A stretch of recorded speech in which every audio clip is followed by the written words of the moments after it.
Hello, Gordon.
Ads suck, I know. Your eyeballs pay for dog's food though.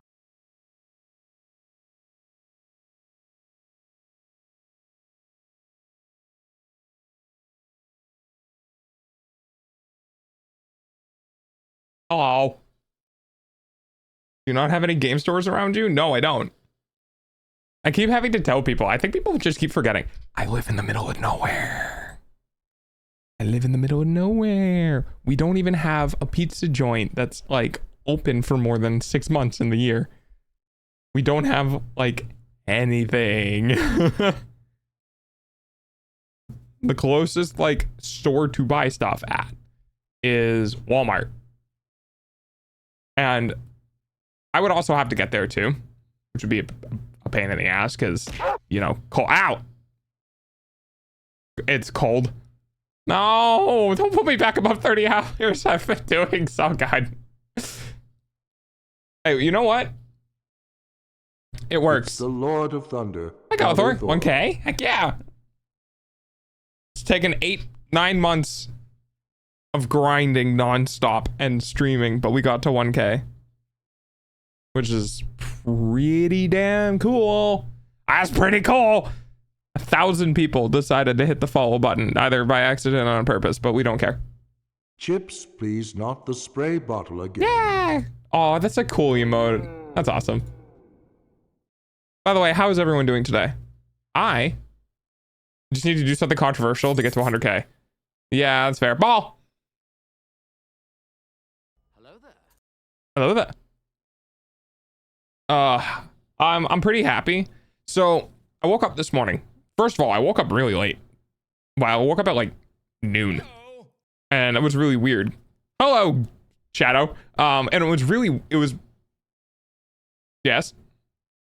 Oh god damn it. Kick around white dog crap to get to 100K. I don't know what that means. Okay, I shouldn't have to worry about it then. So I woke up this morning, it was really late, and I was like, I bet you that package not getting delivered today. And I checked the Amazon deliveries and I was like, no, we're sorry, it has been delayed until tomorrow. And I'm like, oh my god.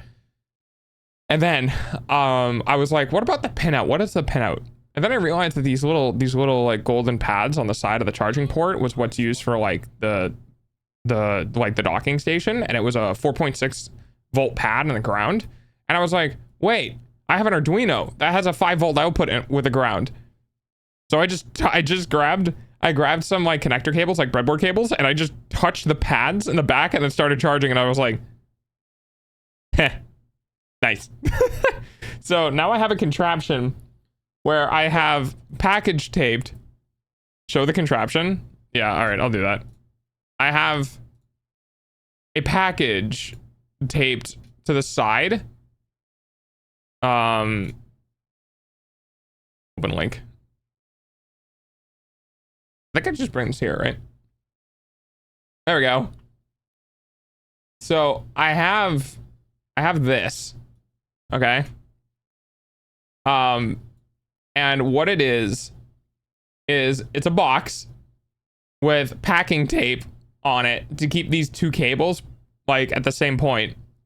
And then those two cables are touching the connector pads on either side of the charging port so that the 5 volt power can go into it. And then I have those hooked up to the Arduino, which is 5 volts in ground, which is powered by a USB-C cable.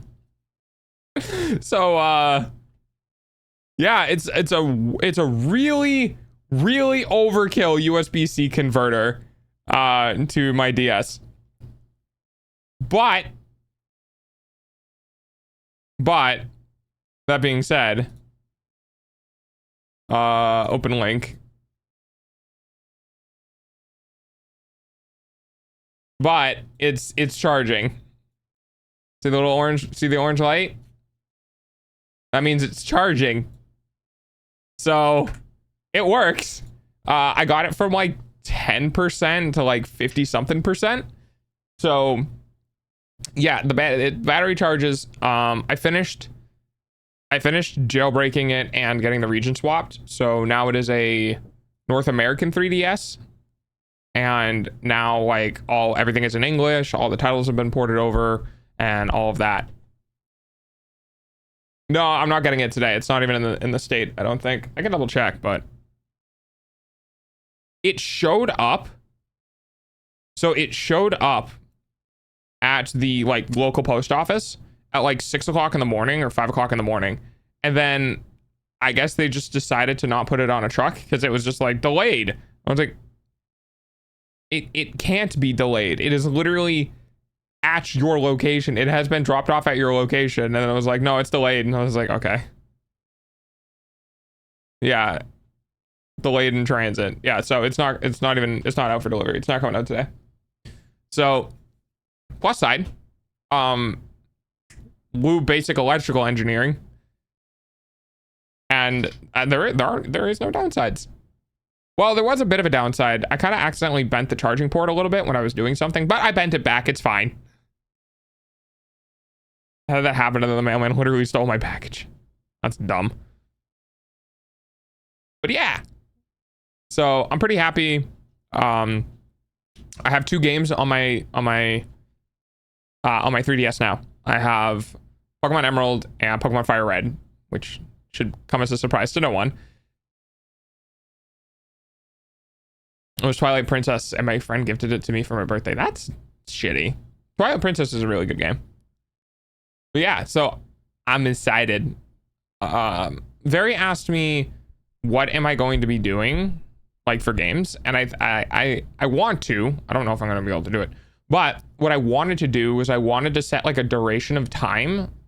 So like starting in 2004, whenever like Emerald came out, right? And then moving through the years, like maybe 1 month is a year, or 1 month is 6 months, or 3 months, or whatever.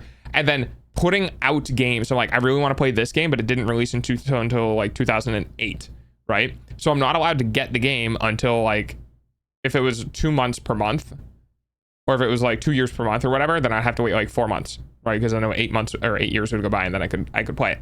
So I'm like trying to find a collection of games and find a collection of like what DS games, what Game Boy Advance games, like what games came out what year, and then trying to figure out how long I have to wait IRL for those months to theoretically go by, and then I can play it,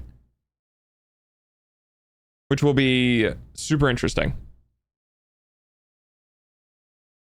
But I'm very happy. Human, it is I, Waluigi. Hi, Oni. But I'm very happy because that means that when I like, it feels like the games are real games on the DS. Like I know it's dumb and it's not technically real, but to me, the files on the DS are like at the actual games, as if I actually owned the games and they were like within the thing. So that feels like to me that now that I get to play these games, they'll always exist on the DS, and now I can actually go through and 100% the games. Nothing beats playing the games on the original hardware. Yeah, exactly. So I want another N64. I think I didn't want to go back to anything where there was a battery. That was my I will not do this. Anything that had a battery in the cartridge, I was like, I'm not going to do that. Parents broke mine and never replaced it. Yeah, because they're expensive. Maybe not anymore. Well, maybe, I don't know. Maybe they're getting more expensive now.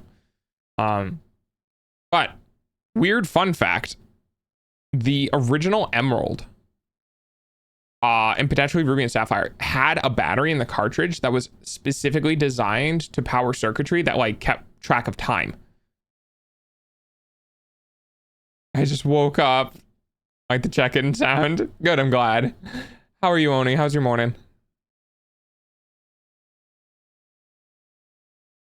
Hello. Oh, okay. I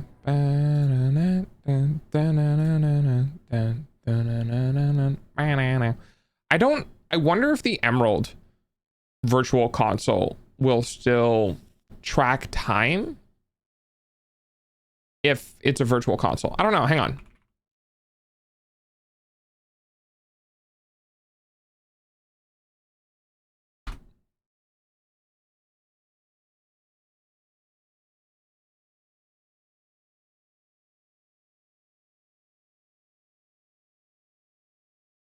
Let's see.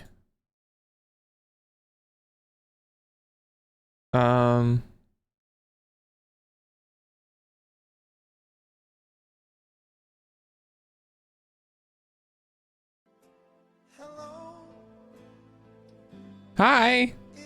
Hi. Oh God, how do I?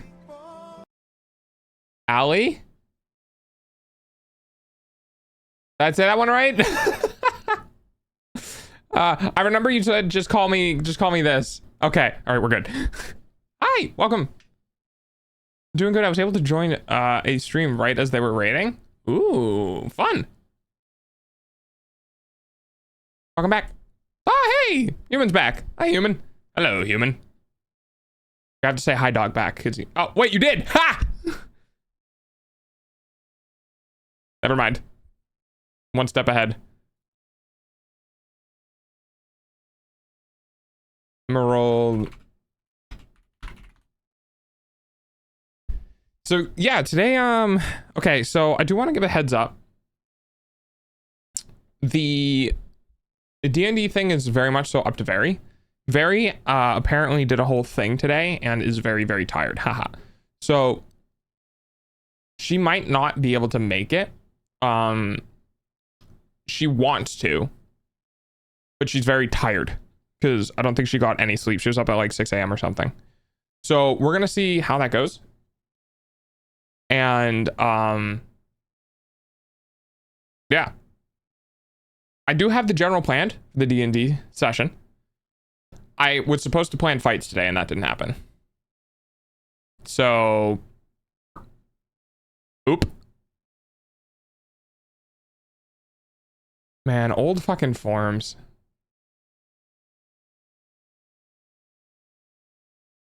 Let's see.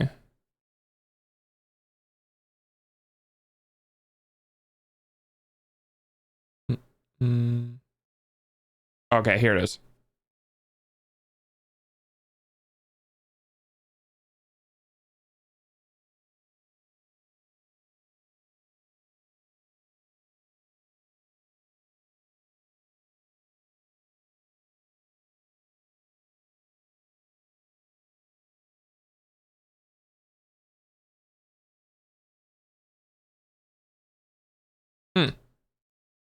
Okay, so internet says it should work. Cool. Anyway, I'm excited. What you excited about? What you doing? Sorry, my dog brain kind of came out there for a second.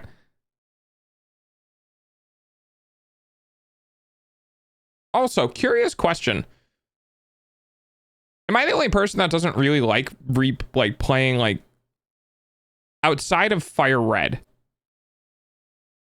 I don't really like any of the remade Pokemon games. Anyone else? Like Fire Red, I appreciate because the original Game Boy, not the Game Boy Color, the original Game Boy. It was cool, but it was definitely shows its age. But like Gen 3 with your like, well, it's perfectly serviceable, and I don't think anything else after that makes me want to play it. Like, oh, what was it? Omega Ruby and Alpha Sapphire? Why didn't Emerald get a fucking... Anyway. But I don't play either of those. Because I feel like it's just not... as much fun, I guess? I don't know. I just don't really like the... I would have to look at it. Hang on, let me see. I want to go take a peek. Let's take a peek. Should probably do this on stream. Hang on. Let me get Firefox so you guys can peek with me. All right, so Alpha Ruby.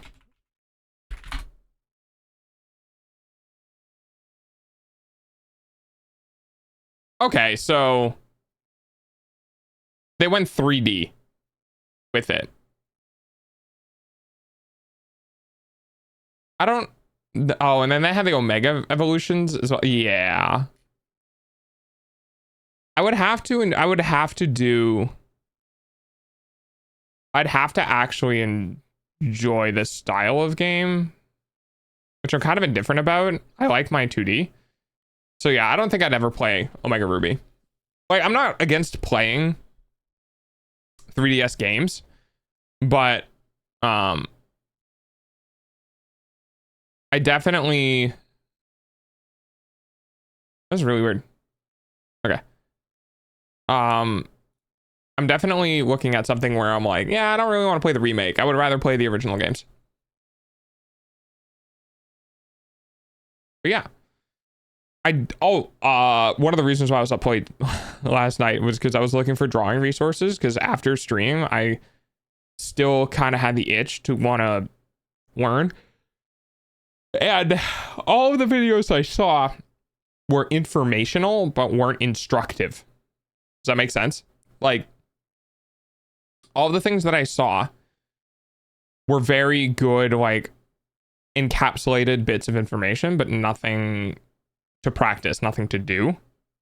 So I went online and I found Drawbox, and unfortunately I will not be doing it the way that they want me to, which is pencil and paper, or technically pen and paper.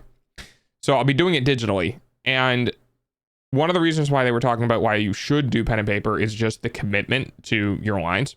So whenever I work on the subject, whenever I work with it, then I'm not allowed to erase, basically. If my canvas gets full on the digital medium, I'm going to have to save the canvas and export the canvas and then get a new piece of paper. And that's how I'm going to try to quote unquote emulate the paper experience, is just, I can't hit undo and I can't erase anything. It's just whatever goes on the paper or whatever goes down from the screen goes on the paper. So that's the idea, at least. Blah. Yep. I have nothing else of importance to add.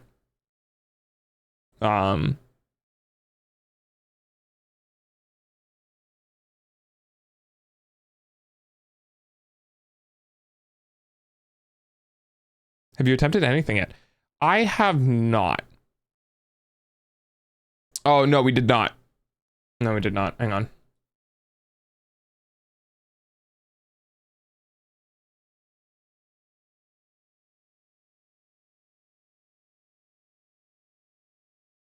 Yeah, let me open this up.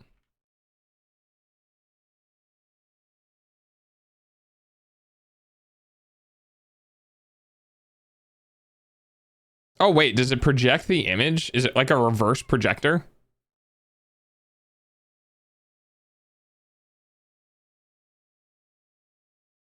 Oh, that's weird.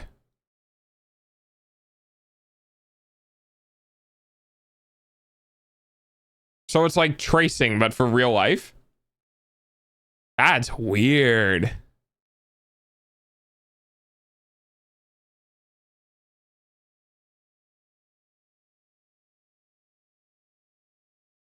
Vision down, up, and over, and also down and through. Huh. That's... Oh, yeah, there it is.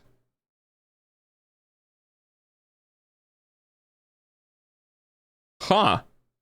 That's a neat little contraption. I wonder how long ago those were made. Probably a pretty significant amount of time ago. Oh, yeah, there you go. 1820. I mean, it's kind of funny to think about, like, human beings are the masters of laziness.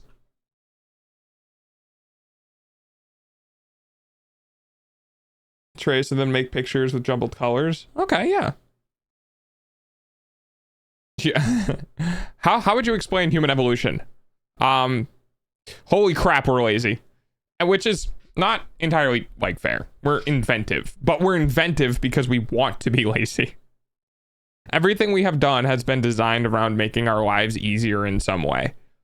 The internet was for communication, making our lives easier in communication, right? And we have agriculture, making our lives easy and for farming. Like, it's just funny that it does not matter how many hundreds of years you go back in time, that humans are pretty much the same. We just had less stuff. You know, like if you took our computers and you took our phones and you took the internet and we brought it back 150 years and we showed it to everyone else, everyone would do the exact same thing we did, which is sit down and endlessly scroll. Like, it's just funny to think about the humans of the past are just the same people as the present, because evolutionarily speaking, we've had no development in like the last 2,000 years. Oh, well, we kind of have, but that's up for debate by scientists. But we've had no meaningful evolution in the last 2, 3, 4,000 years. So because of that, just things around us change. So it's just kind of funny to think about that. The humans 300 years ago, born, raised, education, communication, they're all the same as we are today. They just had less shit. I used to have a stick that I would use to turn my light switch on and off from across the room while I was in bed. Yeah, we made the clapper. We literally made a system where if you were laying in bed, you could just clap your hands together and it would turn off the light. Which is even more lazy than getting a stick and poking the light switch, because at least that takes physical effort. You know what I mean? Like, human beings, just, our entire thing is how can we do things with less effort? Then we make hobbies out of things that take more effort. We make a hobby out of drawing. We make a hobby out of woodworking. You know, like, everything becomes super easy, and then the hard stuff we just make a hobby out of.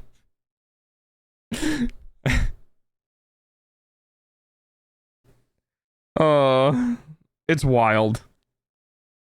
It's absolutely wild. Polydactylism? I have no idea what that is. Let's go look at what it means. Let's go learn. Oh, that's freaky.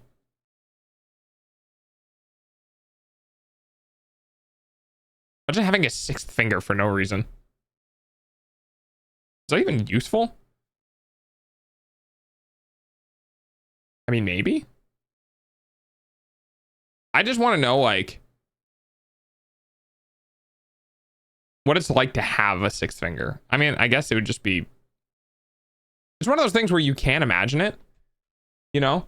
Like, people can imagine having different parts of their bodies added on or taken away because we kind of understand the physiological, like, process to move them. So it's kind of funny, like, if I had a sixth finger, I can imagine the width of my hand being bigger. I can imagine having an extra, like, finger here and then, like, the muscle that would use it. Like, I can also imagine what it would be like having... Oh, excuse me. I'm very yawny today, apparently. Having a tail or having wings or all that sort of stuff. His name was Otter. That's cute. I like that. Let's see.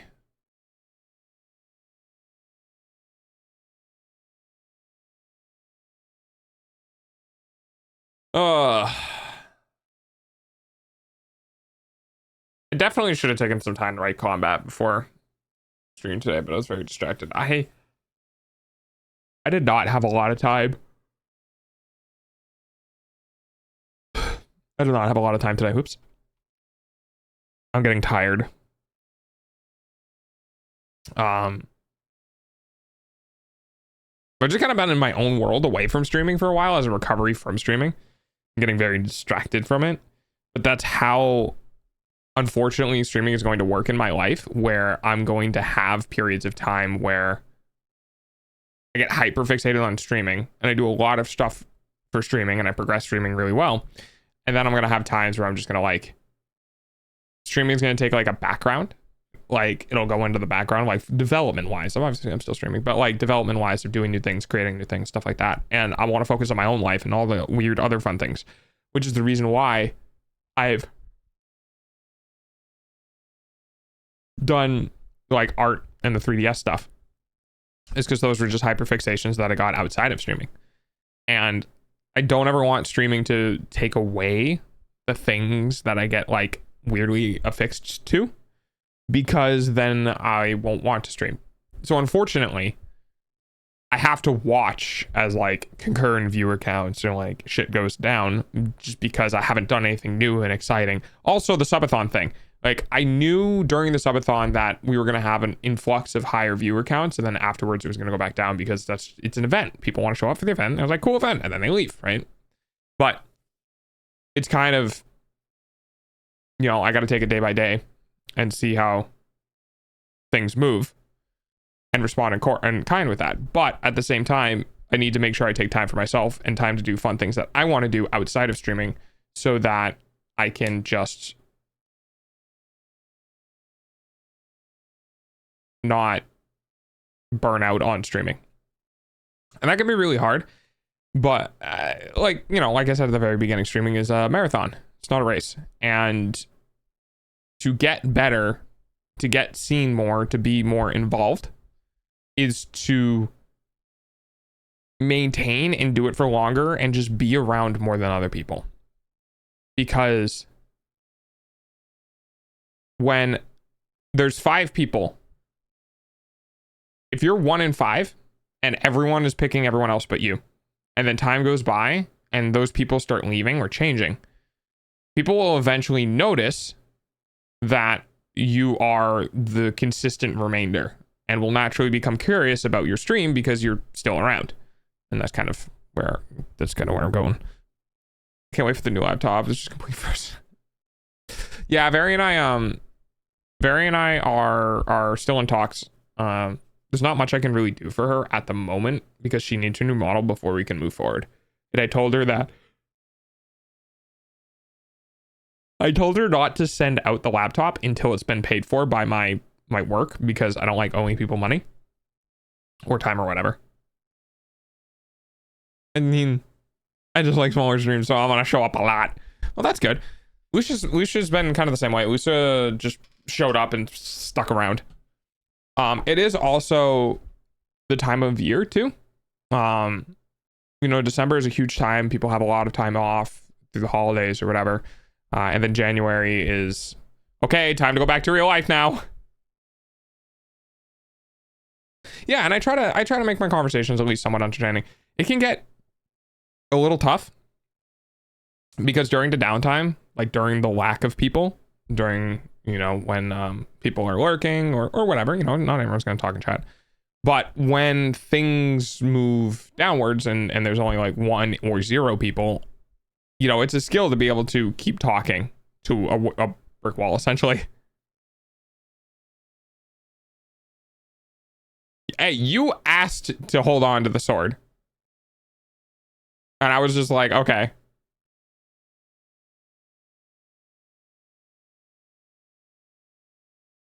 Well, now that being said, I have been in streams.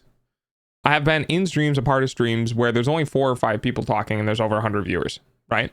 So I never really know how many viewers I have, because I don't have that anywhere. I don't have my workers anywhere. I don't have anything anywhere, because I don't want to fucking see numbers while I'm doing it. I do it, I see the numbers afterwards. So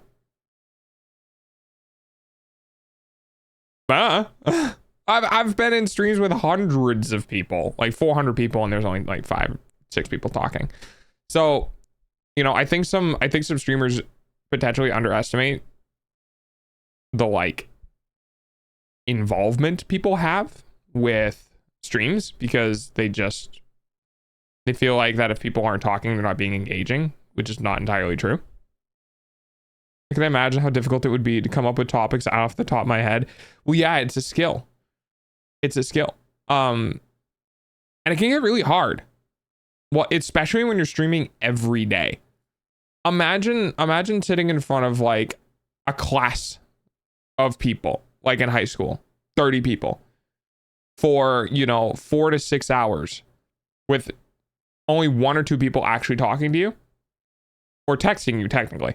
And you have to stand there and talk to all of them continuously, or engage or create content that people are interested in listening to continuously, nonstop, for hours at a time every day.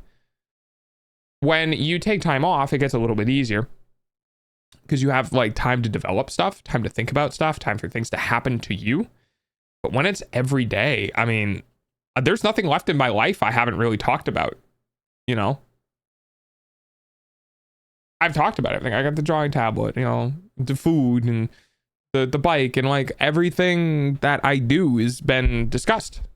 And I have nothing left because I don't exactly lead an interesting life. I can't go out and do things and make stories and be like, I can pull from my history, but like, yeah, I once got ran over by a truck or almost got ran over by a truck.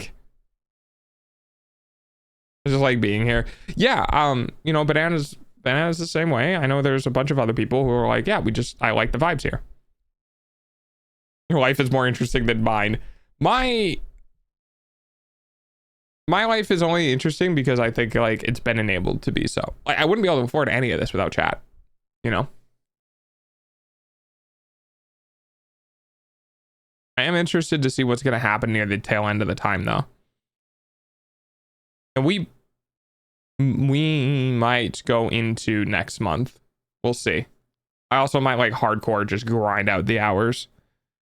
Because this is only 3 10-hour streams away from being done.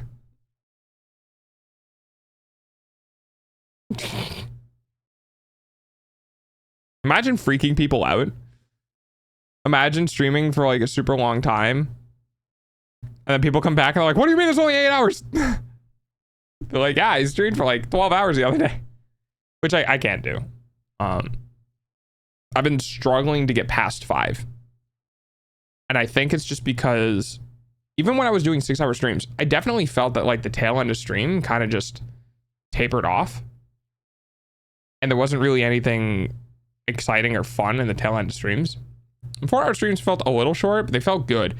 So 5-hour streams are definitely that like, okay, I've played through stream. You got past 5 yesterday. Yeah. I mean, in December we were, and this is the reason why, but in December I was doing 8-hour streams every day. I did over 250 hours of streaming last month, which is one of the reasons why I'm kind of like not doing that right now. Yeah, is because I'm in my recovery period and we're almost at the end of the month and I'm still in my recovery period. We did like 1 week of mixed hours, which was like 5 to 8. Then we did a week of 4 hours. And now we're kind of like at 5. So things will slowly build up. I'm feeling like 5 is a bit of a better like duration. I think 4 is just a little short and 6 is just a little long. Like I can do 6 hours. 6 hours is my, as I've tried to explain to other people, 6 hours is my cap, where no matter what I'm doing, no matter how much fun I'm having, if I hit 6 hours, stream ends. Because that's how I take care of myself. On other occasions, sometimes what I'll end up doing is I'll let stream go because I know that even if I end stream, I'm going to keep doing the thing that I'm currently doing. Like the Marvel Rival stream, which I think I almost got to like 9 hours or something crazy like that, was because I was like, if I end stream, I'm going to keep playing Rivals. So I was like, okay, I'm just going to pretend like I'm not streaming and just like shut up and enjoy the game because we're already past 6 hours and I just didn't really, you know, turn on the stream acting thing. And I just chilled.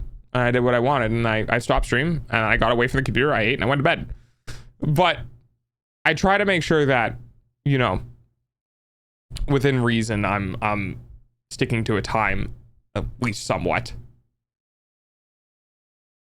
But I'll tell you, streaming every day is tough. It's tough. It's consistent. And you know, like, what you're going to do. And, like, it's 4 o'clock, you know, I'm going to do this again today. I'm going to do this again today. Like, there's a level of consistency that's really nice. But it's hard to disengage and give yourself time to do other things, which is more beneficial to streaming. Like, I'll be honest with you guys. I would probably have more followers, and I would probably have more engaging streams if I didn't stream as much as I did. But there's kind of a problem with that. I want to get to 365 days. I want to stream for a year straight, and then I'm going to consider having specific days off. And I don't know how I'm going to do that or what I'm going to do with those days, because they're not really days off per se. They would just be days not streaming, where instead of streaming, I'd be doing other things. Like I would be doing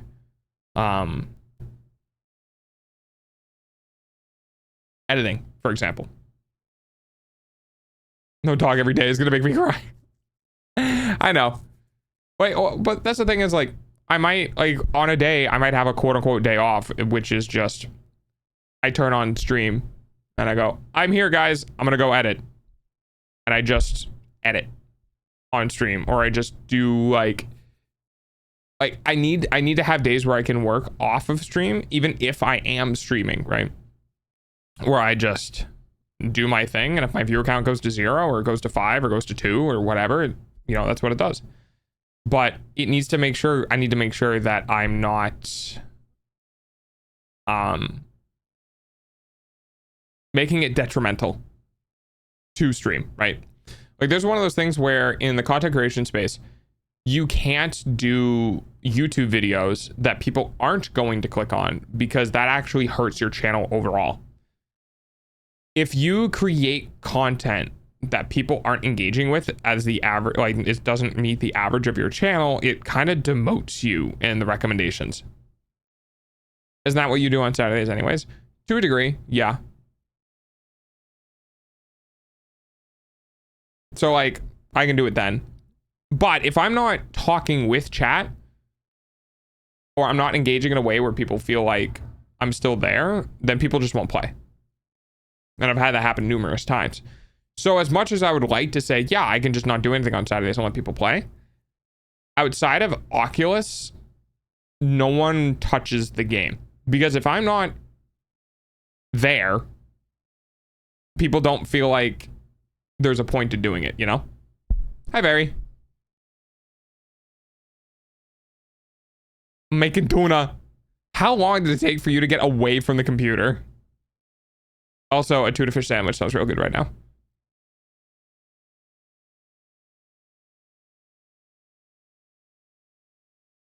It's good to see you're still alive, though.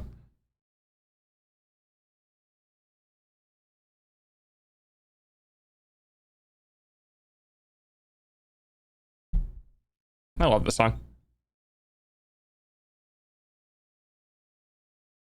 As soon as I got my Sammy, I'll be in. Okay. God, I want a tuna fish sandwich now so bad. Man, my diet has been just, ugh. It's nice because like I don't have an option because I buy food for the month. So like if I run out of food, I run out of food. I just don't buy things I'm not allowed to have. So, but at the same point, like, dude, I'm in like month 5 of this fucking diet, and I know I've lost weight and I can see it, and I need another like 2 more months or so. But fuck, dude. I have so many fucking burrito rolls in the oh, I can make it with chicken.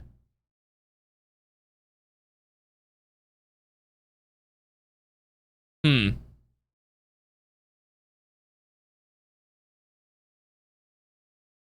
had an idea.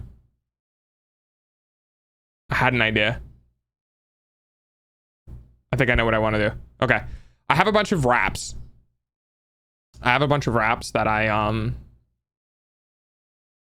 on, brain. I have a bunch of wraps that I haven't been using in my breakfast burritos because I've just been making breakfast every day, which has been kind of nice. I found out that the amount of time it takes to reheat the best breakfast burrito is the same amount of time it takes to just make breakfast. And I was like, okay, so that doesn't save me any time. That sounds really good. I know, right? But it'd be like, it's a chicken burrito. So I'd have to figure out how many calories are normally in my chicken bowls, because I normally eat chicken and rice. But if I do a burrito and I do chicken, then I might want to put like mayo or like something else on it. And I need to figure out how I can balance out the calories to be roughly equal. But I still need to eat the wraps. Like, that's important. Yeah. I mean, Lucia, yeah, you're gonna like I try telling people, if you lose X amount of weight within a week, it's just variable weight. Like, it's not fat.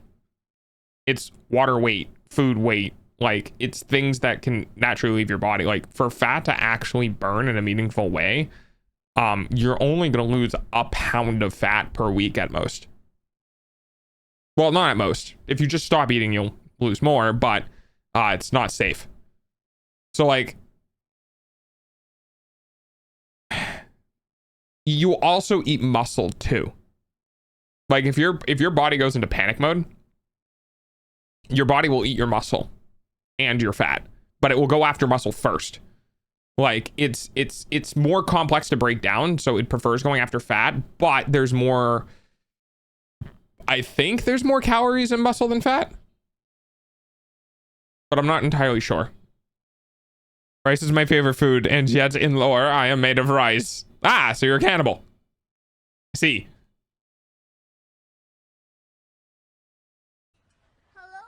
Like Albert Graham. Yeah, 1 pound of fat is 3,500 kcal.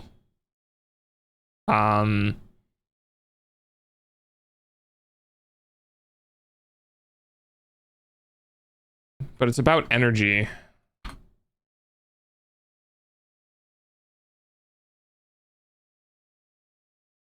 No, not that.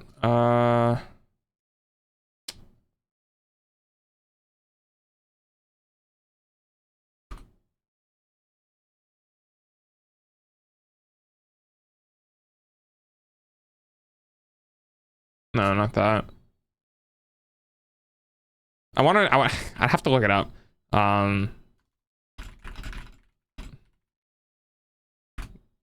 Let's see.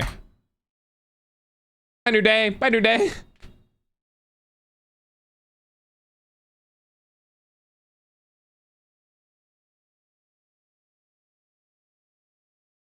Muscle is metabolically active. Muscle burns more calories than fat. The body converts protein to glucose. Body converts stored protein in your muscles into glucose energy. The process causes use of muscle tissue. With less muscle, your body burns fewer calories. So it's your metabolism. This makes it harder to lose weight and maintain it. Yeah, you should always, if you want to lose weight, you should always put on muscle.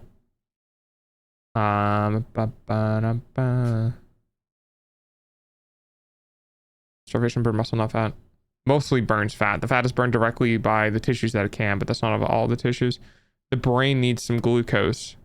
Red blood cells can only make concerns if the body makes glucose without the glycerol.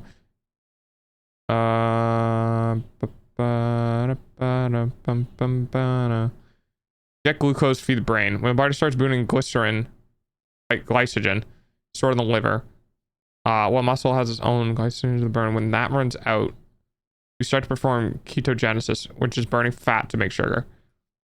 That downstream is then turned into glucose. But depending on the activity level, we also do perform gluconeogenesis, which is making glucose from proteins.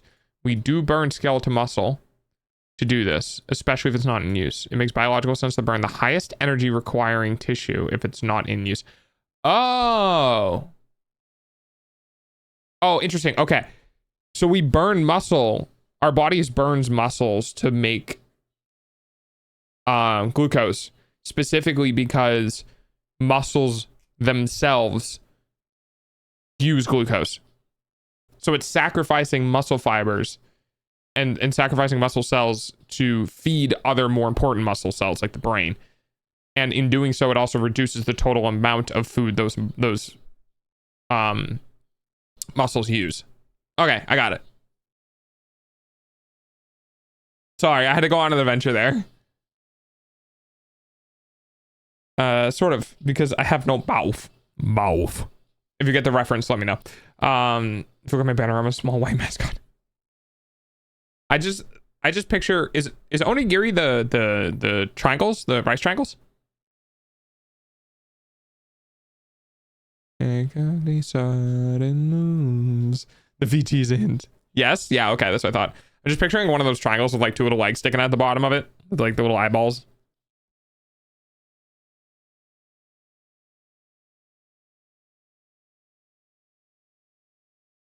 I could be making combat right now. Nah, fuck it. How we doing? Still charging? Nice. I'm like trying to be careful not to touch anything that's on the bed or related to the bed because the battery is charging, but I know like a bump or something, it might disconnect the pins from the pads and make it stop charging.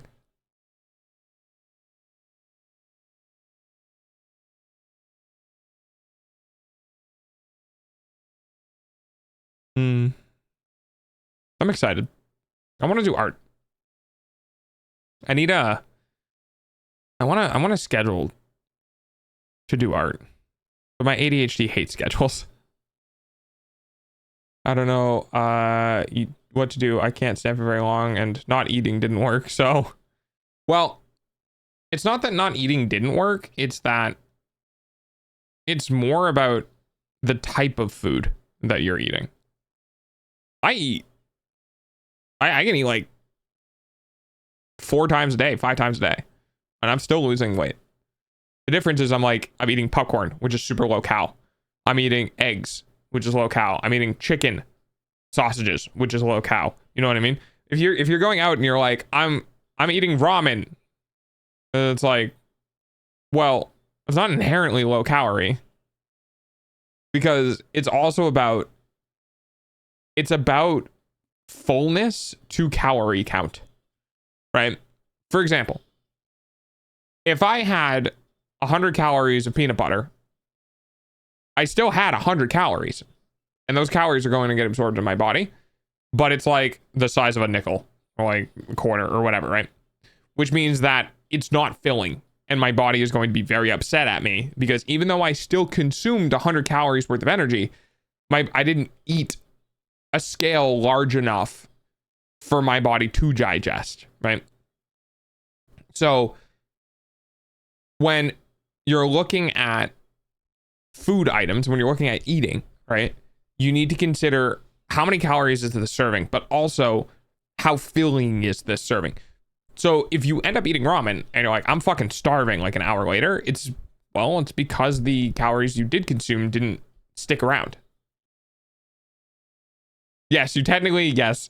Celery is one of the very few things that are calorie negative because it takes more energy to burn the celery to digest, than you get back, because it's basically just water. So for me, I have 2 eggs and half a sausage in the morning.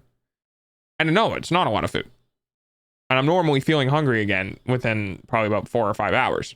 Complex proteins take a while to break down. They can sit in your body better. But at the end of the day, I end up having a chicken breast and rice. Because the chicken breast and rice, chicken breast meat specifically, isn't very calorically dense, right? Birds or rabbits, they're not very calorically dense. The rice is, but the rice is also hard to digest. It will sit in your stomach for longer. So when I'm done eating that, I feel satiated and that I don't need to go back and look for food. There's also a couple of other things, like snacking is terrible on a diet. Snacking is terrible on a diet just because it can sometimes be hard to regulate it, unless you have things where you're like, I can eat this whole fucking bag in a day and I'd still be fine. Then you can obviously snack on that. It's not going to matter. But for me, it needs to be a systemic change. And it was. You can't just be like, oh, this is what I have, I'll just make this. Oh, this is what I have, I'll just make this. Because what ends up happening is you get into the point where you're like, man, I don't want to figure out what's not going to be high in calories. I'm just going to eat whatever the fuck I want. And then you go eat something and it's super, super dense in calories and you don't think about it and it ruins it. I love snacking rather than meals. Yeah. I've gotten better. One of the biggest things that I've realized is if you're trying to lose weight, you have to be busy.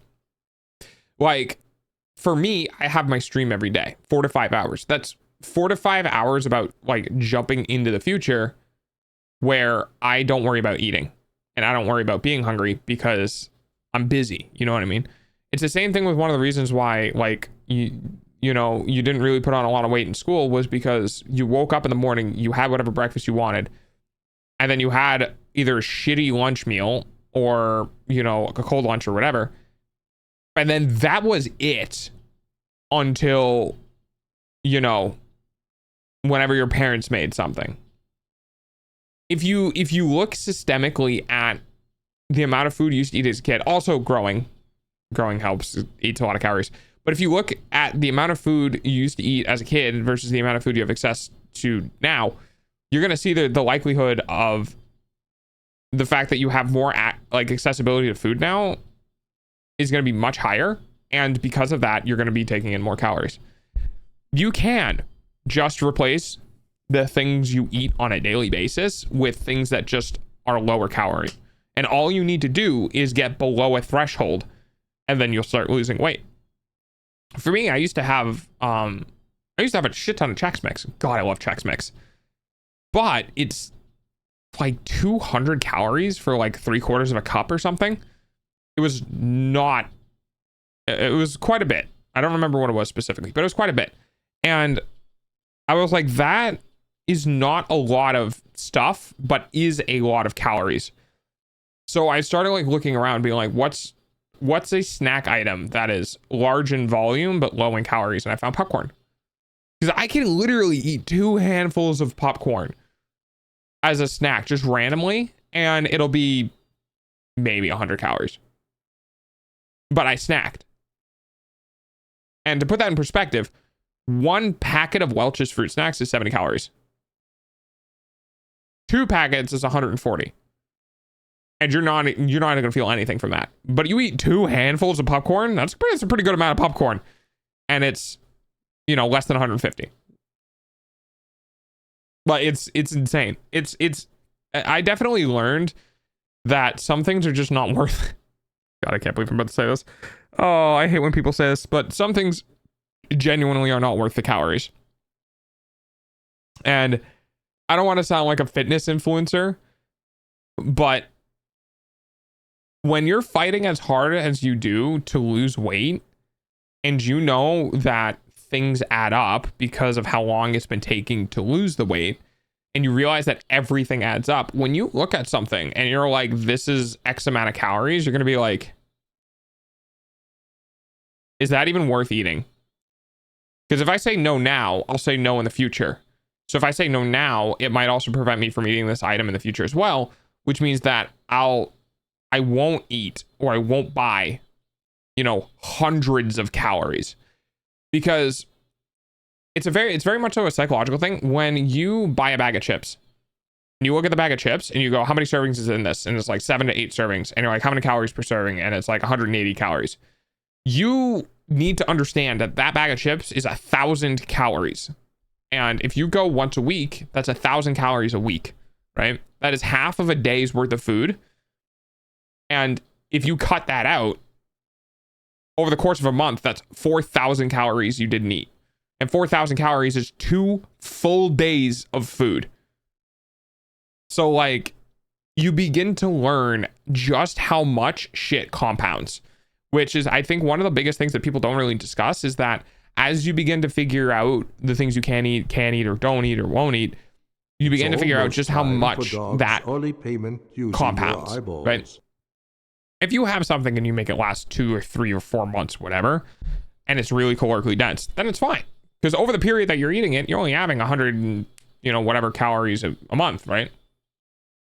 But it needs to get to the point where you're eating things and you're not thinking about the calories, because you just know. Counting calories fucking sucks. Don't count calories. The only time you should ever really have to count calories is when you're initially making your meal ideas. Then everything after that, you don't even need to worry about it. You just make the meal ideas. I know if I do a cup of rice and chicken, I'm gonna be fine for that meal. I know if I eat a fucking burrito, eggs, this, that, and the other thing, I'm gonna be fine for that meal, right?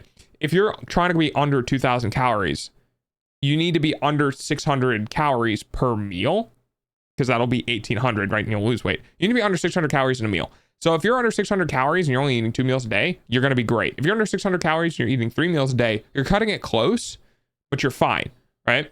So if you make meal ideas that are only 600 calories or 500 calories or whatever, you never need to worry about counting calories. It's tough. It's tough. And like, okay, Lucia. It's tough. And I've been doing this diet thing. Well, I say diet, but for me, it's just a change in my food. And do I miss eating fucking frozen pizza? Do I miss eating frozen chicken? Yeah, I do.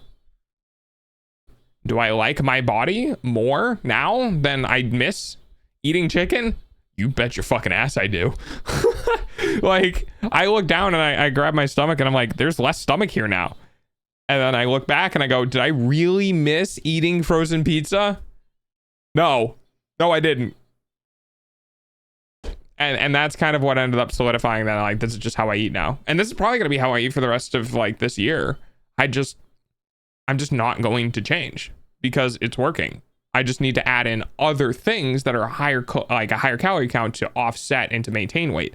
Because if I don't increase my food consumption, at some point, I am literally going to become skin and bones because I am in a calorie deficit. Every day, my body has to go into the fat stores and convert fat to energy every single day. So if I'm not eventually balancing out, I will just be net negative all the time. And, you know, that ain't good for my body. It just means, though, I'll be able to indulge, you know? Which is great. But it also might mean I'm going to put on weight again. We'll see. We'll see. Anyway, there's Veri still all teaches in there. Okay. We might be waiting a little bit for Veri. I want to play with the DS though.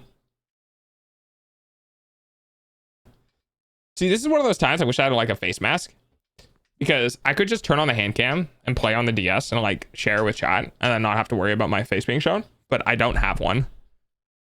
So like, maybe I should buy one on Amazon. Hang on. I'm gonna go on Amazon. Let's go look up like dog masks. Dog. This is gonna be difficult because I'm gonna get search results for animals.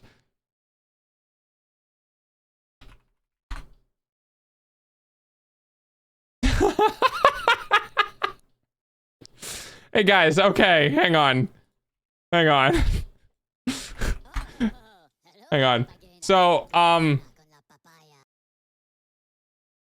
thoughts?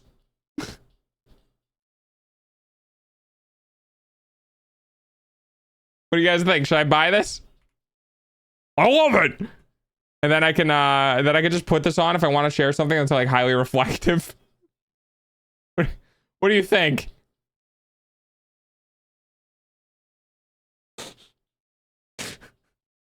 God, this looks so fucking fun. I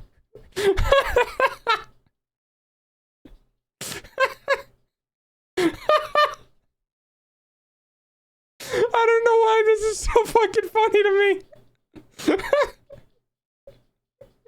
I want this as an emote so bad now. Wait. Oh my god. Oh my god, that's so fucking funny. Oh, I'm turning this into an emote for Discord. Hang on. I'm turning this into a Discord emote. Give me a second. Hello. Hi, Burner Dark. Okay, hang on. Server settings, emoji, upload. I think it's gonna be too big, but please be small enough. Oh, it's too big. Damn. I'll have to resize it at some point. Oh god, yeah, I want this as an emote. It'll be great. No, I'm not putting that on. That is that has connotations. Add suck, I know. Your eyeballs pay for The dog's dog's food, food though. Okay, that's not bad. I just love that Royal is just like, hey, hi, what the fuck is that? Wait, there's a golden retriever. Is there a golden retriever one? Hang on. I think I have one of those, but a dog would be funnier.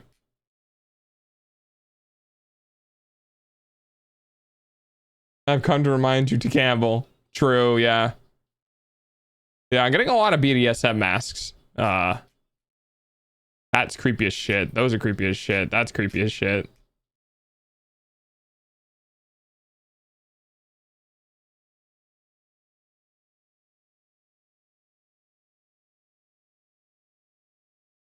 Let's just type in like, there we go. That's not gonna help me at all.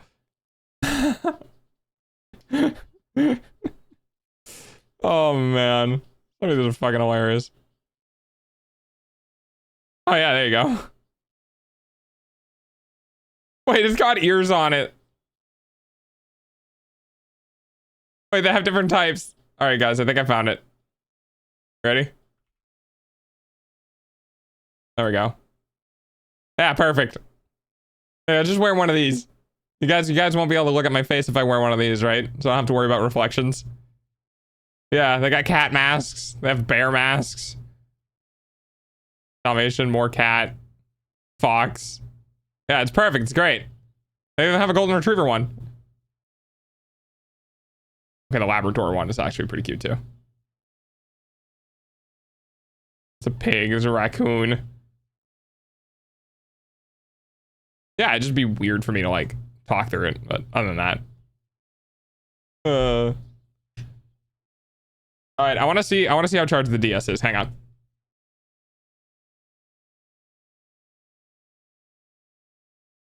Everything seems okay. Wouldn't stop it if I could. And so I'm chipping in. All right.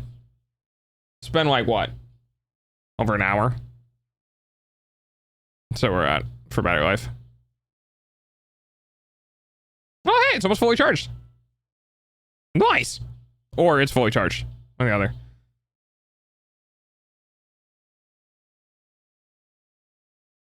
Hi, Raiko.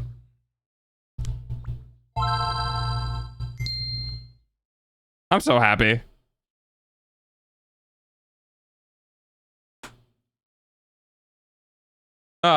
It's great.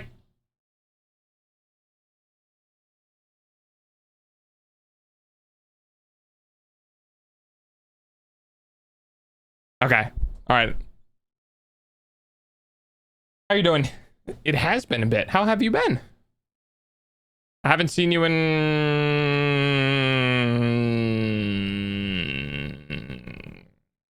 3 months? Something like that.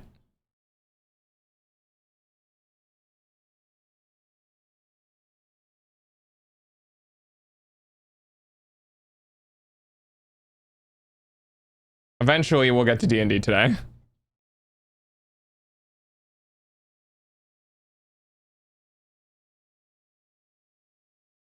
I've come up with a way to answer how are you doing questions in a way that fits just right for me. Oh, yeah? What's that? Is it I am doing? How are you doing?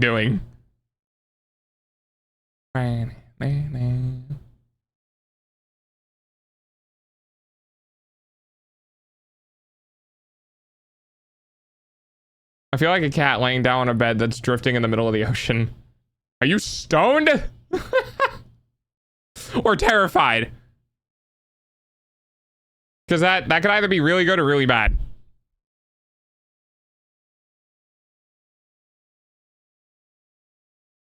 Because like a human being. No, it depends on how my brain hurt.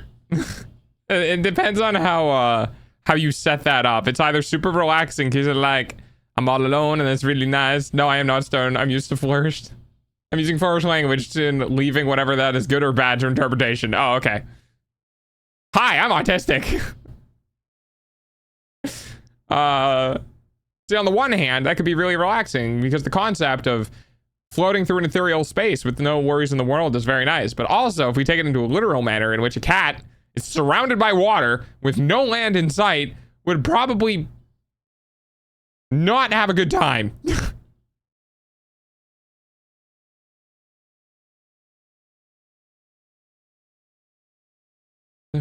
Girls, straight masterpieces. Should I poke Veri?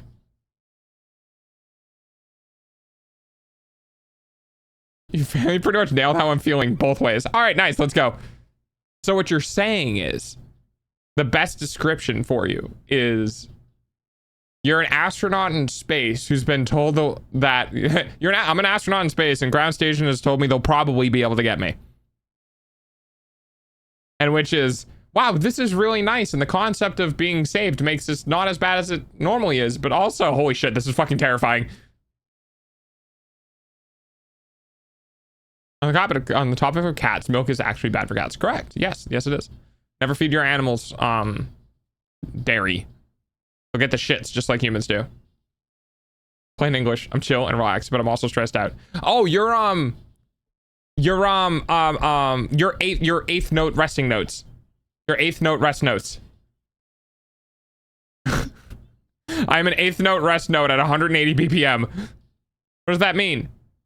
Silence. But anxiety. Has anyone else seen that? Hang on, let's see if I can find it.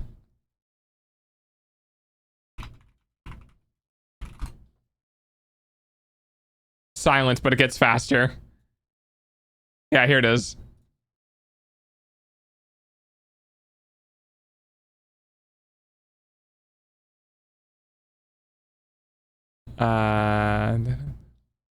Yeah, here it is. Okay.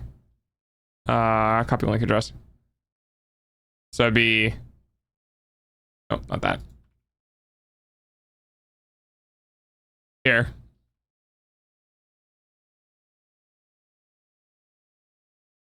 Welcome to anxiety.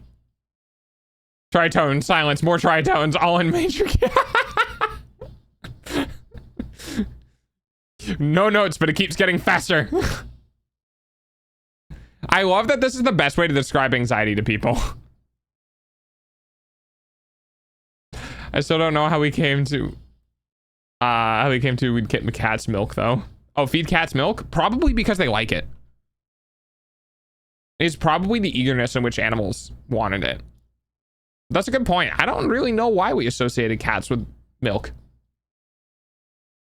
Oh, that funk you up.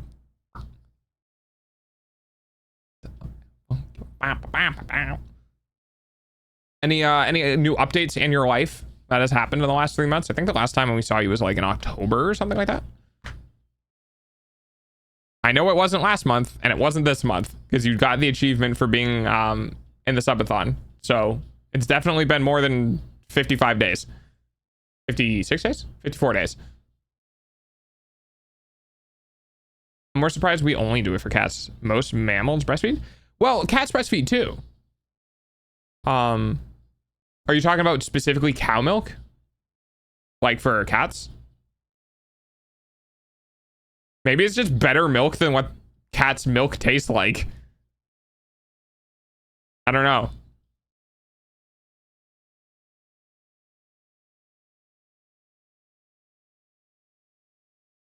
Yeah, why did we? All right, I need to go on a rabbit hole. I gotta search for this, hang on. Why did we associate milk with cats? Our ancestors of today's domestic felines likely enjoyed the fatty cream at the top of the farmer's milking bucket. A great reward for keeping the barn free of rodents. These days, however, cow's milk is a grocery store, little enough fat content. The association of cats with milk primarily stems from the historical practice of farm cats having access to fresh cow's milk, where they would naturally gravitate towards the high-fat cream that separated at the top, making it seem like they loved milk. Even though most modern cats are lactose intolerant and shouldn't drink it regularly, this perception was further solidified by popular culture depictions of cats drinking milk in cartoons and stories. Yeah. I guess that makes sense. Like if like barn cats specifically. And this would make like, this would make sense for a very, very long time. Cause you know, we've had domesticated cows and shit for a while. I love this one. I think this is one of my, this is one of my,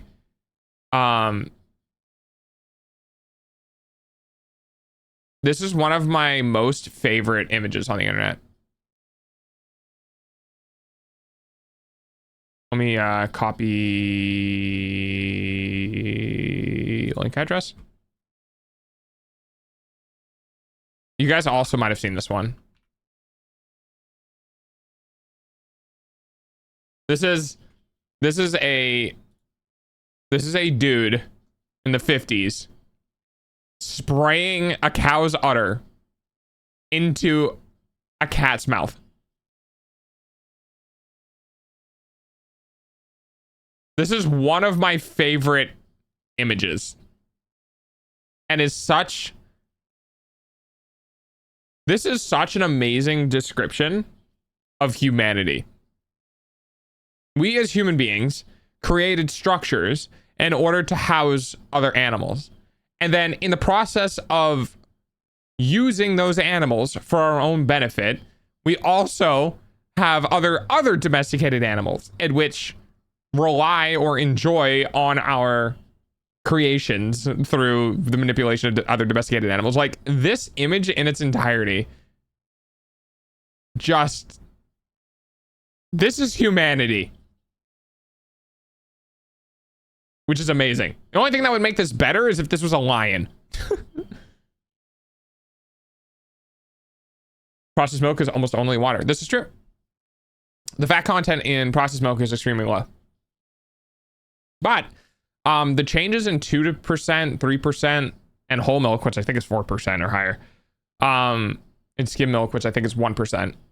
No, it's less than 1%, is actually enough to change whether or not I have an adverse reaction to it. So like, I am lactose sensitive, not intolerant, sensitive. 3.2 is whole. Okay. I'm lactose sensitive, which means that if I drink 2% milk, I'll have a very bad time. If I drink 1% milk, I am significantly less likely to have a bad time. Which I figured out as I was growing up when I was like, well, 2% makes me sick. What does 1% do? And it made me less sick. Should I go? I'm gonna go poke. Okay, I'm gonna go poke Veri. It's been almost an hour and 20 minutes. And I think it's been, when was the last time she messaged? 44? 20 minutes? Almost a half hour? I'm gonna go poke Veri. I'm gonna go ahead and kill Discord. Okay, it's already killed. Give me a second. Is Veri here?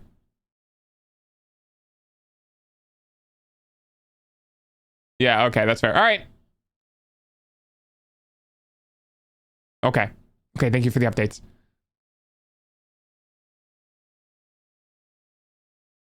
Okay. To be fair, the percentage of milk is the fat content, so 100% would be liquid. 100. Wait. If we have milk, what percentage milk? 100%. Isn't that butter? That's funny. I have the same thing, right? Don't worry about it. It's like, yeah, my 100% fat content milk is just butter. Actually, no. 100% fat content would just be fat. Yeah, exactly. Because I was just like, my 100% fat content, and you just like drop a thing of fat on the table that comes from a cow. What's that? What's butter's fat content? Hang on. If whole milk is 3 point whatever, what is butter?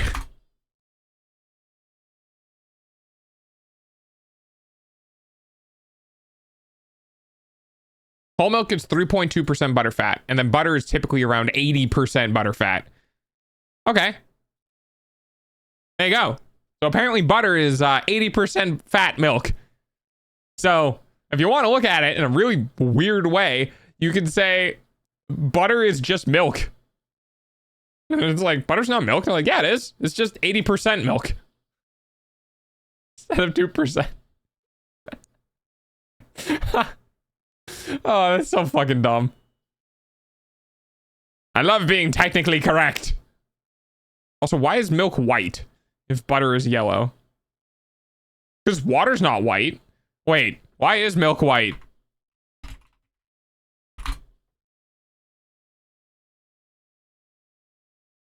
Caseum mescalis are that are suspended in it.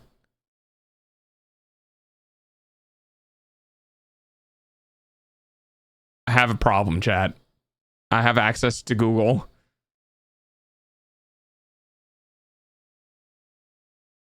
Interesting. Because I would like to clarify that white things is weird. Get access to Bing. God, no. Yeah, well, that would solve the problem. By the way, hi, Taka. Less oxidation of fat content. I mean, you make butter by churning milk, so yeah. Yeah, so white things in nature are relatively rare. Right, most things are yellow. Not white. Like, it's not pure white. Okay, Taka. So, when I was like... When I realized that milk was white, I freaked the fuck out. Because butter is yellow. Right? Margarine is yellow. I know margarine has nothing to do with, you know, fat or whatever. But, even cartilage, I don't think is... No, I guess cartilage is pure white. Let's face it. Let's face it. Let's face it. Let's face it. So when I realized milk was pure white, I was just like, cartilage can be clear. That makes sense. I was like, that's weird. Because nothing is like white. Our nails aren't white. Our nails are transparent. Like, yeah. So it was like, do we put stuff in the milk? Like, do humans put stuff in the milk to make it white? I mean, I know we make chocolate milk and that's brown, but okay. Okay, mad scientist time. Do you guys think we could make genetically modified cows to actually make chocolate milk? Because I know we genetically modified goats to do spider silk.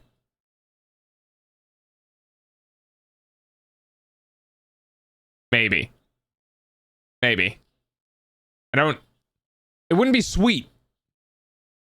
But like, if we can identify the protein that makes chocolate, and it can suspend within the milk, could we actually make brown cows that produce chocolate milk?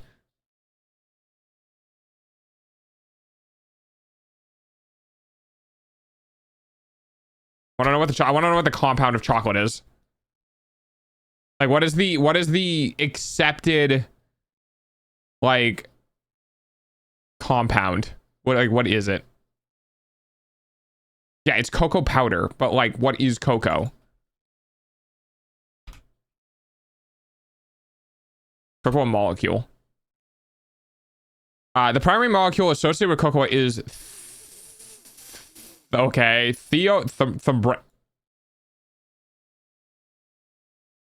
yeah, right? Okay, hang on.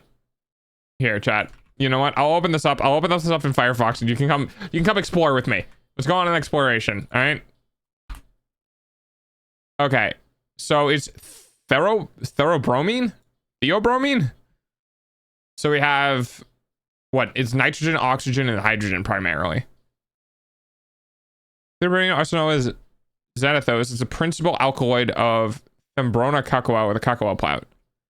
It's water soluble, up to 330 milligrams per liter. So C7H8N4O2, C7. Oh, the carbon bonds. Okay. So now, synthetic chocolate isn't the realm of possibility. It's more than genetic mutations to create plant-based proteins in animals. Yeah. So I'm thinking it could be possible.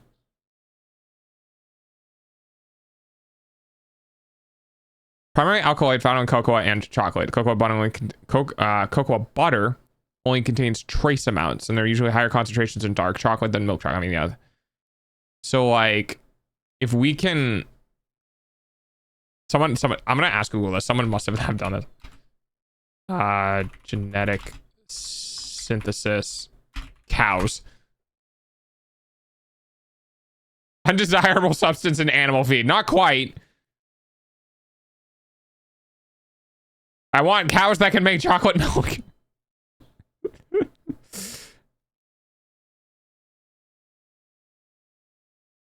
Note on the quantity of thermobrine in the milk of cows. Sometimes an alkaloid.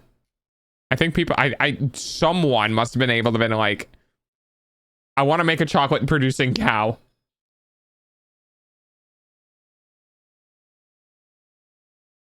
I'm gonna get fat at this point. Well, yeah, it all adds up. I mean, chai with heavy whipping cream. I'm not gonna say to look at the calories, but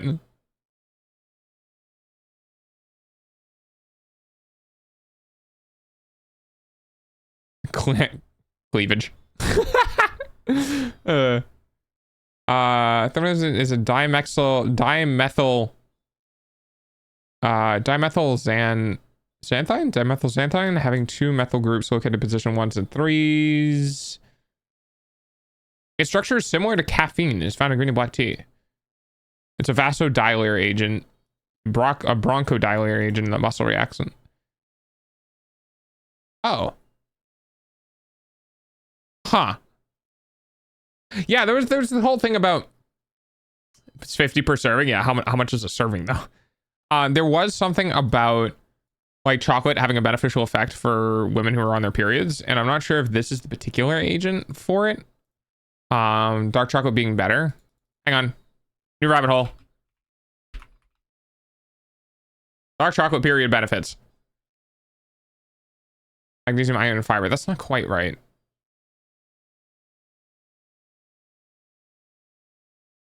At easing pain than milk chocolate. Non-pharmacological consuming dark chocolate or green coconut water has been shown to reduce the intensity of menstrual pain. You having fun yet, chat? Well, if it's not good for animal consumption, it's not good if the cow produces it. Very fair. Just remember the pain experienced by women during menstruation affects a significant proportion of women. Introduction. Study design. Guaranteeing blinding procedure, roles, data collection. Do we have a conclusion? Receiving dark chocolate bar, 35 grams and 15. Succeed follow-up and 15. Lost to follow-up and 0. Analyze 15. Green coconut water. Ibuprofen of 400 milligrams. Intervention with ibuprofen. In this active comparator group, participants were administered 400 milligrams of ibuprofen within 15 minutes. Before consumption and 2 hours after, the pain intensity assessment was conducted using the numeric rating scales. Intervention with yogurt and coconut water. Subjects 330 milliliters. Chocolate bar. Patients in an active comparator group were given 35 grams of dark chocolate and could consume within 15 minutes. Within 15 minutes, so you had to eat it with a certain amount of time. Experience disorder during menstruation, they would contact the researcher and the data collector would provide them with a box labeled with the respondent's code and the researching tools, yada, yada, yada, yada, yada, yada, yada. Data analysis. Results. Cool. All right, here we go. If you go deep enough in the rabbit hole, you'll find out chocolate is one of the closest things reality has to love potions. Nice.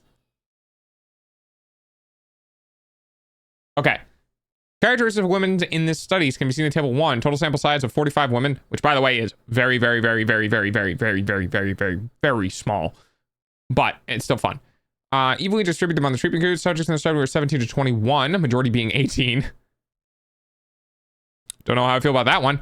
Accounting for 14 women or 3% based on the data. All of the women had a normal BMI, which is kind of important when you're dealing with soluble items, and especially things that are like gone through digestive tracts. Okay. Dark chocolate, 15%, young coconut water, and ibuprofen. Total. I don't think we can. There we go. One was underweight, 13 normal, 1 overweight. I don't know what this word particular means. Menstrual cycle, normal 28 days or longer than 35 days. Okay. Menstrual duration, longer than 7 days is 4, 2 to 7 days is 11. 2 intervention, no intervention, pain management, warm water compress, and NICADs.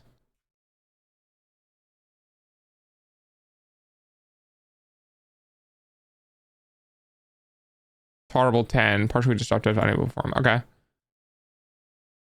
Tolerable 66, 46, and 40. 33, 40, 53. Okay. Most of the subjects experienced their first menstruation normal age, 37% and falling into the category, yada yada yada. Thanks below. Interventive group 1, 1, and 0. Moderate pain 11, 11, and 7. Severe pain 3, 4, and 7. It seems like no pain. Yeah, so it seems like it's not very good at it. Okay, after the intervention, noticeable change in pain intensities, which is good. I'm on the one of 48 reported in mild pain, indicating a reduction in pain intensity. 17% of the women still reported moderate, suggesting some improvement on complete alleviation. It's noteworthy, none of the women reported severe pain after intervention. 30% of the women reported being pain-free. Comparisons. Yeah, this is what I want. Okay, here we go. So ibuprofen of the 14 resulted in a pain score of 4.6 with a mean of 31. Wait, the coconut water and the dark chocolate. Wait, that actually significantly helped?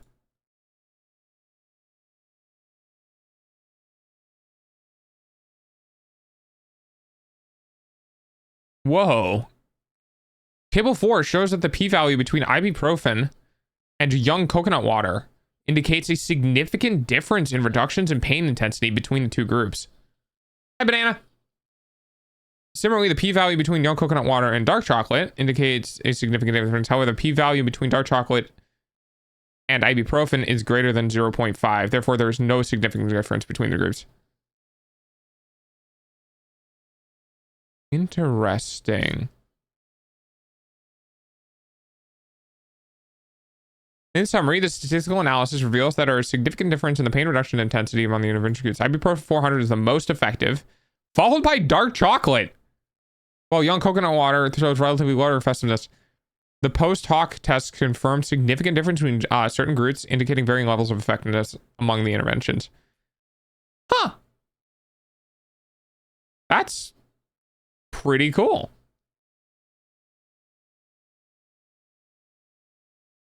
A novel finding of the study is that there was no significant difference in pain reduction between ibuprofen at 400 milligrams and dark chocolate at 35 grams.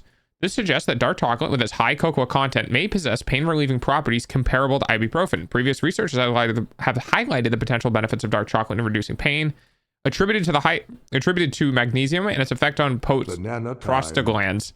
Magnesium helps to regulate the production of prostaglandins by inhibiting the enzyme that converts word acid into other word. And it's the fact that it can cause inflammation and pain. Huh.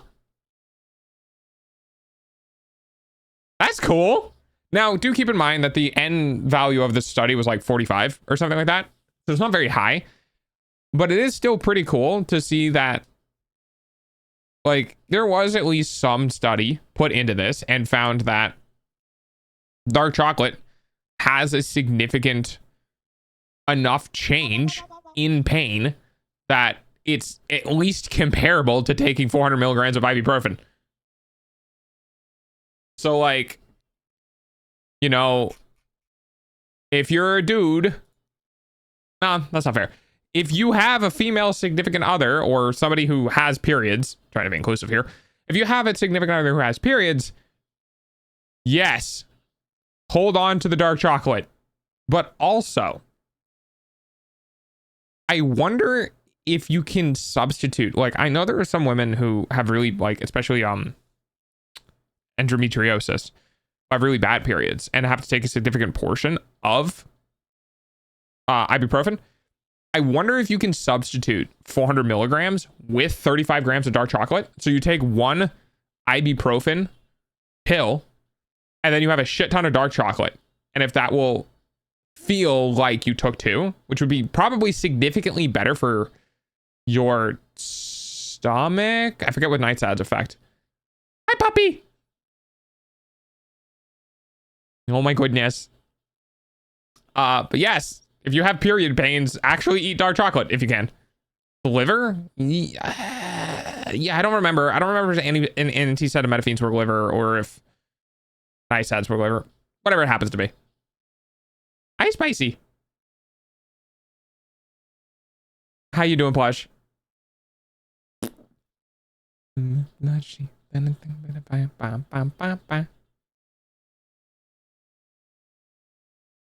Cold? Why are you cold?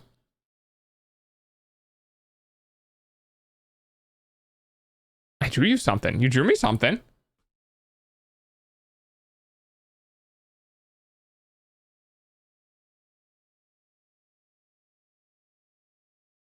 Ooh, dark fan art. Oh, it's great. I love it. Congrats on 1K. I love the sticky note. That's so good. Oh, I love the little boy. Look at him. Wait, this is so good. I might use this at some point. Obviously not for like self promo or stuff like that, but I want to show others. That's super cool. I love this. I'm gonna pin this. Where's my pin button? Bonk. Yeah. Oh, it looks so good. Hang on, I'll show chat for those who are not in the Discord.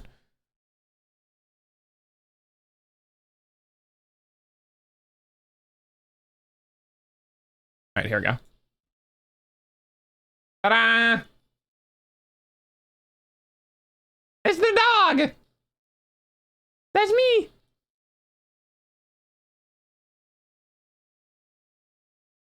It's the dog! Oh, there's also another one, which has this motherfucker. Hang on. Whoop. Look at him!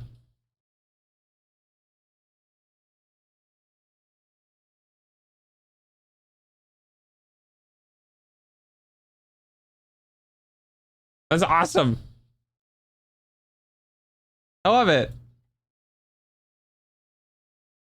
Yippee! The little, yeah, it's the little guy. Aww. Thank you so much, Soda. I super appreciate it. This is awesome. God damn, I love art.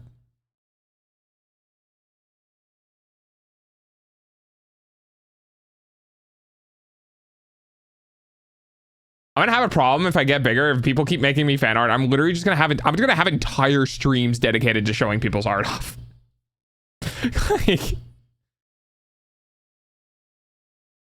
oh wait, hi, Veri, I got fan art. Yeah, come look at stream. Oh wait, hang on. It's on stream. No. Okay, I'm coming.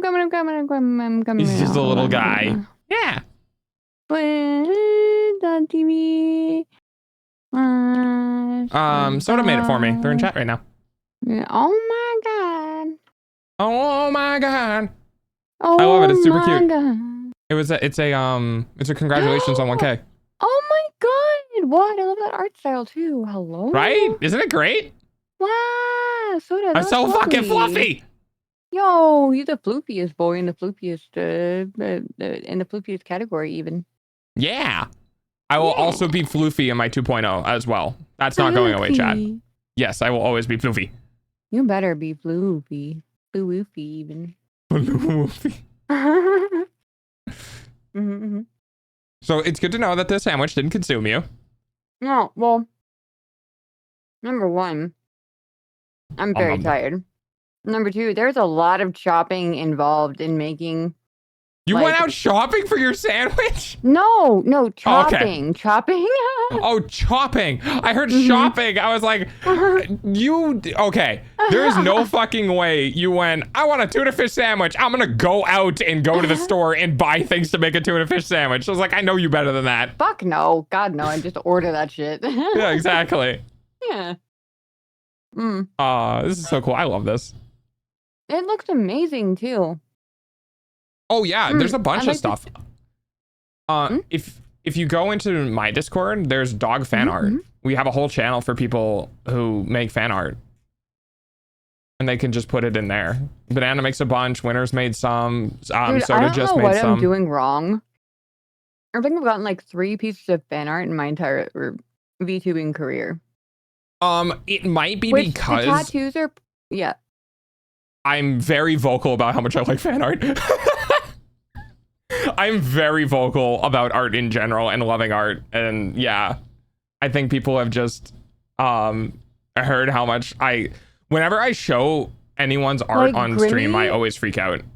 Yeah, well, yeah, no, that's fair. Dude, every time I get something new from Grimmy, it's immediately added as an emote to my channel. Yeah. Like her little scuff arts, like that was probably a better birthday present than any cash money gift. Oh, absolutely. Art to me is always like art, yeah. Yeah. Yeah, especially if it's like hand drawn Grimmy. or like, oh hi Grimmy. Speak of the devil. Little bouncy boy. Yeah, but you know, it's just I don't know. Why is it so special? I don't know. It's because maybe we're all just narcissists deep down. No, it's actually not because it's of us, but it's because we know what it takes to become an artist. Like we know how hard it is. You're not wrong. Oh my god. And we know how much time it takes to get to a point. Yeah. That's what it is. It's effort and time. That's exactly what it is. Yeah, that's exactly it. That's exactly it. That's so much more meaningful than money. Yeah, true. Yeah, 100%. Yeah. That's why I love art so much, because like not only did you need to get to this point, which took years to do, but you also needed to spend the time on something specifically for me. Yeah. Because I bring you, like, whatever I give you is translated into the effort you gave back. Incredibly, which is insane, honestly. Like, yeah. It's an honor and it's a joy. Yeah. Yeah. I love it. It's great. Oh, I didn't give it a bet. Yeah, it's right. I love art. Look at that fan art. Isn't that cute? I love the little laughy boy. I'm gonna miss a little bit when I eventually go to 2.0, but I still feel like this is the period of time where people are going to be like more it's a behind the scene things, you know? It's special. I won't ever stay here, right? I'll always move on, but I think it'll be cool for people to be like, oh yeah, I remember that model, and everyone else is like, what model? Yeah, so for those who are not aware, this is Spicy. Spicy Soda made this. I can try to blow this up to show the watermark. Give me a second. There you go. There's their watermark. Oh, a nice watermark. Yeah, I like it. It's cute. I like when watermarks are like almost like a logo, where it's readable, but it's still like identifiable. Yeah, that's true. You mean the artist? The artist is literally right there, Grimmy. Yeah, they're in chat. Never mind, I found them.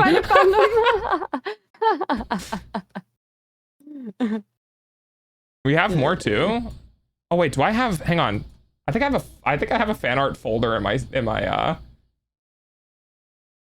OBS. Yeah, I do. All right, hang on. I'm gonna drag these down. Well, that's not where I wanted that to go.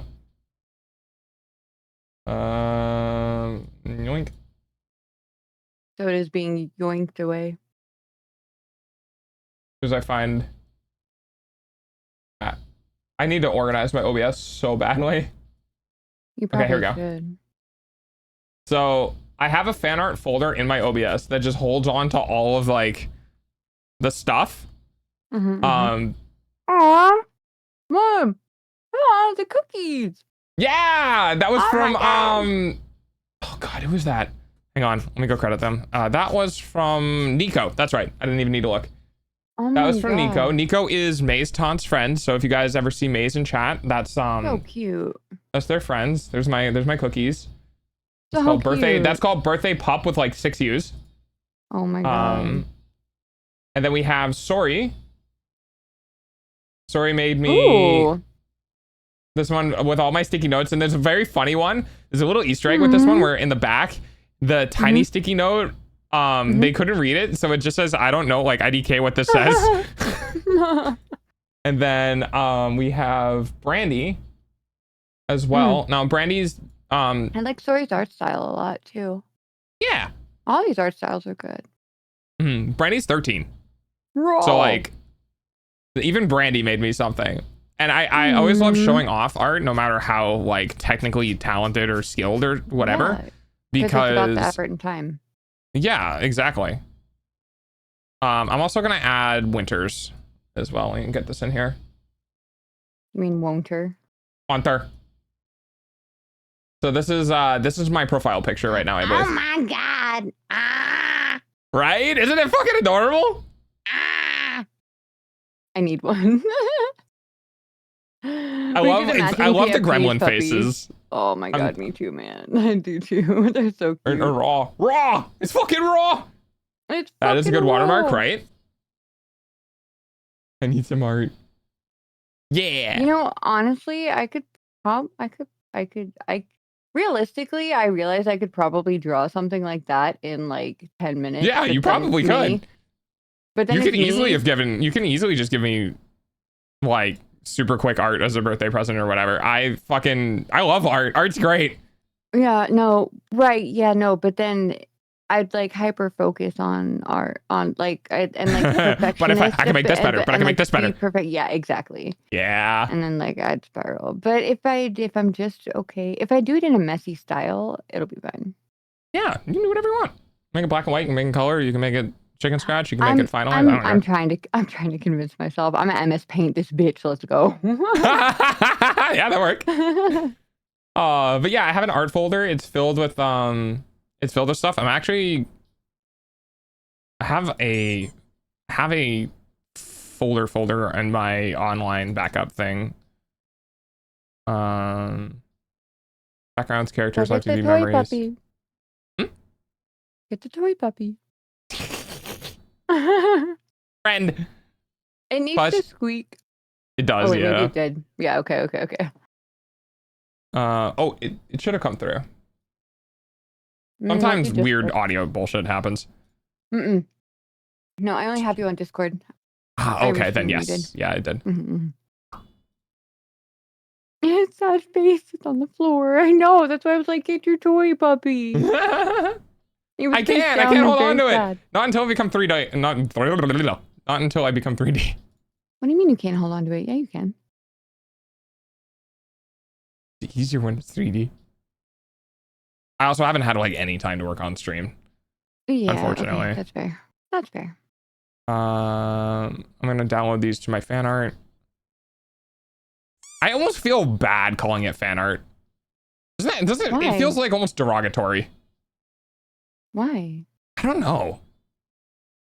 Because it's It like is- it feels no, reductionary. No, it doesn't. Not at all. No, if you write fanfic. Okay, well, no. I mean,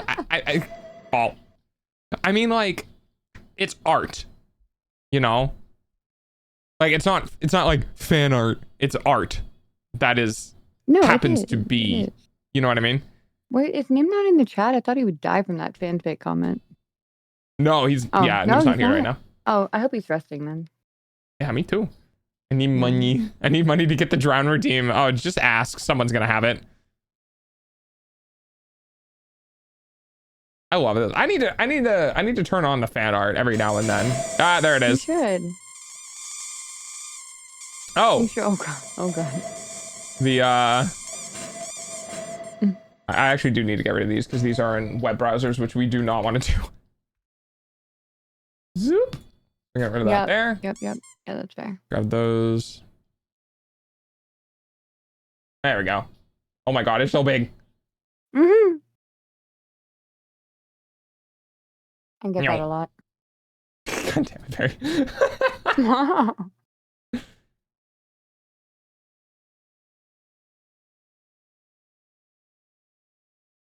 There we go. The reason why I have both of the 1000s is because when I open this up and I inevitably forget, and I'm like, why are there two? I'm gonna remember like, oh, this was because somebody did the fan art for 1000. And they're like, okay. Mm-hmm. Yeah. Come on. Come on. Hang on, I'm yelling at OBS. There we go. There we are. There you go. Yay. Yay. Here, now all the art's together. Yay. Perfect. Let's Too go. much stuff. I have a lot. No, honestly, your overlay is pretty clean without the art all over it. Mm-hmm. Yeah. I try to be minimalistic. I just don't like a bunch of stuff around. That's all. Mm-hmm. Yeah, I am the opposite of Veri. Mm-hmm. Yeah. Yeah, Veri. I have all the things. Me. I have some things. I have necessary things. No, just because you say they're necessary doesn't mean they are necessary. No. You have necessary things. Oh, okay. I thought you were saying. I have asinine, overly complicated.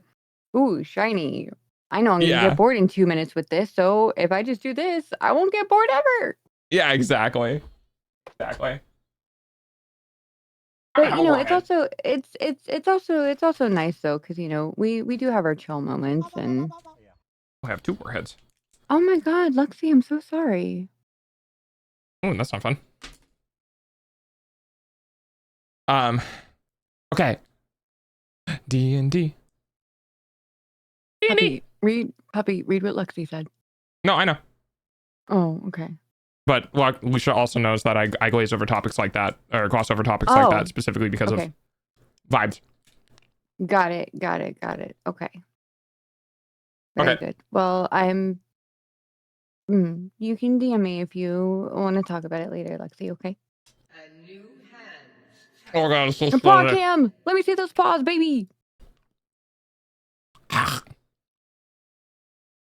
is a really bad one. You know, this is literally a case of the tiny keyboard. How do you function with a keyboard dude, your keyboard and my keyboard are so different. We are polar opposites, puppy. I don't understand. It's because we're complete polar opposites, man. I don't. You should see my other one. My other one didn't even have arrow keys. That's why I got this one. What the fuck? I know. I know. It didn't last very long. No. Yeah, that's a recipe for disaster. I wish I had a home key. I don't have a home key. I have an end key. End page up and page down, but I don't really use page up and page down. I would prefer to have a home key. You have a delete key? It's right here. You have backspace and delete? Yep. Okay. I needed a delete key. Yeah, you have a tab? Of course you have a tab. I have my arrows, delete. I have all my F keys through function. I have print screen with function P. What the fuck is PB? What? I have a print key, so print, scroll lock, and then I have PB. I've never heard that. I run away back to physics. I'm sorry, Grimmy. Bye, Grimmy. Is it D&D time? Yeah. It's tiny. Yeah. Hey, stop making fun of it. It's perfectly my sized. It's also because normally I have this is over, but normally I have like my hands are like this far away from each other when I do like games and stuff. and anything like too big pushes my arm off like away from my body, and it turns the like my elbow out, and I don't like that. I like having my elbow straight to the desk, which ends up being like this. Fair. It's That's tiny, fair. small, microscopic. It's average.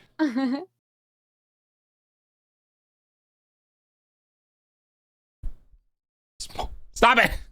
There's nothing wrong with its size. You're gonna keep making fun of it. I'm not gonna show you anymore. I think it's perfect just the way it is. Shut up, Veri. And I have. Bye, Grimmy. I love you. I didn't say there was anything wrong with it. It's just this small. No, I'm a big scary dog. It's my dice tray. This is a 3D printed dice tray, by the way. If you guys don't have a 3D printer, sometimes it's worth to have. I have a 3D printed figure of Mikasa from Attack on Titan. And a fox skull, actually. Oh yeah, Grimmy and Plushie, you two need to talk, by the way. Because I think you would enjoy each other's company immensely. I will force people to be friends. I will. Yeah, no, you two, like, yeah, no, trust me. Like, Grimmy has, Grimmy's, like, small-based. Like, you know, like My Little Pony and, like, stuff like that. And she's very soft, essentially. And Plushie's the same way. Plushie's, like, literally puppy. Plushie's baby. This is a dice tray. This is where I roll dice in. This is my dice. That is a metric fuck ton of dice. Jesus God. Don't blame me. My friend, ex-friends, past friends, when previous friends, thank you. When Christmas came around and my birthday came around, they bought me 2 like dump dice bags, which was just like miscellaneous dice from companies, because they were all like, you need more dice, and I was like, I don't need more dice, and they're like, we're getting you more dice. Nice. I mean, I'm always open for more friends. Yes, Plushie loves attention. I will yap with Grimmy, and I'll see about getting you two together to talk about like topics you guys like. Plushie, am I wrong?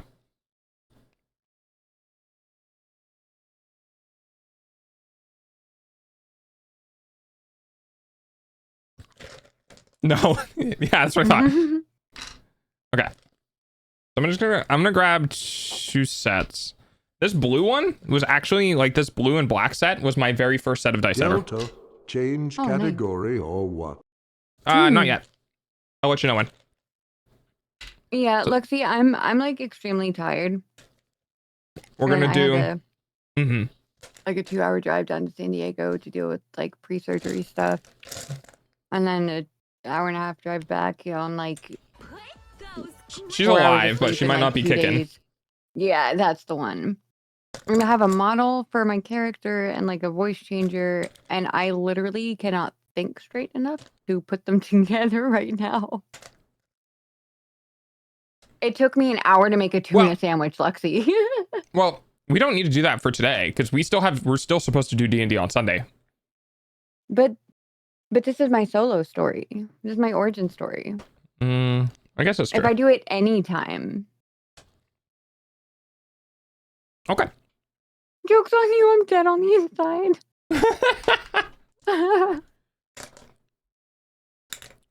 It's almost time for Dog's early payment using your eyeball. I'll tell you what, you get your dice. I will get my stuff, and I will see if I can coherently set it up. Okay. If I can, in fact, coherently set it up, we're good to go. Okay. Okay. I'm gonna roll for chance. Roll an 8, which means it's below average. Wait, what if we have advantage because of caffeine and Adderall? No, it's even worse. Oh god, oh god, oh god. It's affecting the sleep, it's affecting the sleep. Do you actually do like life rolls? Yeah. When we did the D&D session, I did actual on the die rolls. No. Well, yeah, no. But I mean, like, like for no, that I don't do. like, I used that would to. be really funny though. I used You to. seem like you would. You totally seem like you would. Yeah, you do. Nice. Hey, thanks, Fox. Roll for my DS blowing up. 11. Cool. Oh yeah, guys, I showed Veri my contraption. She approved. I did. Barely a fire hazard. Yeah. I could lick that and probably be fine. Yeah, I'd be fine. And you know, if I had $1 for every time I said that. No, Veri. I could lick that and probably be fine. Oh man, that belly laugh of yours was so worth that shame. Oh man. There's something about puppies' laughs that's good for the heart, isn't there, chat? Oh god, so worth it. Veri, stop putting things in your mouth. Why am I the one that has to tell you this?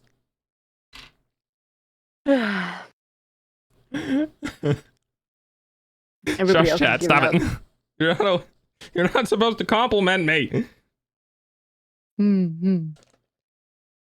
It's a different set? You know, I actually I think where are my dice? I think they're in the cabinet, the drawer in my kitchen. Actually, I think I know. Hey, what's wrong with putting things in your mouth? Bushy, you and I need to have a conversation of things you shouldn't be biting into. Actually, oral fixation. That's like why I vape still even. Oh yeah, and I know Plushy. I'm pretty sure Plushy has that too. All right, I found a full set. Good enough. Technically, when you're supposed to do percentile rolls, you're supposed to do 2d10. So, if you end up having a real set of dice, these are our d10s, right? And one of the d10s will have a tens, and the other will have an integer. Normal, you know, 1 to 0 to 9. When you roll, you add them together. So I rolled a 10 and a 6, so that's a 16%. So oftentimes DMs will they'll roll a percent check, be like, is there a I don't know, cleaning solution in the broom closet? And you're like, well, it makes sense for there to be one, but like there's also a possibility that they ran out or it's in use. Or yeah. So you'd be like, what's the likelihood that they have it? 60%. So roll 60 or under. And I rolled a 10. So which means it would have it. But if it's like... Is it actually like a 50-50 chance that you're going to roll like 50 and under or 49 and under and 50 to whatever? 100? Yes. Because the way it works is if you get double zeros on one die, which it does have double zeros, and you get a 1, that's 1. If you get double zeros and another 0, that's 100. 100? Okay. Yes. So it's a 1 through 100. I do? Yeah, that makes sense, Plushy.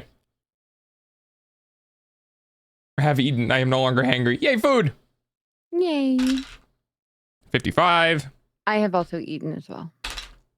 I'm going to go on that hunt now for the model and voice thing. But I'm going to be right here, though. I'm still going to be here. I'm just going to focus for a minute. We had, I had a player one time who I said, they were like going through a thing. And a lot of my D&D games, I'm very, very high fantasy. You walk in through an ethereal door and up a stairwell that seems to lead to nowhere, and you did it for weeks and weeks and weeks, or like whatever. So one of the things that happened was this particular character met Bahamut, the lawful good dragon, platinum dragon. And she was like, on the way back, she was like, what are the chances that I could have like asked for something from Bahamut? And I was like, no, actually, no, sorry. She was bored because essentially in the game, we forced a like test of will. So she had to walk up, I think it was like for 7 days. She had to walk up a stairwell. She never got hungry. She never had to use the bathroom. She never had to do anything like, you know, organic based. You just had to keep walking for 7 days. And it was a challenge by the god of Bahamut, like Bahamut, the, you know, lawful good god of dragons. Did you know it was a challenge? No, they didn't. They just knew your eyeballs pay for that dogs' food. they could either at the go end. up or go down. I see. So they went up and they kept going up. Mhm. And they eventually reached Bahamut and they had the whole thing and they had a conversation. That was really cool. And, you know, then they needed to walk down. Mhm. And then they had to walk down the stairs for 7 days. Oh, really? After all that? Yes. And Oh. the concept was either A, you can kind of, you know, skip steps, whatever, and you can make it go faster, or you can do something else. Because it's a 7 day period of time. Like, you're still walking, you still take breaks, right? You can still sleep if you want to. You don't have to, but, you know, monotony and stuff like that. So there was an option to have downtime during this travel. And what she decided to do was she decided to tinker, because she was an artisan. She worked with making rings and earrings, like small metal objects. Mhm. And I was like, okay, sure. Yeah, you can make something. Why not? Let's roll me a d20. Let's see like how good it is. Right, higher number better.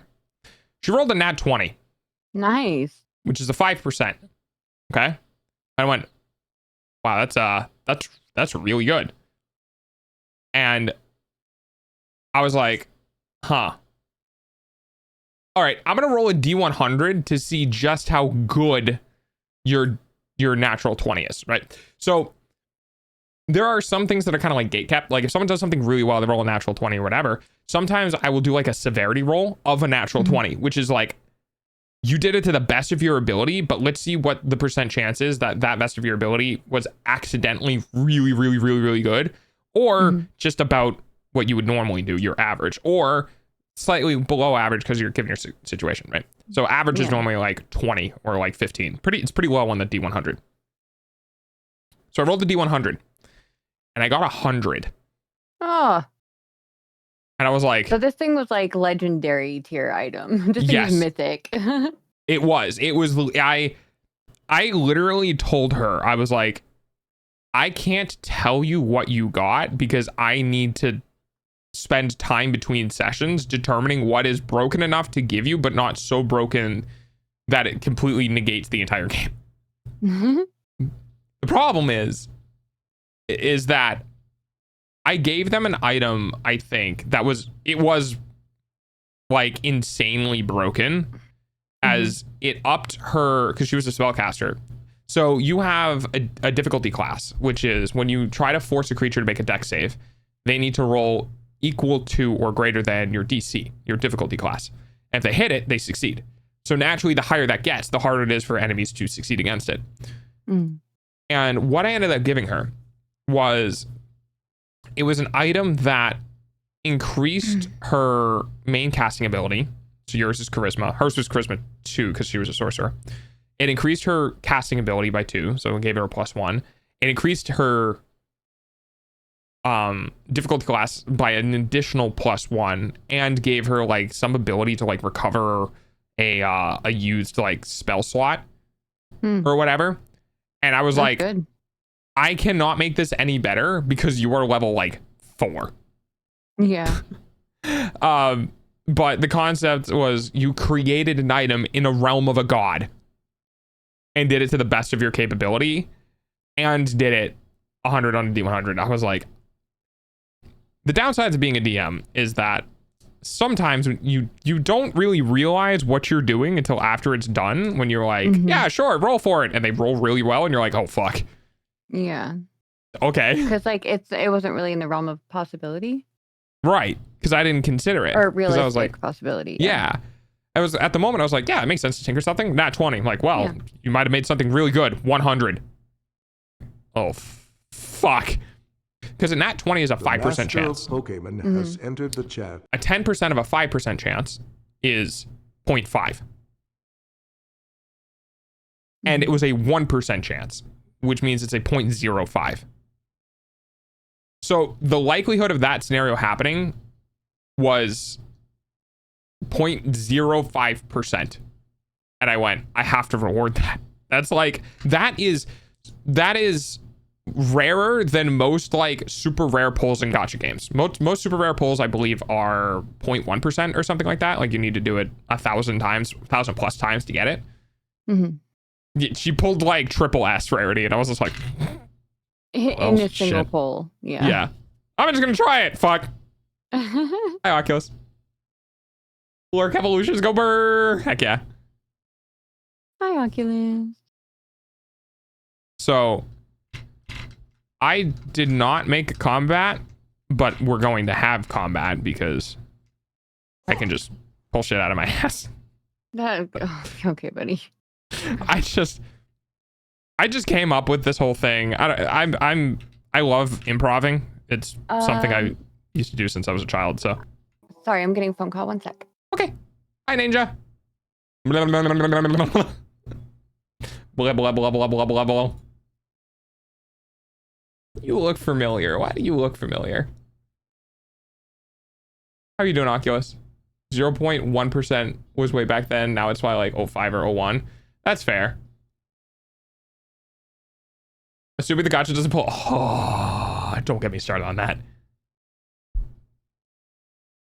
I hate the Oculus. Oh, also, Banana, it's okay that you think you've been slacking, because it's fan art. There's no hard and fast rule about how often you should be doing fan art. You could just not do fan art forever. Like, you know what I mean? Good, how's DND going? We're about to get maybe started. Veri's had a day. So we'll see. So let me go ahead and react to this as well.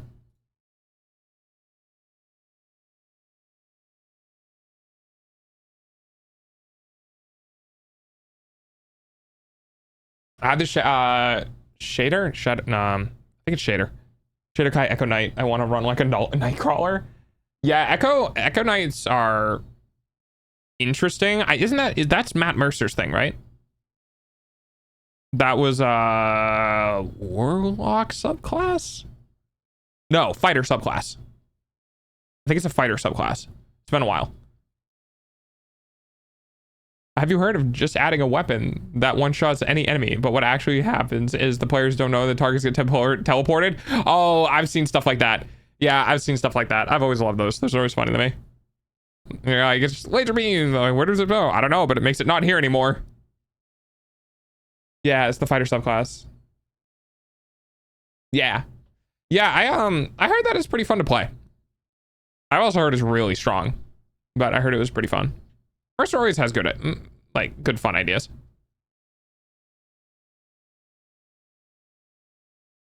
I think there was a post on Reddit about the whole like, there was an amulet that would protect against spells or something, like make you immune to spells, but the second you took it off, it would do all of the damage from the spell that you saved against at like one instant or something like that. It was like a cursed item. I forget which one it was. I saw it on Reddit. I thought it was the funniest fucking shit. It like took out half a city when it went off. It's like a legendary cursed item. Yeah, it buffers the spell effects. Yeah. So like all of the damage that would accumulate specifically from spells would get stored in the amulet. And the player felt like, oh, it's just absorbing all spell damage. It's really strong. And the second the player takes it off, it's when it dumps all the damage out. And I think they had something in the order of like over 2,000 damage absorbed or something. Like there was probably a way, the DM probably had a way where, you know, dispel magic or remove curse or like whatever. Like there probably would have been an arc to get it off the character without killing them. But that didn't happen. And apparently they went out into the shopping district and the party split up. And there was one party member with the cursed necklace and another party member. And then there was the other two all the way across the other side of the city. And they were trying on gems, or they were trying on like equipment items, and they took the necklace off, and the DM just went like, okay, now half of the city block is gone, or half of the city is gone. When it was like just dumped thousands and thousands of damage instantaneously in the area and just killed the player, the other player that was in the area, and everything else. Yeah.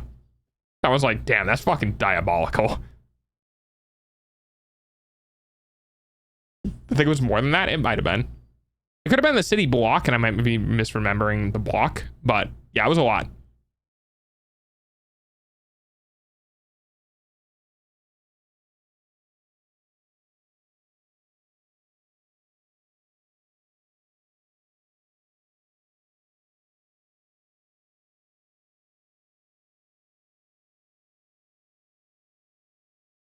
I'm thinking here.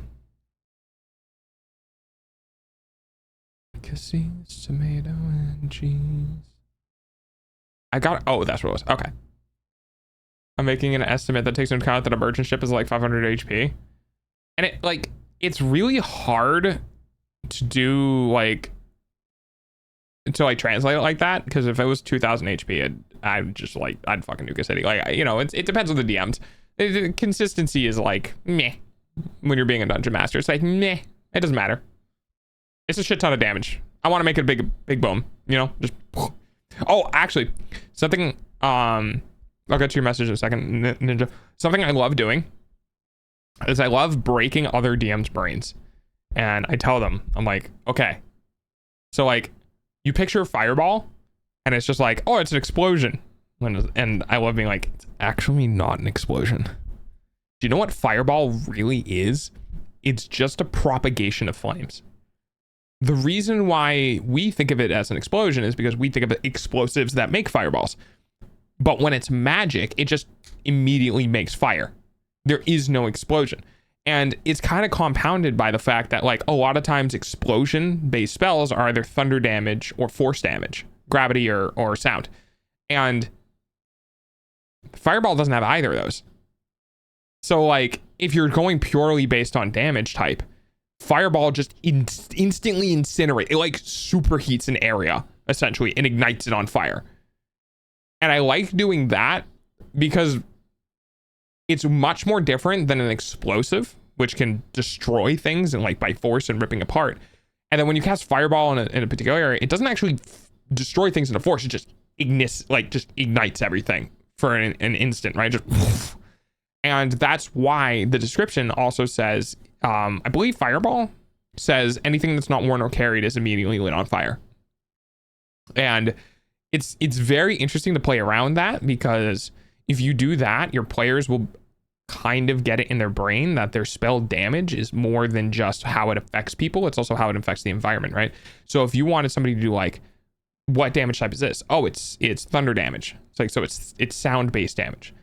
So when you want to like potentially deafen someone for a brief period of time, you can cast Shatter on them, and then you can be like, okay, they took a crap ton of thunder damage. Can I say that they're like deaf for this round? I'd be like, yeah, that makes sense. And then they can have a communication between players, knowing the enemy can't hear them because they're currently going bop, bop, right? Same thing with force damage. Force damage is like gravity. So when you get hit by force damage, it's like pushing you down or moving you or crushing you in some way. It's really cool. Imagine a world, the hum of the amulets being overcharged is like, that's the side of divine power. King dies as something sudden as burial is an event. Yeah, right? I love D&D. It's so much fun. All right, I'm back. Sorry about that.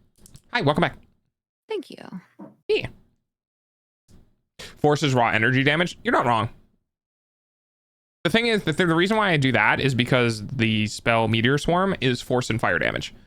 And if you summon a meteor and it hits something and it does force damage, my brain went, makes sense for it to be like gravity-based damage. Also, I don't know why, but some of these... Ninja. How did you find me? These are just I crossed. swear to God, you're a ninja. I knew I recognized that name. Ow. Oh. I probably looked in the Discord, saw who you were sitting with, and then saw that person was streaming. Yeah. I forget that works like that. Mm-hmm. Ninja, do you play D&D? Mm-hmm.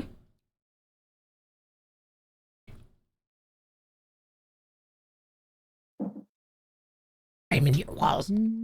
What? Oh, thank you for saying it like that. I appreciate that. Okay, so I found. You're welcome. I found the model. I found the model, so that's good. God, I love warheads. Oh God, I'm so sorry. It makes me feel. Yeah, I love that for you. It's almost no, like can you eating hear- acid. It causes Can you your body hear to a have an involuntary neighbor- response to it. Can you hear the construction that my neighbor's doing? That's Not really, no. Okay. How does If one my mic feel? picks it up, let me know. Okay. How does one do this feel thing? Somebody quit that. I have an exclamation point clip, by the way. If it's less than 30 seconds, might take a second, you know. It might be gone now, but yeah, we were just Chet and I were just yapping. Yeah, no, that's fine. What was I just doing? You were trying to get your thing to work. I was. No, I mean it works. I just. Oh, the voice thing. Yeah. Okay. Dude, I need to get male Veri model going. Like my space pirate version of Veri. Ugh. Pirate Veri's a fucking mood, man. Force damage instead of bludgeoning. The way to think about it is that force damage is bludgeoning magic. Couldn't it also be kinetic energy though? Or like kinetic force? It is. It's kinetic force through magic rather than kinetic force through Motion or physical through physical movement, object. Yeah. Mm-hmm. Which is why I label it as gravity, because there are some things that have force damage, but they don't like do or make a thing. It just does force damage. So to that effect, I normally have it be like for players to digest it easier. I normally just like label it through gravity. Okay, I think Right, Oculus. I think anti-gravity does force damage. No, it just floats. Catapult does bludgeoning through magic. Well, catapult throws a physical object, so it imparts motion to it. If you were like catapulting a magic piece of magic, right? Not a solid object manipulated by magic, but an actual raw piece of magic, then it would be force.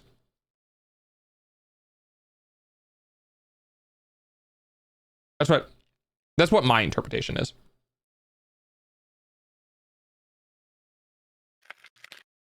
That's a good point.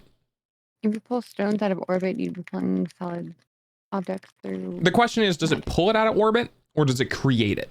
Because if it creates it, still kind of is magic. It depends if they like stay behind. I don't know. Good question.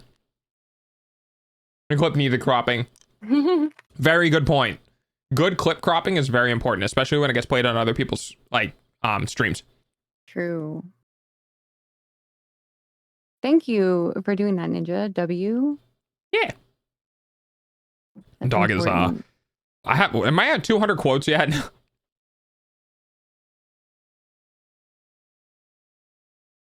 That was my argument earlier, but we just assume it creates stone through magic since that's how we imagine meteors. What is magic stones?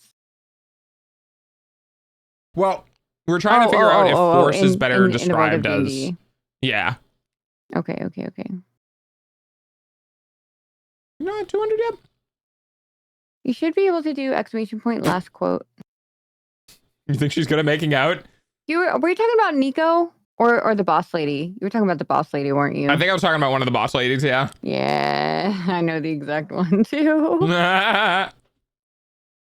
Maybe last quote, one word. Or not. I might make a rock, others might make a portal into space. I feel scammed. Yeah, welcome to me, bro. You Wait, think I what? know things? Bold of you to assume I know what I'm talking about. Okay, that honestly, Oculus, that's your fault. Can we get a blame 186 Oculus quotes. in the chat? Look at you.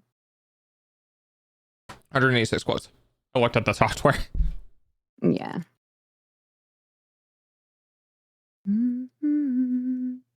Just a magical orbital Gatling gun that shoots explosive rounds. My trust in humanity just greatly is decreased. great.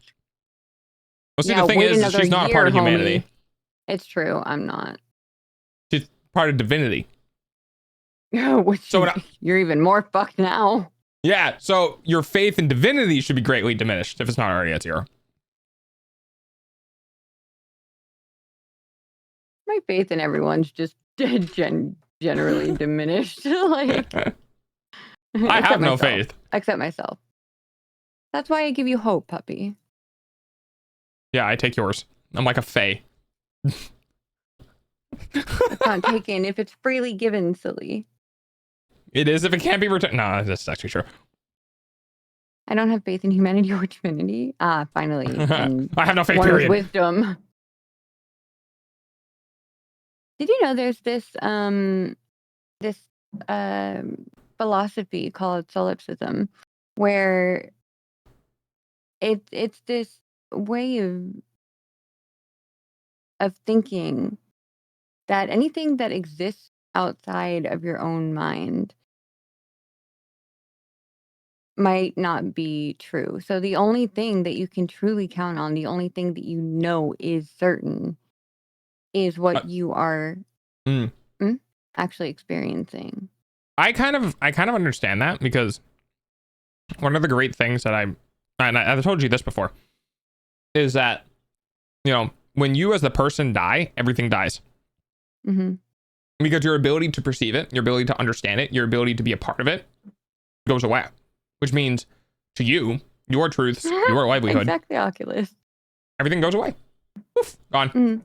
All of the future immediately happens when you die. From a singular perspective, sure, but also, you know, laws of the universe state that energy can be neither created nor destroyed. So that energy has to go somewhere, whether it goes into the ground beneath you or comes from the bullet that killed you, or Your ability to perceive is what allows your brain to simulate reality in your head. I mean, exactly. He's not wrong. Not wrong, though. Not wrong.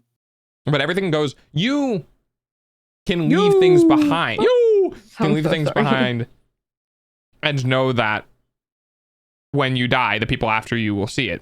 But for all intents and purposes, you won't be there to witness it. And because you're not there to witness it, you're not there to... It doesn't actually happen. Yeah, time for... You don't get to be there when time passes. So, like, the probability of somebody reading that thing you left behind is similar or different than the probability of it getting hit by a meteorite, or like all of the other infinite timelines that can happen to that object. And the second your perception goes away, the rest of everything that is the future happens and goes away. You can't perceive it. Everything everywhere all at once and nowhere at all at the very same time. Yeah. Just close my eyes. I just want to be uploaded to a fucking computer. Unfortunately, I know I'm not going to be the one that gets to experience it. It's going to be the thing in the computer that gets to experience it. But assuming you don't turn into a ghost. I don't know what's scarier. Letting everything happen and being done with it, or being trapped on a plane of existence forever. It's one more. Honestly, as long as the Winchesters come to take me out, I'm totally fine with being a ghost, man. Like, I'm good with that. I'm alright with that. How's your progress doing for finding the stuff you need? Yeah, it is progressing. Let's go. I think I'll why don't we go ahead and start laying the foundations, puppy? I'll start getting stuff up. There is a town. You see the town. It's because we laid the foundations previously. But I would need to tell chat. Well, for chat, I mean. Yeah. Specifically. Yeah. Definitely for chat. Just for chat, right, Veri? Just for chat's sake. Well, I vaguely recall the setting. I know that there's some the town, yeah, just for chat. Oh, Veri. Look, I remember what I asked you. Pat. I remember something, you know. Okay. So, couple of things. Thing number one is that, why? I forgot Woof. Woof right back at you. I forgot that I needed to give you guys hero tokens. And what I mean by that is that in my games, and I borrowed this from Robert Hartley GM, we have hero points or hero tokens. Hero points are better because tokens are things on maps. But hero points are essentially a ex machina token where you can be like, I want to do this. Here's my hero point. And like, it's one a session. And you can force something to happen or you can force a narrative. And the point of doing that is so that if the dice rolls are really shitty, or if something happens that you don't approve of, or you really, really, really want something to succeed, then you can use that cash in essentially to do whatever you want. Now, they're not all powerful. You can't just be like, I summon a meteor. That's not going to work. But you can shift things in a certain way.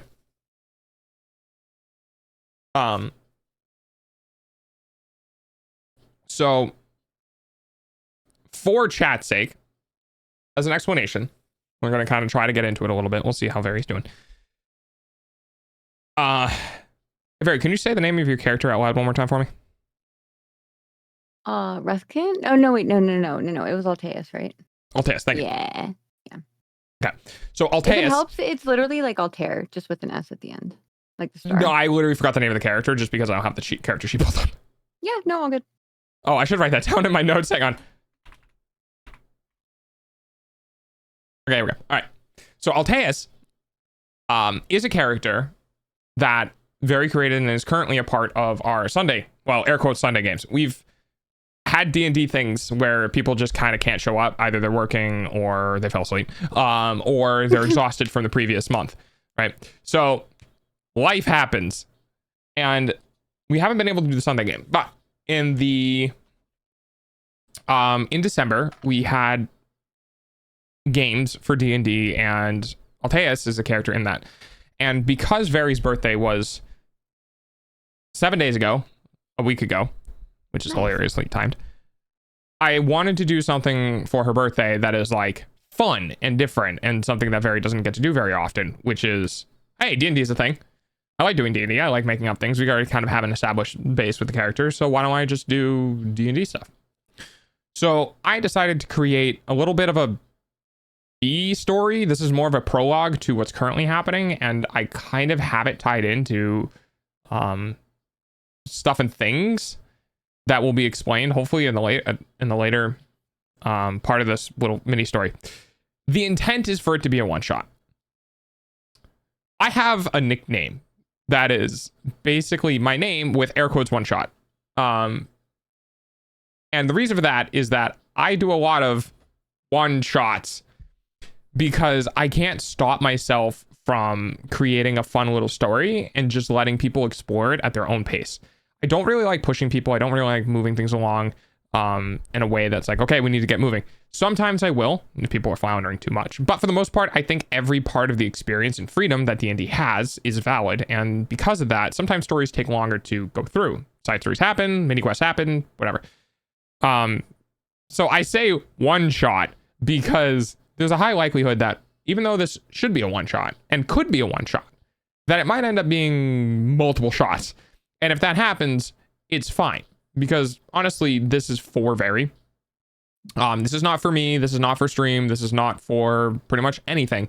But rather, this is something that I offered Veri even behind closed doors. I mentioned this the other day. But I was like, this doesn't have to be on stream. We can just do this before stream or whatever. And it's totally fine. So this will take however long it's going to take, whether that's 2 hours or 20 hours. But it is going to be what it is. It is. And can I just reiterate, Puppy, this is especially a treat for me because usually I'd like being the one that isn't in control of the narrative. I've literally never experienced that in my life. That's fair. But it's nice because it's almost like an exercise that I would do when I was writing, you know, and like just put your characters in like these situations and see how they act. Because I was one of those writers who I literally didn't have a plan for my book. Like, I just let the characters take me wherever the hell they were going to take me, and they. Which is actually a lot of how I develop these stories. Is that I create a lot of world building, and then the actual stories or the actual functions within the world are organic. Why would this person do this thing? How does that play into the next part of the story? Yada, yada, yada. World building is integral to, actually, I think, the world makes the people, really. The world makes the people. It also makes the stories. Because you can't make a story in a world that doesn't make sense. You have to make the world first to put pressure on people, right? True. Economic pressure. Why does economic pressure exist? Because the trade system broke down. Why did the trade system broke down? Because there's an embargo on specific, like, it just kind of keeps going. It snowballs. Yeah. And, you know, there's an embargo on specific goods, metal goods for like hammers and stuff that happened now. This country isn't trading to us. But what that means is that our own country is now going to start creating mines. Now there's jobs for miners, there's jobs for metalsmithing, and like that's really popular, but it's also very expensive, even if it is. And then you can keep rolling that through, and eventually you'll have a story out of it. But yeah, and so it's good for me because I like telling stories, and it's good for Veri because Veri likes partaking in stories. It's Veri's a very story driven individual, likes making lore, likes making likes writing, likes doing those sort of things. So because of that, I was like, yeah. Because of that, I was like, hey, let's do a D&D thing, because a D&D thing is a verbalized written story that is a community. It is a collaborative effort between the dungeon master and the players, and it can be 1, 2, 3, 4, 6, 8 players, whatever. But it's still collaborative in a way that an AOL instant messenger role play. Pretty much, and it's great. But it has rules and dice. You get to throw math rocks and shit happens. True. And for this particular story, what we're doing is we are setting up a sort of story before the story, and that Veri can use their character at the same level they have. So like you can go into Roll20, you can go into the character sheet. Veri doesn't have to worry about making new things or downgrading or anything like that. And we're going to go through how she got her character to where he is now and the story behind it. Now, some things are a little like plot holy. Some things are going to be a little like, that doesn't make a bunch of sense. Just fucking ignore it. Because the thing about this is that because it is heavily involved in improv, you can't really concretely create things and completely plug holes because you fuck up talking or like something happens, whatever. So it is meant to be fun. For me, it's a fun improv activity. It's a fun world building activity. It's a fun reactive activity and giving players chances and then taking it away from them and then giving it back and a whole bunch of other stuff. So, okay. The Emperor. The amount of awesome character concepts I've had died on the altar of scheduling. Yeah. Aww. Yeah, that's sad. Okay, I've got model. I've got we'll work on the voice changer as we go. So this story in particular, Alteus is discovering or coming across a town. Now, when I mean town, I don't mean hamlet. I don't mean small thing. When I mean town, I mean like think of a town that you can go visit in your city or in your state rather, or country or whatever, right? A town. Smaller than a city, bigger than a hamlet, bigger than a village. So Alteus is coming across a town where there have been sort of is interested in it because of the way the magic system within the town works. And public knowledge is that the magic system is a distributive magic system. It means that if you get better and better at magic and you have more and more magic capabilities or magic battery, essentially for like casting spells, you know, your spell slots and such, that magic is invested like a tax system into a main network and then distributed amongst those who without it, so that they too can participate in managing crops or using high level spells than they might normally have access to and stuff like that. And that got Alteus's attention because there aren't very many places at all that are like this, and it's very free-flowing and very magic-based and very open. And because of that, Alteus is like, I wonder, you know, I wonder why this system is in place. How is it working? Why is it thriving? Why can people use it? And those sort of things. Because for Alteus, with Alteus's patron, it's very controlled, free to use, but every time you use it, you're kind of asking for it. Yeah, from your patron. Where something like this is just, you just get it. So Alteus hasn't arrived at the city, or the village, the town. Jesus Christ, I'm saying everything but the right one. Hasn't arrived at the town just yet. We are sort of starting off in the getting into it, and that's pretty much the general explanation of this. Even magic gets taxed. Pretty much. It's controlled but freely used, which is a little bit like a warlock, but you know. All right. How's it going over there, Veri? It's going good. Are we doing a model collab? We can. Yeah. You want to show off the thing? I mean, okay. I went through all that trouble. I mean, yeah. Well, then yes. Yeah. All right. Let me. Would you like me to host since you're streaming? Yes. If you're on your PC, yeah. I think so. Yeah. Yeah. Welcome to the internet. Take a look around. Anything that Bo can be found. We got mountains of content. Some better, some worse. If none of it's of interest to you, you'd be the first. Welcome to the internet. Come and take a seat. Would you like to? Let's see. Would you like to? Was it something or sometimes something feet or Harry Potter? Famous. Well, it's famous women's feet. Oh. Yeah.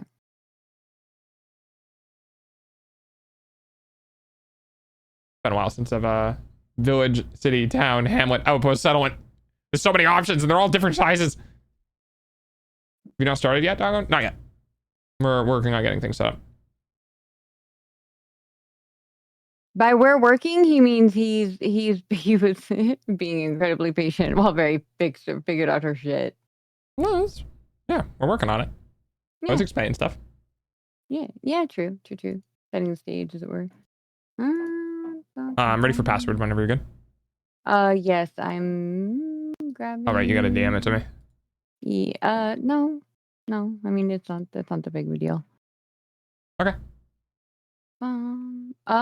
Yeah, we are friends on Steam. We're gonna host. What is the password? That's it. Let me look at the lyrics. Now I need to know. Okay.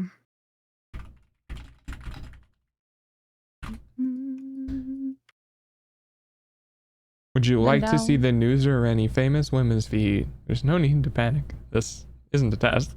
Just nod or shake your head and we'll do the rest.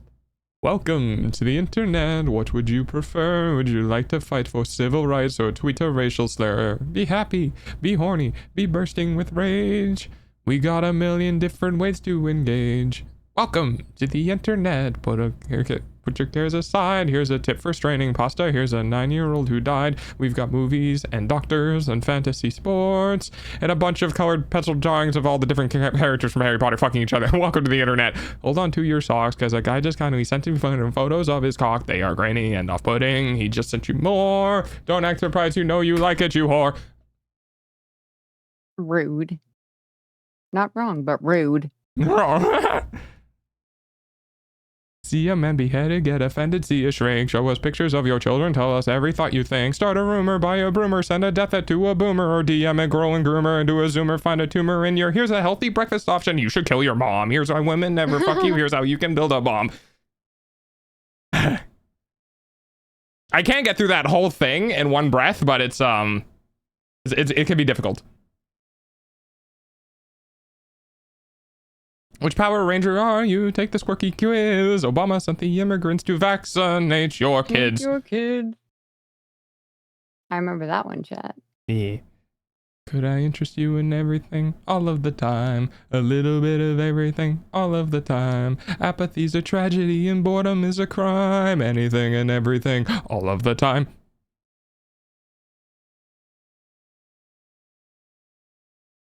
You just say hashtag internet and it paraphrases the whole thing. There are easy slots, but not hard slots. Yes, because we only got easy slots because people had bitching about the fact they weren't winning the normal slots. Oh, cute fairy. Hmm? I said cute. Oh, that yeah. I mean, sure. I mean that's special just for you, I guess. Thanks. She lied convincingly through her teeth. You really can't hear that hammering? Not really, no. Chat, Awesome. Can you guys hear anything?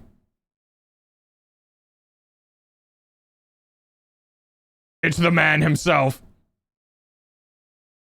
Immediate VTuber debuff. Male VTuber debuff time. Right. I have to get the voice changer also. I hear what do you hear? Banana. Who is that? That's That's Veri's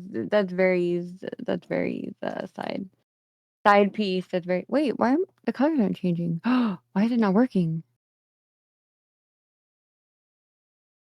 Is it not winning regular slots? Whoa! Oh wow. Abort.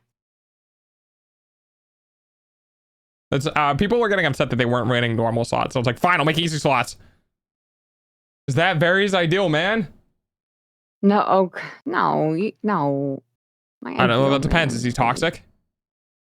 Is he toxic? Is his name Aaron?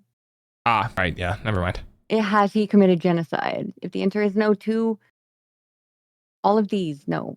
Took me 2 pulls. Well, try again. I've committed genocide. Toxic, I know. Have you? Committed genocide. Yes. Oh yeah, when? Well, do ants count?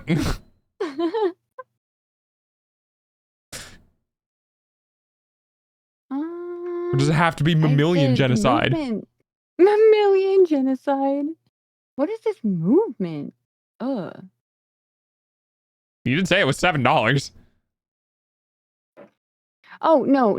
I'm mad at myself because I should have had this all sorted and done already, which it looks like it was done and sorted, but I still. I know when to lay down my cards. It looks a bit toxic. There we go. Okay, that's better. I see. Jeez. There, God, now I can move. I have a problem. I can gamble. God damn it! That's the 4th day in a row I've lost everything in a gamble. You can just give it back to yourself. So Yeah, I know. Yeah, okay. Hey, my DS is not charging. Yay! Yay! Let's go. Ta-da! Time to play Pokemon, chat.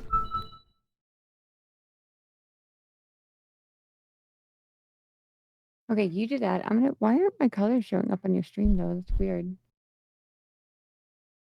Probably Here, chat. You can listen along with me.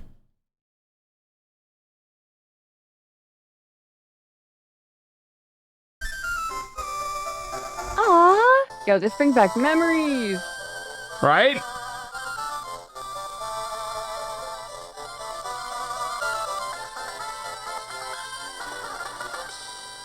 Da-na-na.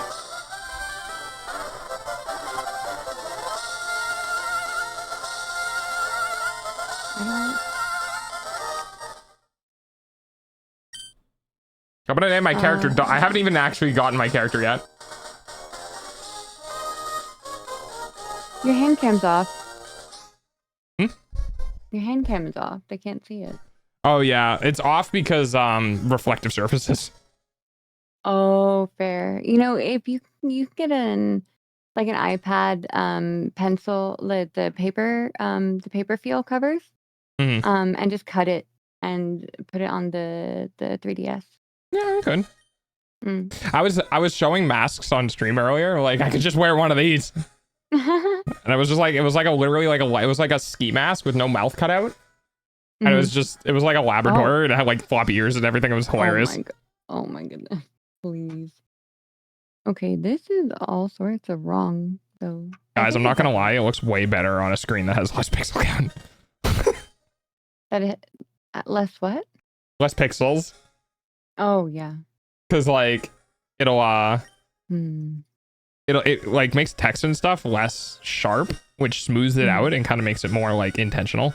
Like, you know, like people used to play things on CTV or CRTs. CCTV? Oh yeah, yeah, yeah. And it's just like, wow, that looks way better on a CRT. And it's like, yeah, because it was specifically designed to be played on that medium. Yeah, no, that's fair. Okay, question for chat. Do I name myself capital D OG or capital D lowercase OG? Well, in the game, it's all capitals for names, right? Nope, you can change it. No. I'm saying every other name in the game, like Professor Oak or. Oh yeah, it is all capitals, huh? Yeah. Oh, I never noticed all that. Capitals. Mm-hmm. Huh. How did you never notice that? Well, That used to drive me fucking nuts when I was a kid. yeah, thanks. Now I have to deal with it too. You're welcome. That's my gift to you. Bye. Your dog is moving to my hometown of Little Root. I am dog. Your very own adventure is about to unfold. I love playing Pokemon on the official hardware. I'm not gonna lie. Like, it feels so much better. It feels so less like. It's very nostalgic though. It also feels like According it belongs to here. newfound research conducted by the Institute of Sexiness Levels, dog is the most beautiful man in the world, but refuses to show his face because of the fear that the ladies would never leave. The him alone now some smug. You are correct. Yes, that is clearly the reason. It's absolutely correct. The XL has a bigger screen with the same pixel resolution, which is exactly why I got the OG 3DS. Smart move. Oh, I didn't show you my 3DS, my awesome Oh yeah, DM it to me. my Persona. Yeah. I'll just put it up on my camera. It'll be quicker. Oh yeah, that works because you're not. I'm not streaming Discord, so I don't gotta worry about that. You can. So this is a Japanese 3DS. I jailbroke it and I did a region swap. So you can get a new 3DS, normal 3DS from Japan, because that's where it was sold, and you can get it shipped. Mine showed up in 3 days from Japan. Hack it and then region change it, and then you're good to go. All right. Okay, one of the other reasons why I kind of like doing this is that I can't emulate it, and I won't emulate it, which means I don't have access to like save states or like emulation speed. So I have to actually like play the game. Oh, cool. It's the new 3DS. That's cool. Yeah. I wanted to get the I see what you mean. Yeah, exactly. I wanted to get the Majora's Mask Gold one. And then I saw the price. Yeah. And I was like, how much were these anyway? And what game do I have in here? the Majora's Pokemon Mask ones are now Ultra up like $700 or something crazy. Whoa! What the? Like in like good condition, I think they're up in like 700s. They're really expensive. Well, yeah, that's Zelda. Casually admitting to crimes. How do you even hack consoles? There's a whole guide online. It's an exploit. You basically like. It's an SD card exploit, which is one of the reasons the original. You have a Game Shark. Oh yeah, that too. Man, it goes back way back. The original DS Lite and DS didn't have an SD card slot, so they were much harder to hack, and people were just like didn't even bother. They just made the game cards, the 3DS game cards, and just put up all of the games on that. And I was like, there you go. Now you have every game. You don't need to hack. But yeah, it's relatively simple. The process took me a couple of hours just because I was fumbling around and chasing and racing I was racing time because I didn't have a charger, and this was before I did my janky setup. But yeah, Nintendo wants to know your location. They never will. God damn it, again with a win. Didn't you refuse to talk about this a month ago? There. You don't pirate games. I'm not playing a pirated game. I'm playing the virtual console version of Emerald that I legally bought when I was a child. There you go. And back then you could actually own the games that you bought. Yeah. You weren't just leasing them or whatever the fuck it is now. Exactly. God, it still Or pisses have a me off. license or whatever. Dude, I don't even want to talk about it. It's irritating. I know. I did the same thing to my Chad too, and I was like, it's like saying you want to buy food, and instead of getting access to the place to buy, like instead of buying the food, you're just allowed access to go through the doors to get to the food. All right. Ridiculous. 6:56. Okay, I think I am good. Let me. All right, we're gonna test this bad boy out. Let's see what we got. Turn this down. Off there. Turn this down here. That up there. That here. Okay, let's see what we got. We got it. Pokemon movers are so convenient. There's a bunch of chokes downstairs hauling boxes around. They're literally. Oh god. Why do I sound like Omen? Yeah, that's how that works. Thanks, Veri. Nintendo has plenty enough stuff to litigate already while distributing stuff. They don't have the time to share stuff. Yeah, exactly.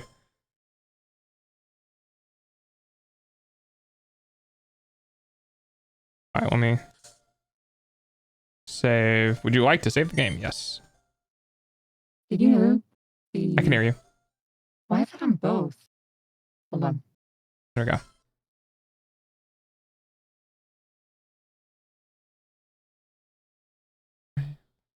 But yeah, here's my thing, right? In my opinion, it is better for this Earth and the people in it if you buy a used 3DS, you keep it out of a landfill, and you play games that people put real human hours into developing instead of not experiencing them. I have a personal thing with that, because if you legitimately would never buy it, you legitimately never give Nintendo any money for it, then just get it. Because nothing changes other than you experiencing it and introducing you into potentially a franchise you are actually willing to put money into.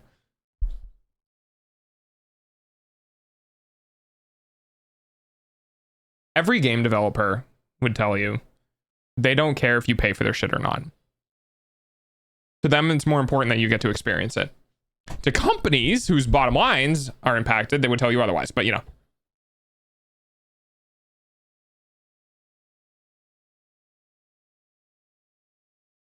I was just about to talk about a certain Steam website, yeah. Veri's a buff dude. I buy the stuff and then I'll emulate it later. I don't have the finances to be able to do that. I have on multiple occasions bought things after I stole them. Like, I bought The Witcher 3 after I played literally hundreds of hours on a pirated version. Why? Because I loved it so much. I was like, the devs deserve my money. In this case, I think it's technically stealing because this was before the whole like licensing thing. Because I'm technically not stealing if I'm just playing a game without approving the license, right? Right? Surely. It's almost time for Dog's early payment using your eyeballs. I don't think it's gonna get. I'm just gonna play with my DS in the background. This is great, just chatting stream, right, guys? I also did a bunch of research yesterday for drawing and stuff like that. I'm just, I feel like a kid again, and I want to keep feeling like I want to feel like a child. You know? What we got? Fine speedrun. I mean, the legal system is utterly corrupt, so I stopped caring about what the legal line was years ago. I agree. Hey, yeah, my battery's 97% charged. So let's heckin' go.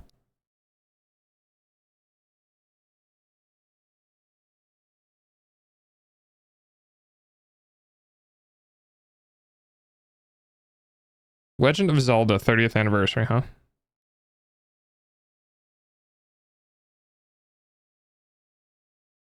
Themes? Official Nintendo 3DS themes. Ooh.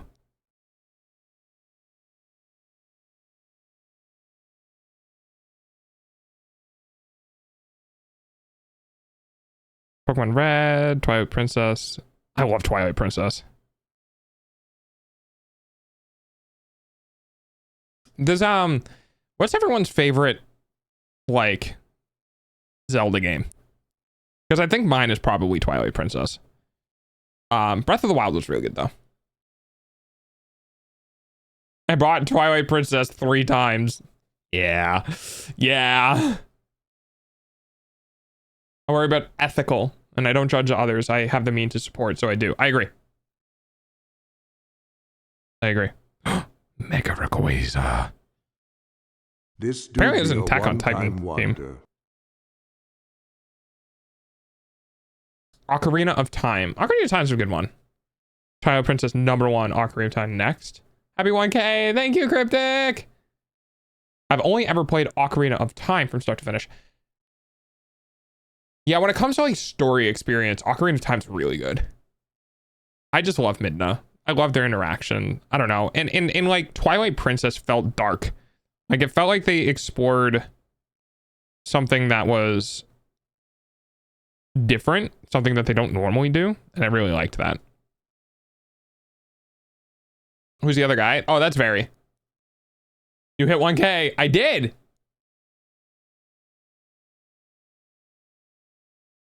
Yes.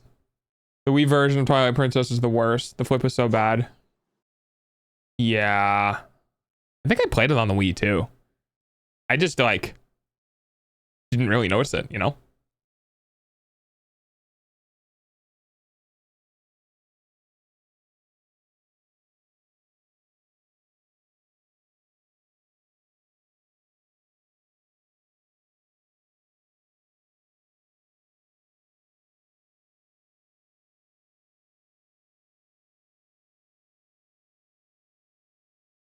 Okay, I think I got it.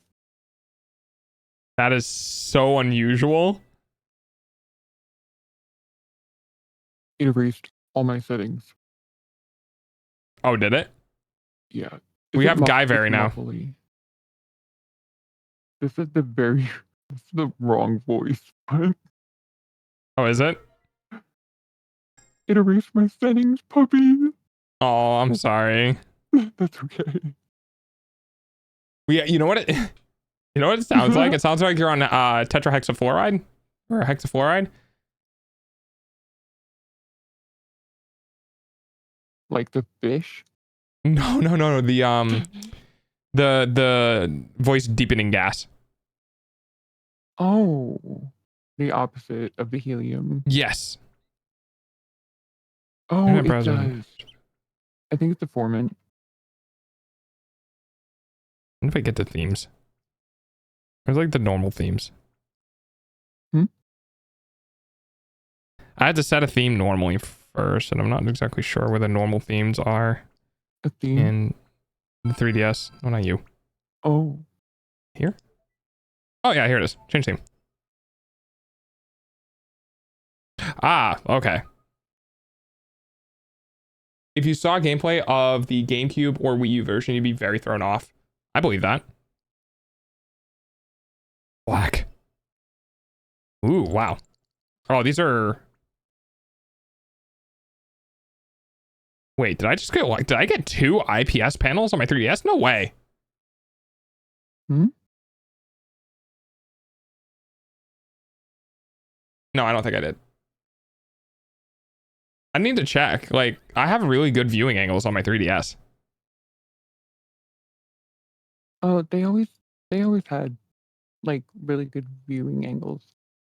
I think unless you I don't know if it was the new ones that had IPS and the old ones only had TN. so they had like 3 or 5 screens. That's how you get like the varying levels, right? Mm-hmm. I assume. I have no idea how the magic of the 3DS works. I just enjoy it. Yeah, that's fair. No, I know how the 3D effect works. I just didn't know. Add What, some I know. snow. Wait, was I Your right? eyeballs pay for dog's Hmm? food, though. Was I right? With the different screens? Kinda.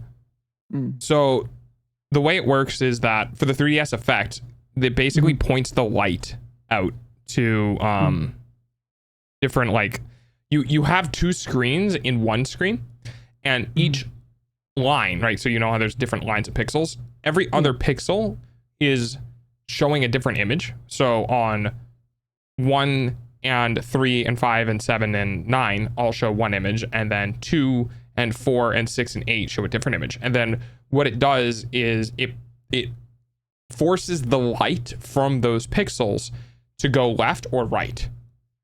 And then what happens is your left, by getting at a certain distance away from your face, your left eye sees the pixels that are shooting to the left, and your right eye sees the pixels that are shooting to the right. And then your two eyes get two different images, and then that causes the 3D effect. Makes sense. Dog knows How did weird the amount of stuff. audition go? Cryptic.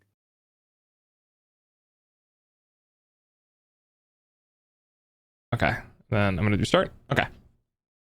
Also, had my audition for the musical yesterday. Oh wow. Well, hopefully you got it.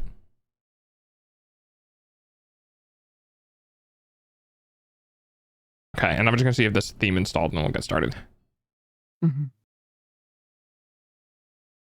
By the way, I It did. probably have like an hour Okay. in me.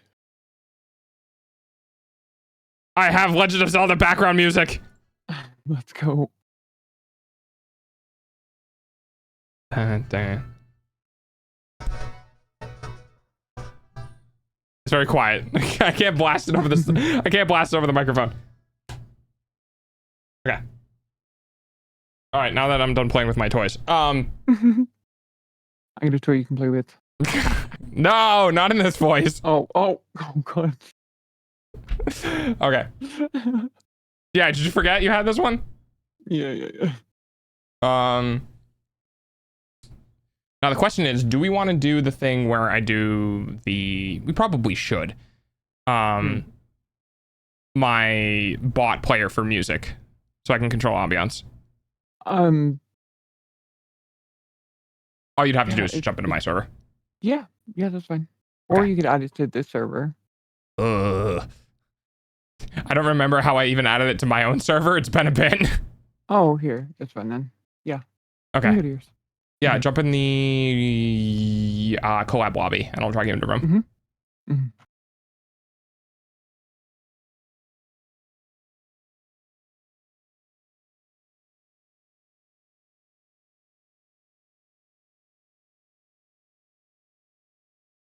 You should have permissions. Let me double check. I mean, she's been in here before. I'm 90% sure she has permissions to get in here. She's in a different VC. Nope. Oh, there she is. There we go. Blurs! Okay, now I just need to go to... Is it my bot channel? Hello.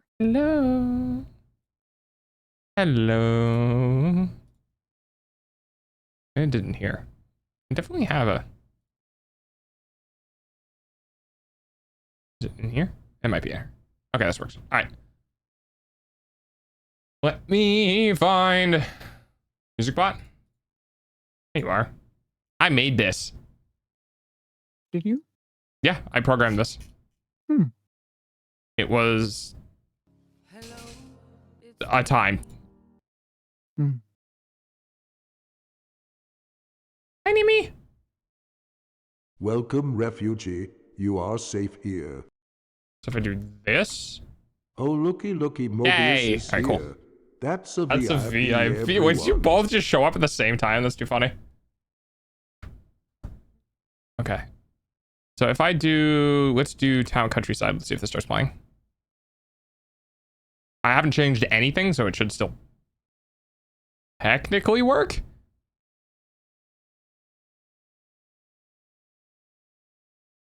Maybe?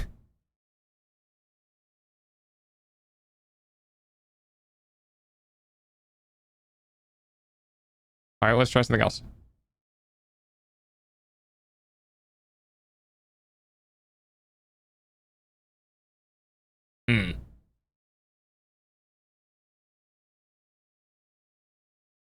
Okay. And then I have to do this again. So I guess the command and grabs the thing. Yeah, while you do that, I am going to fix this. Okay. Okay. Why? That's a good question. Same. God.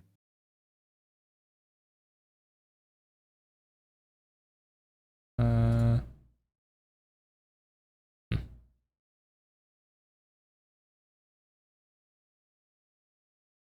Did I have a way of debugging this? Me, I built this. It stops working. Me, you son of a bitch. Flash command? No, it's problem is that the way I built this, it was like this should just work regardless. Mm. And I shouldn't have to fuck around with it too much. And then now I probably have to. Well, these things happen. Yeah, I'm gonna do 2 things, and if that doesn't make it work, then we just accept that it doesn't work. Yeah. I tamed a shark, an orca, and a sperm whale in my dream. That is a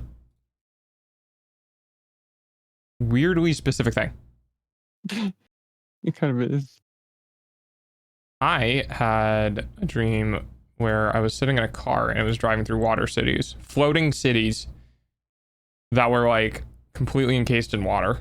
Did we all have water dreams? Oh. Oh, no, it's because Aquarius. We're on the cusp of Aquarius right now.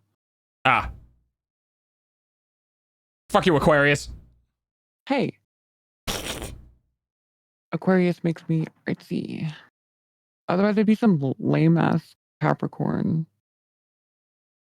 Dingy I don't even know what my other sign is. and reliable. Ugh. Work. Work, please. Hey! I just had to say please. Nice. I knew. Now I control volume, right?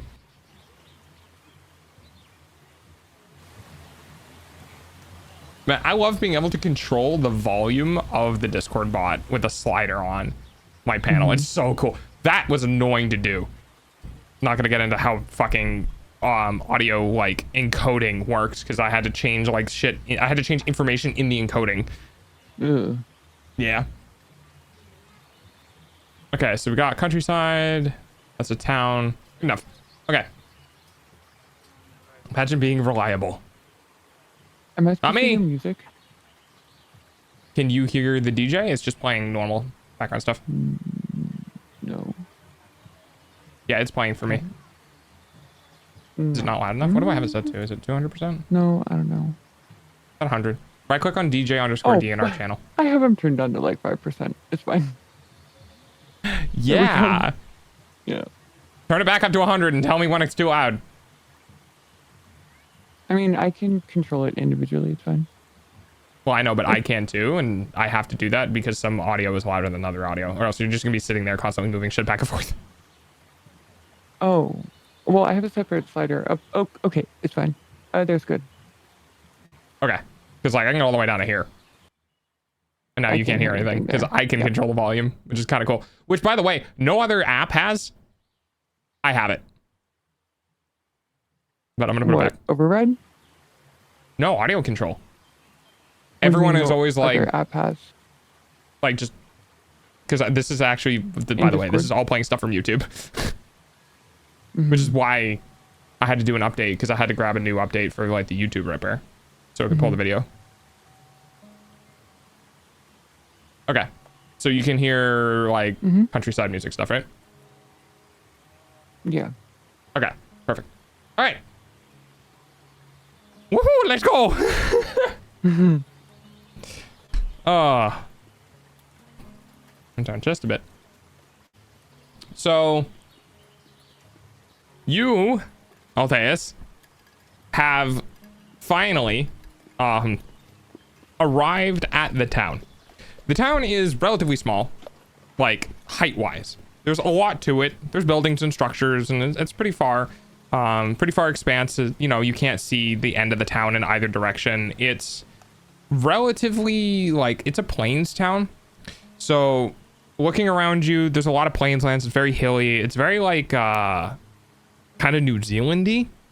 There's no real trees outside of this location. Either they've been logged or just the habitat and biome that this is in doesn't really have a whole bunch of trees.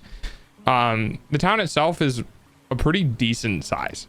It's a little bit maybe smaller than you initially anticipated because of the things that are going on here. It sounded more of like a city thing, you know. And the smaller you get, the less you can tax people, the less there is in general. So oh, we should D&D, by the way, if you're here. So because of that, you are, I wouldn't say put off guard, but more curious than initially, because things are just like different in the entirety. You have gotten here primarily on foot. Your allowance, not very high. You're relatively broke. And this has made you realize that basically when you arrived here, you knew there was going to be things that you could do. Either looking for work or trying to provide your services to anyone who is in need, a hired gun, a mercenary, or whatever. And because of that, you don't really have any obligations at the moment other than kind of exploring. So what would you like to do? Delta, it's time for you to say those words. I can do it. Have I eaten lately? A while ago. It's probably about midday. But it's been a bit, for sure. And can we say that I'm relatively well rested and healthy Yes. at the moment? Okay, great. You hear me? I want to follow the noise. I hear some sort of bustling sounds, maybe of a marketplace or Yeah, sure. people. Okay. All right. So just standard Okay. curious, it's very, yes. Just standard stuff. You hear the inner workings of a town. You don't have any particular reason to hang out around the edge, so you go ahead and you progress into it. Let me go. I have a different button for this. Where is it? Oh, But that's it's just a tavern. mute. This one. Ambiance. There we go. That'll do. Okay. So you walk into the town and you're immediately surrounded by a lot of residential buildings.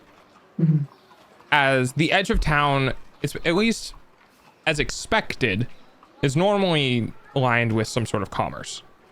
People who are like trying to sell all the newcomers things. This isn't really positioned that way. There is a lot of residential buildings. Why don't you roll me an intelligence check? Let's see if your character is smart enough to know why this might be. Sure. Okay, Gary. I should have the thing open. Yeah, I'm gonna open that. I can also roll for you in the meantime, or if you want to wait and you can do it, it's also fine. No, it's okay. I can open it. You got it? Okay. Yeah, I just want to. Hi, Sock.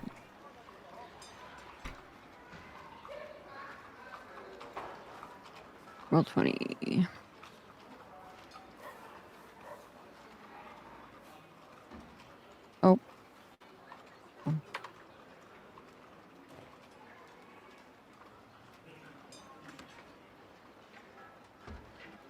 Oh, it's because it was on this one. We're gonna go ahead and turn that off for now.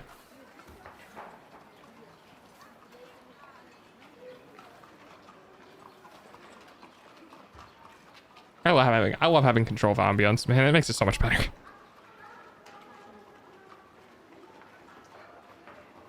Go ahead and. Oh nope, never mind. JK. You got it? I was gonna say it's taking a minute to load in, but there we go. What did I do? Oh, short shot. Got it. Right? Oh, right. I'm not in roll 20. Give me a second. I was just like, roll this. And I was expecting you to say the number out loud. Oh, But yes, it is short shot. You are correct. Okay. All right. I just want to make sure. Oh, but this is our old one. You're okay. That's fine. We're still using the same character sheet. Okay. You know what? Roll for me. Just go ahead. Okay. I have a die in the closet that I can get to. Yeah, you want to do your own dice on your own table? That's fine too. I trust you not to flub numbers. Well, go ahead and roll for me this time. Okay. Yeah, that's about right. Oh. I rolled a 4. What's your intelligence? Actually, you know what? I don't think it's gonna matter. Probably not. Okay. Well, I mean, you are intelligent enough to know that this is different from other locations you've been in, but you're not exactly sure why. You just look at it and go, well, that's different. Let me move into some information here. Okay. All right. Is there anywhere in particular you may want to go at the moment? What's on Alteus's mind? What are you doing? Well, I'm broke. I need money.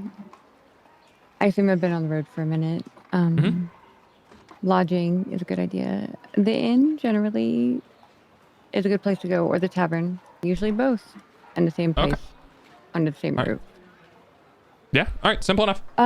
As we go towards the inn, though, is there anything in the marketplace that stands out? Any sort of commerce that's unusual? Yeah. Make me a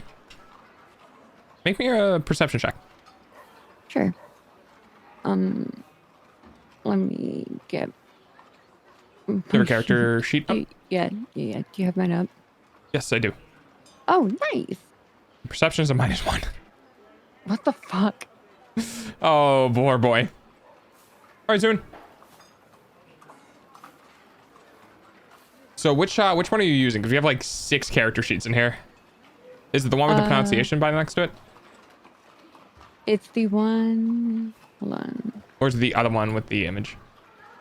Does it have a blindfold in the image? Yes, you have 2 of those though. Oh. Let me look. I'll take it. It's probably the one. Let me look. I think it's the one with the pronunciation. Okay. Okay. If you open that up and you click on the word perception in skills, it'll roll it for you. Nice. And skills. Got it. Okay, perception. It is -1. Rip. Yeah, go ahead and click on that and it'll roll for us in chat. Yep. Got it. A 4! You really like a 4 today. All right, well, your passive perception is higher than that, which is a 9. So, anything unusual? The only things that really stand out are the fact that there's nothing... Let's say there's nothing intricate. There's no, like, fine jewelry. There's no... No craft? Just yeah, utility? there's no like intricate crafts. There's like general woodworking. There's food is being sold here. It seems like a relatively tame, there's the understanding that you got for this location is that there was a lot of magic, or there's magic being used in a specific degree. But everything you're seeing right now doesn't. It betrays that. It is very mundane items, which is normally what you would end up seeing in a location where there's not a lot of magic. Right. Okay. We'll go ahead and continue on to the inn. Okay. Simple enough. It's relatively easy to find. God damn it. I'm going to put a name for it. I'm going to make a name for it. I just made this on the spot. We're going to call it the Dog Inn. How about the Dog Ear Inn? Dog Ear? Yeah. You know, like Sure. the Dog Ear Page? Yeah. And the Dog Ear Tavern. Okay. So you go ahead and step into that. Maybe just one. I have different ambience settings for these. For everything. You have one for everything. I do. I have quite a number of them. I teach. So I teach. you walk in. It's pretty busy. It's actually unusually busy. This is the middle of the day. There's like, Why are all these people out of work? yeah. So you're looking around, and you're in there. Like, you're in here. What would you like to do? I want to eavesdrop. I want to hear what Ooh, everybody's talking okay. about. All right. Let me Okay. So, after some period of time standing around in general, there is a waiter who kind of is bustling from table to table and looks over and you just standing at the entryway and goes, would you like to sit down? I can wipe a table for you. Tell him He's- yes, but tell him I need the outhouse first. Ah, the outhouse. Okay. You sure you don't want to use the facilities within the building? there's Even one down the better. hall. Even better. I wanted to go through the room. Yeah. Okay. So he gestures you into the side. Like when you walk in, there's most of the tavern, like most of the seating area for in this particular place. It's kind of a tavern inn. There's a drinking area and a bar. There's stairwells that would probably lead to sleeping quarters and the like. And then to the left, there's a hallway that he gestures you down. So you're not getting through the larger area. You are walking past some people, but why don't you, DC's going to be a little bit higher because you're not sitting with everyone, but go ahead and roll me a perception check. Sure. See what you can get.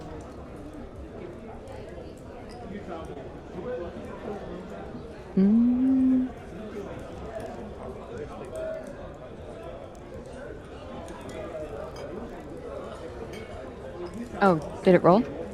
No, I did not. Try clicking on it again. Perception, right? Yep. I heard the clicky. Is it my end? Oh no. Oh, No, it's me. it took a second. What the fuck? Why did it roll a 12? What? It rolled 3 times. It just must have been delayed. Okay. I'll take the latest one since it's a 13, which is better than a 3, which is what you originally rolled. All right. So as you're walking by, let's see. Okay.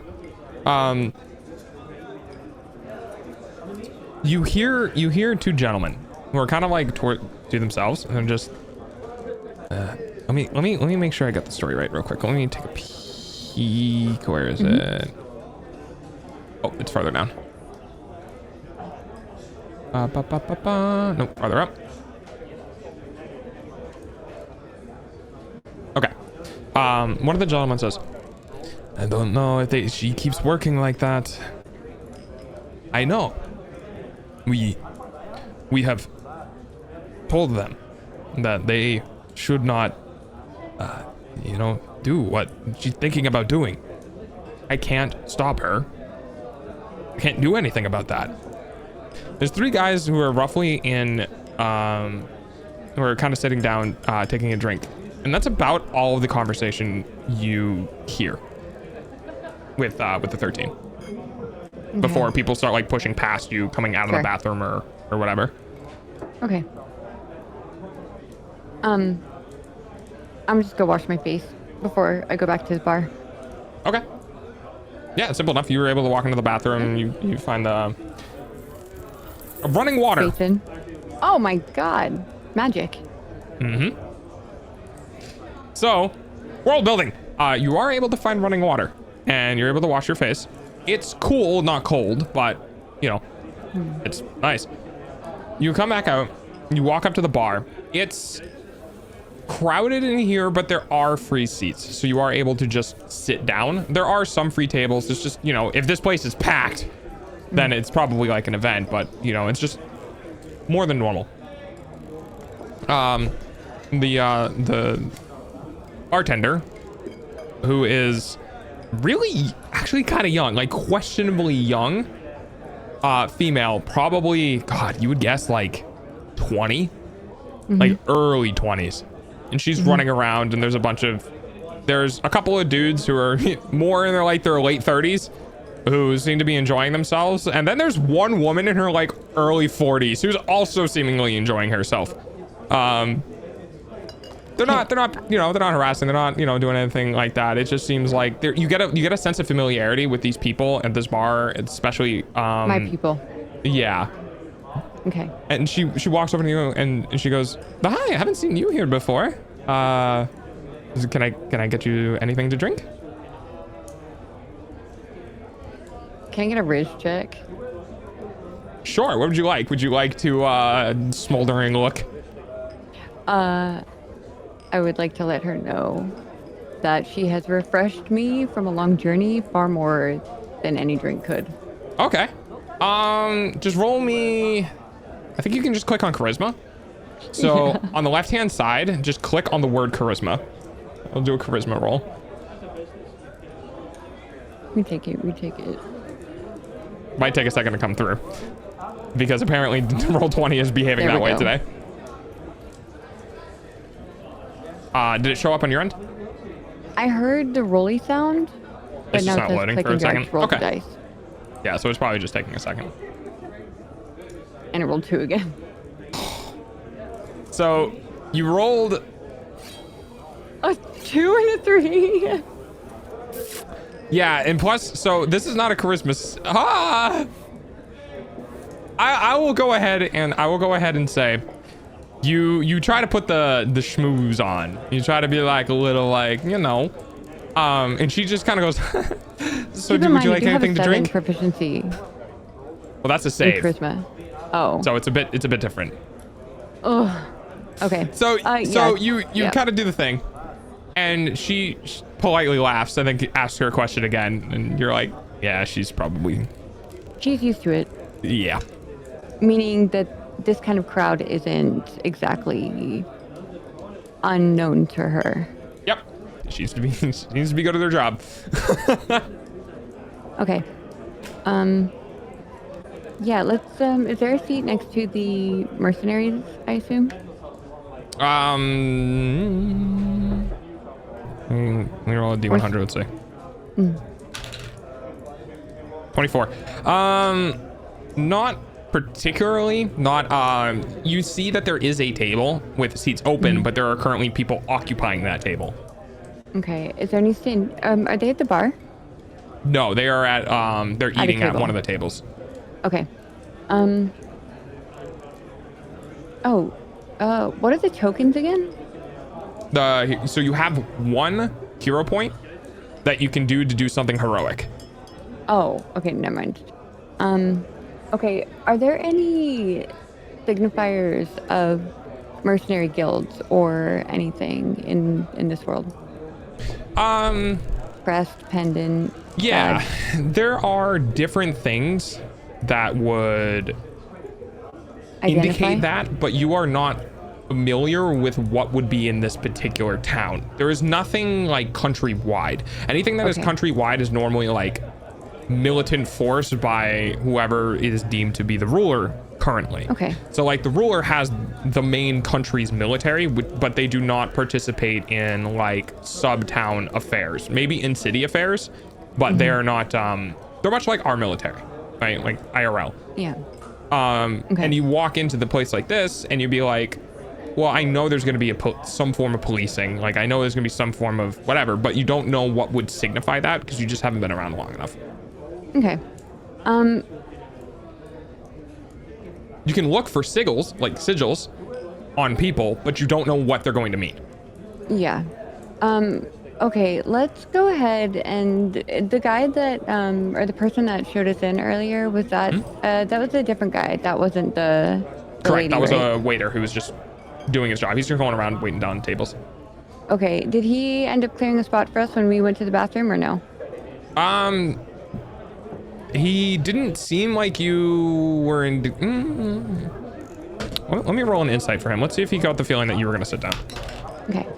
Okay, 13 on the die. Yeah, sure. So he sees you come out of the bathroom and you sit down at the bar and you seem to be like looking around. Looking around. Yeah, and while you're doing that, he cleans off one of the tables for you and kind of gestures you over. Perfect, waiter. All right. I'll go ahead and go grab the seat that he motions to. Can I engage him in conversation? Yeah, absolutely. Awesome. I'm sure he's busy, so we'll get right to the point. Ask him what's going on. Why is everybody here in midday? Okay. So you ask him that, and he turns around and goes. He looks at you and goes, you're not from around here, are you?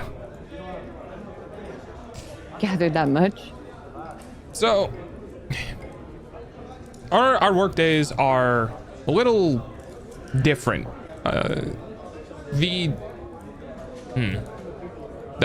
Look, I'd love to explain things to you, but I need to continue working. Jess, and he looks over at the bar, and you see the bartender kind of like perk up, and he goes, newcomer outside, information. I have so many tables I have to work with. And she goes, no, it's okay, I have it, it's fine. And he kind of like looks over at you and gestures and walks off. He's got like a platter of food and another platter in his other hand of like, you know, the table he just wiped off for you. Mm-hmm. So He's a busy guy. yeah, just kind of like looks around, and your perception isn't high enough because there's a lot of sounds going on, but you're sitting at a table, and one of the guys, she talks to one of the guys that are in front of her, and she does like that coy smile and that like soft tilt to the head and like, you know, whatever. And you see the guy's head just like drop, and then he stands up, and he turns around and he walks over to you. Sits down in front of you. This is probably some form of like somebody who works in a physical job. They're a little bit, they got a little bit of weight on them, but when you're like looking over their figure as they're coming to sit down, you see like their muscle groups are very like they have pretty large like arms, but not a lot in the chest, not a lot in the belly, not a lot in the legs. Whatever they seem to do seems to be very much so like more upper body work, but they seem to be working with yeah. And they sit down, and he goes, all right, what do you want to know? He just takes a big swig of alcohol. All right, that makes it easy enough. Again, repeat the question. What's going on? What's going on with what? Why is everybody here in the middle of the day? How is your workday different? Oh, yeah. So we have a crap ton of magic users in our city. Also, hi Jason, welcome in. And well, our work days are enabled by our capabilities of you know, frequent magic usage, and it can take a toll on our bodies, and we produce all the things that we need to. So most of the citizens has decided that, hey, 4-hour, 5-hour workday, it's better than 8. So, you know, we blow off steam, we come out here, take a break, take a lunch, a long lunch. As long as shit gets done, nobody gives a crap. Just walk. How does shit get done if everybody's here having lunch? Wait. Explain. She's doing it, isn't she? Let's pretend like we know a little bit more than we actually do. Let's do a little reverse interrogation here. Okay. All right. What would Altea say? Hey, Randy. He would start to ask and then cut himself off. Wait. she's working while you're all here having lunch, isn't she? Yeah, she is. Magic's not too useful in person-to-person things. Some people have tried, but you end up in situations where they start like saying random shit and getting orders wrong. Which, of course, leads to confusion when you're working. Right. She's working. I'm not. I got my shit done 2 hours today. And It's none of easy. you. It's easy to create when you have magical tools and magical resources to dump into things. For instance, when I'm working at my station, I'm working on a saddle, right? You know how much of a pain in the ass it is to get a needle through a saddle to a piece of leather? You got hammers, you got like thick ass strings, and it just sucks. You got a magical needle. That shit glides in and out like it's butter. Super easy. I can get a whole saddle done, or gloves, or a pair of boots before they go off to the cobblers. I can get all that shit done in like it took me 30 minutes this morning. 30 minutes? Normally that would take a minimum of 3 days. Oh yeah, it's way easier. Well, we also don't make too fancy stuff. like, and he kind of gestures out, and you see, you know, bustling in the street, and you see like horses going by and different people going by, and he seems to be pointing at one of the saddles. And they're finished. They're not artisan though. They're very much so Working. designed to work. But as you can tell, I got those done pretty quick. The order's finished. I don't got any more orders coming in for the day. I'm gonna go have a fucking drink. And he just like, he just holds up he holds up his cup and he looks down and he goes, oh, that ain't right. Hey, can we get another beer over here? And gestures over at Jess behind the counter, and she goes, yeah, you paying for it? Altea says that he'll pay with his very, very few remaining. You don't have a gold am I piece. broke? You have like 12 Okay. silver. Okay. 12 silver, 10 copper-ish. And the I drink's mean, about I a silver. assume a silver. Yep. This is highway robbery. You paying for the drink or not? Tankard. Yeah, but yeah, it's fine. Why so much if you guys are so prosperous? Cause we sell. And he puts the beer in front of you, and it's a big it's a tankard. Like, Oh, I it's see. probably like 32 something ounces. It's a big fucking beer. The guy across you holding, like, you know how you go into a normal restaurant and they have like the standard like beer glasses, which are like They the have smaller base, wider top. Stein. They got Yeah. the Steins. Yeah, it's a chunky boy. And he goes, you got plenty of money. All right, people come in, they trade. We can make stuff. The advantage of being able to make stuff as fast as we can means that when someone comes in with a broken saddle and they go, I need to get to the next town over today, I can go, I'll have you one in an hour and a half. I do 30 minutes of work and an hour of not doing shit, and they don't know the difference. And he forcibly like clanks on your cup Tankard. and takes a swig. Yeah, just poink. Naturally, we have to swig as well. Obviously, Roll a this con guy save feels. for this guy. Huh? Okay, he's fine. He's been here for a bit. I was rolling a con save just to, like, see how like more like progressively wasted this guy gets during the conversation, but he's holding it. Okay. Okay, cool. Obviously this guy feels like we're somebody he can talk to. He doesn't see us as the magic user we are. So I'm going to assume that there's no outward denoting of magical users then. Or Not these that you can people tell. can't sense it. Anyway. Okay. All right. Let's let we'll see if he talks again, but if there's a lull in the conversation, let's let the silence sit for a minute. Okay. I mean, yeah, he's Drunk man likes to talk. he's waiting for your engagement because the whole purpose was just send him over here to answer your questions. Perfect. So like, if you're not engaging in the conversation, he's just gonna like sit there. And then I'm gonna roll an insight for him. Understood. All right. Oh, nat one. Fuck. All right, no, never mind. What? He was rolling insight to see if he could like, well, depending on like your reaction to the cost of the item. Because you were like, this is highway robbery, and I'm sitting there like, is he gonna pick up on that? So it depends if Alteus like made that known or if he kept that like under wraps. He was certainly surprised. I mean, usually even a tall beer would be a few coppers a handful. Mm-hmm. Generally, I assume in this world. That's about right. Yeah. Okay. Let's go ahead and ask him.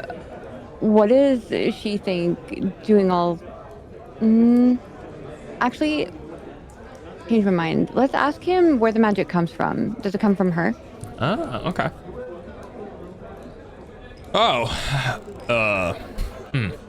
Well, we have a system in place. So, generally speaking, I don't have magic. I can't do any fucking fancy schmancy. He like waves his fingers around. So, I get my magic given to me by, weird to say, but by the government.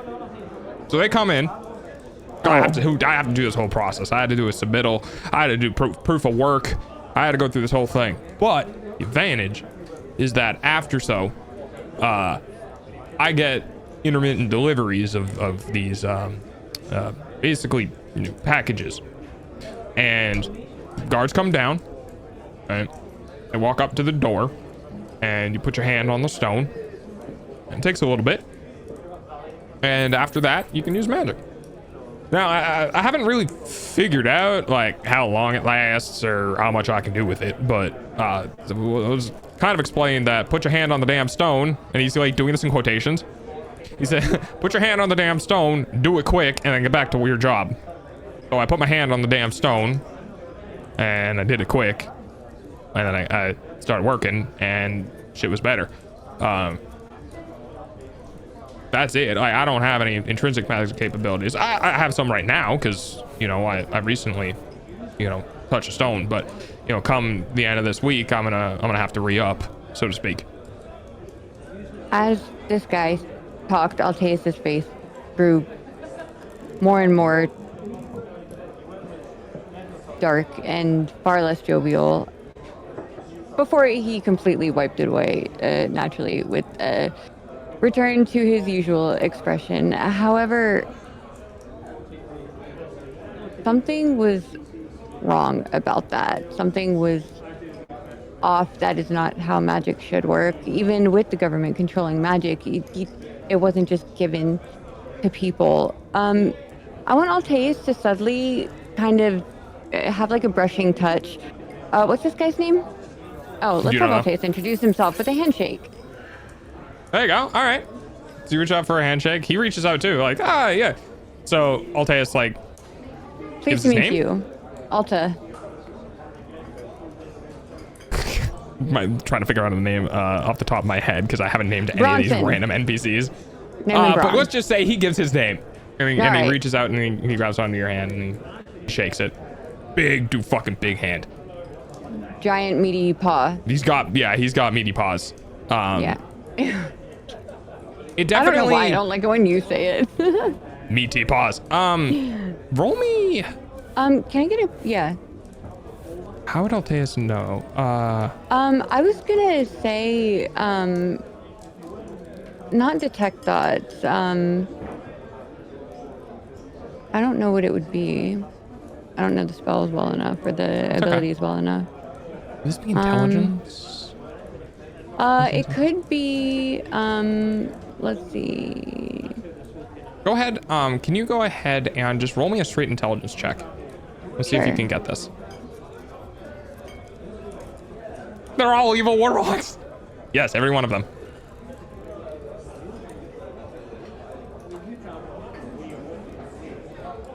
Okay. Finally, a good roll. You roll 18 on the die. That was a save. A check is normal. You click on the bigger boxes, not the in the boxes saving throw. That's okay. Oh, I can adjust. okay. You're fine. So it's a 19 19 total. That is really high. So as he reaches out his hand and you clasp onto his hand and you shake, one of the things that go through your mind is you have that whole thing about, yeah, I don't have to do a lot of work in order to, and then like that's floating around in your head and you're like, well, if you're not doing a lot of work, why the fuck are your arms this big? Yeah. Just something you notice. Is there strength in his grip when he shakes our hand? Yes. Lots of strength. Not an abnormal amount, just what would be expected. Two dudes trying to, you know, shake hands. Yeah, naturally. Alteus is gonna let Braun win this handshake, even though he could crush this puny man's hand with the power of his chosen patron, if he so chose, which he does not choose to do at this time. However, something about this does stir thoughts of his patron in his head, and his patron is telling him that there is something here that is unholy, something here that is wrong in some way. And that is something that Alteus cannot ignore. Let's have him push Braun a little bit more. Let's have him Braun, when did the government start bringing these? And are they the ones placing the orders that you say you get all the time? Let's see. I would say probably maybe 5-6 years ago, this whole system got into place. We were doing just fine. It was more of like some people were getting restless. Like between you and I, when someone with magic capabilities can just fucking do everything you can, and you're sitting there busting ass for hours and hours a day, you start losing customers to the other people. And there's a bit of civil disrespect, like, you know, whatever the fuck that word is. And the government started catching wind of that. Yeah, like they do. And it didn't sit right with everybody. So they put in a system in place in order to alleviate that and give those who didn't have magic a means of keeping up. As far as the orders go, I don't know. I get paid. I send out goods, and that's it. That's it. Well, I mean, yeah. And who is she? Is she the one that started all this with the government folk coming in, or was she the one that brought the magic in the first place? Would you say she? Who are you referring to? Whoever those dudes at the table were referring to. Oh. Haha. I heard she with a capital S when they were talking. So he kind of looks at you and goes, I don't know who you're talking about. He starts like looking around, trying to see. I think he's gonna do a perception check too. No, not with a 3. He's looking around and like he's like doing that thing, you know, like if you're in a party with a group of people and you're like, don't look at, but over there, and they just immediately like stand up and look. Yeah, he's kind of doing that thing. He's like trying to look around and figure out who you're talking about, like trying to eavesdrop on conversations, and like he can't hear shit through the sound. He's like, I don't know who you're talking about. Is he winking at the same time? Roll insight. There's a skill for this. Indeed there is. Okay. Your insight not the best. Is -1. Did that roll 1 or not? If you heard the thing, we'll wait for it to go sound. through. Yeah, we'll wait for it to go through. There it is. 15. Okay. Oh. So he tells you this, and you're kind of like, but he's not giving any signals that like he's blatantly lying. Like he doesn't seem to. He does look genuinely like confused. Okay. So it's not known amongst the common folk then. The two that we eavesdropped on earlier, they were of a different class, shall we say? Were they not? They were about the same. Were they more tradesmen? They were. For what you saw, because you were walking by, you didn't like stare at them and get a good read because you were trying to do this while going to the bathroom. Your general initial impressions was that they looked pretty much like common townsfolk. They didn't seem like they weren't like in the military. No fine clothes. No fine clothes. Just generic like your neighbor. Like you go outside and your neighbor's walking down the street, that's what they would look like. Okay, so They can be some pets, huh? know and some don't. Maybe depending on where they work. Did you know what? Let's just flat out ask him. Who can we talk to get in on this? Well, I mean, you could ask him directly. I don't know how much they appreciate that though. And he kind of like looks over. Still looking for the people you were talking about. I have no idea. Goes back and goes, look, you said how much would you divulge? Were you just like, yeah, I heard these guys talking about like she with a capital S, like whatever, and I wanted to know more about about that. Like, is he gonna divulge that like there were murmurs of a particular person? He would just say, I thought I heard when I walked by, I thought I heard somebody mention somebody who stayed back from lunch or somebody who was working through lunch or something like that. Okay. He'd try to trivialize it, or not trivialize it, but nonchalantly. There we go. Oh, well, I mean, this should be no surprise to you. No system's perfect, right? Of course. There's some upsides. There's some downsides. Always. Some people have, like, businesses will have a falling out, right? If the magic, for whatever reason, doesn't show up, doesn't go to them, error in paperwork, or, you know, not enough to go around for the day, because, you know, it fluctuates. Some people are really good with magic. They give a bunch in a day because they're not doing a lot of work, and then other days they don't give as much because they have shit they got to do. Like, it fluctuates, and, you know, some people, they don't get their allowance. If they're lower on the list, right, if they're not as important to the workings of the town, then they just don't get it for the day. Skipped? Right. Everybody's got to work together. Right. So, who? Damn. You know what? Let's have Alteus take a swig of his drink to take a minute and think. Okay. I have Roll to me a pee con so check. bad. Okay, perfect. Let's see. Let's see. We'll make a what check? You've been here. This conversation has been going on for How a long bit. is it? You're probably Yeah. pretty deep into this drink by now. I'm gonna go ahead and do a con save. This is actually a Constitution saving throw, which is a +1 to whatever you roll, which is your con. So, Sure. given the duration of this conversation, I'm gonna set this at like a DC 13 or 14 Okay. to hold your booze. Okie dokie. And I click on Constitution. Yep.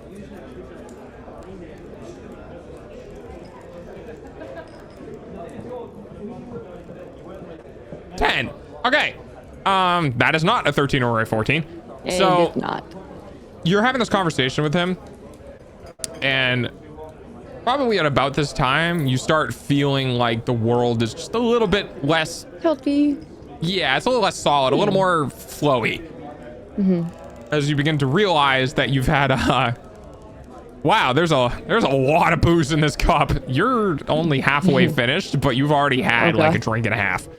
Oh god. Okay. All right. Can I get what am I supposed to do here? So you've been getting information. Yes. The last bit of information you received was basically that some people don't get as much as others do. And roll me an intelligence check with advantage. Okie dokie. Because this is going to tie back to some things that you heard in the previous conversation that your character would remember, though you, the person playing the character, might not. Okay. That's that. What do I click on? Intelligence. Wait, you said intelligence, just not. Just straight intelligence. on the left. Okay. You can also do that in chat as well. You can just do /. I think it's just /roll 1d20. That's way better. Thank you. Yeah. And then I can do your modifiers and stuff for you. You just need a dice roll. Cool. Okay, 18. That's pretty fucking good. Nice. Even with yeah. I think you have either a -1 or a 1 in intelligence. Either way, it works fine. Yeah, it's -1. As he says that, you start recalling the conversation that was happening when you walked in. And you begin to realize that these are very generic people. These are very like I said, they're your neighbors. And They're it seems people. like what they were doing was they were concerned about somebody they knew doing something they shouldn't because they're, now that you've had this conversation, because maybe their access to magic is being reduced or cut off. Oh, and they're pushing themselves? And something. Okay. You didn't get enough of the conversation because you didn't roll high enough, but given what you've collected so far, there is a clear worry with some people that one of the people that they know about are either going to do or have done or whatever something that they shouldn't do, and they seemed very concerned about that. Okay. Am I able to use like skills and spells and stuff? So with spells, spells have a couple of different components. So spells have a verbal component, have somatic and material components. So each spell is different. A spell might have only verbal, a spell might only have material, and otherwise. Casting a spell requires you to do those things in order for it to work. So if you have a verbal Concentrate component for a minute, or if you have a verbal component, it means that the person, you have to speak a magic word of power at a normal volume, like me and you having a conversation. right. And it is very very auditorially a magic word of power. Somatic components are kind of the same degree. You have to move your hands in a specific way for a spell to work. So in a social setting like you are in, if you just start trying to go cast magic, you're going to start doing like in front of people, and people are going to be like, what the fuck are you doing? Fair. And I think every one of your spells has a V component. They do. Which means that if you're going to try to cast one of these spells, right now, it's good. It can't be in here. yeah, people are going to immediately know you're trying to cast a spell. That's not what I meant to do. Sorry. You're okay. Okay. All right. Exactly, ninja. When we went to the bathroom earlier, was that? Oh, there was an outhouse. What is my range? Would it be possible to do like a detect thoughts to see who, like, what these who the worries are focused on? Within 30 feet, it's line of sight. But if those guys were by a window or intelligence if they're lower. Okay. So it's concentration up to a minute. You could cast the spell in an alleyway and try to like get into the building or structure or walk by and activate the spell, because you have up to a minute. You have 60 seconds after the cast to use it. It's possible, but you're also casting magic in a dark alley. Right. What about the outhouse that they have, but everybody uses the indoor facilities? Yeah. I mean, you can absolutely try. How far away is that? Can we see the outhouse from? I assume it's on the property. Yeah. It's within, I'd say probably like 20 feet away, 30 feet away. Far enough away from the building that you can't smell it. But, so that's not that close. You could definitely, because you're a spellcaster and you know your own spells and the durations, you could surmise that you do it in the outhouse and you walk out, you should have enough time to be able to take care of what you want to do. Okay. Yeah, I would like to do that. Okay. Yeah, so that would give me insight into reasoning, emotional state, and something that looms large in its mind. Something that it worries over, loves, or hates. So we're going to have you go to the outhouse. Yeah. And you're going to attempt to cast Detect Thoughts. Is that correct? Wait, I still have that copper piece, right? Oh, yeah, because it was a silver. Yeah. Okay, cool. We're good. Yeah. So you're going to cast Detect Thoughts. Go ahead and roll me a d20. We're going to make this a charisma check. This is going to be about how well you can manage to do this without just like drawing attention to yourself, essentially. because Sure. the outhouse is away from the building. It's still on the property, but it's still like near the road and like other people are going by. So that sounds Okay. All right. I don't. What is that? That's wrong. yeah. Don't worry about I that. don't know what that was for. Sorry. It's damage. Okay. Okay. I'm sorry. What am I rolling? Slash roll 1d20. Oh, charisma, right? Yep. Oh. Oh yeah. Roll If you just do the d20, I can do the charisma 1d20, mod for you. Cool. But if I say roll charisma, and you roll a d20, then you can go to. So that's a 5. And now if we go to core, we look at your charisma, which is a 4. So now I add a 4 to that, a 9, which is a lot better than a 5. Because the DC to not get caught was like it was like a 6 or a 7. It's not very high, but there was an opportunity that you not wanted this, and you just went and like the outhouse, and people are like, well, that's not shitting sounds. Yeah, I could have put a little Saruman bringing down the bringing down the mountains and snow. Yeah, exactly. Hey, Musty. So, yeah, you're able to do it. You kind of walk out, and there are some people who are looking at you. But no one's actually.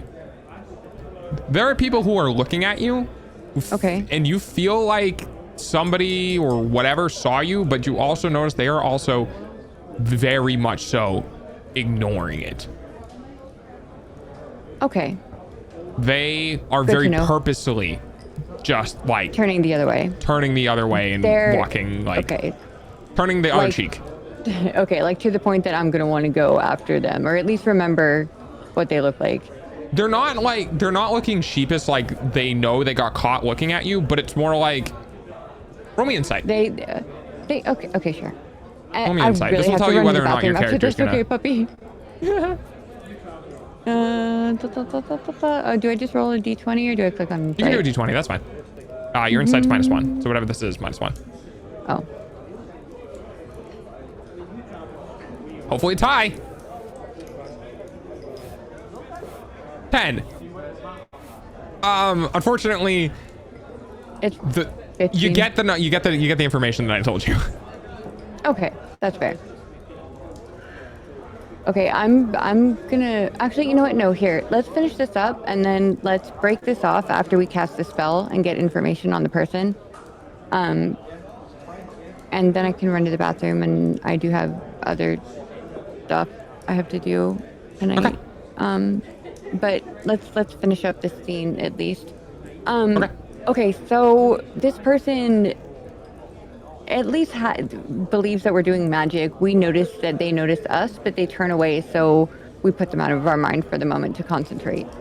They look at you and immediately look away, pretending like they didn't see anything, essentially. They're not like running away. They're not like, oh God, I got caught. They're just like, I see you. No, I don't.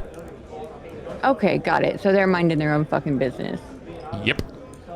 Mind your business, David. Right. Okay. So you walk in with detect thoughts. You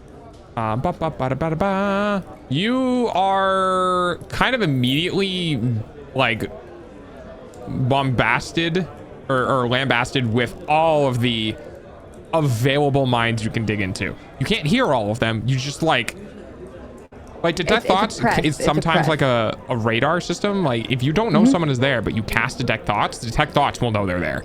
Right. So your brain radar just like ping, ping, ping, ping, ping, ping, ping. And yeah, you walk by the people who you saw before, and you can get the, let's see, what can you get? You can learn surface level thoughts of the creature, what's on its mind in that moment. Okay, so basically, the people you walk by, what is on their mind is that they are very, very, very worried that the person that they're talking about is going to get in trouble with the law, and they will never see them again. Okay. Good night, Musty.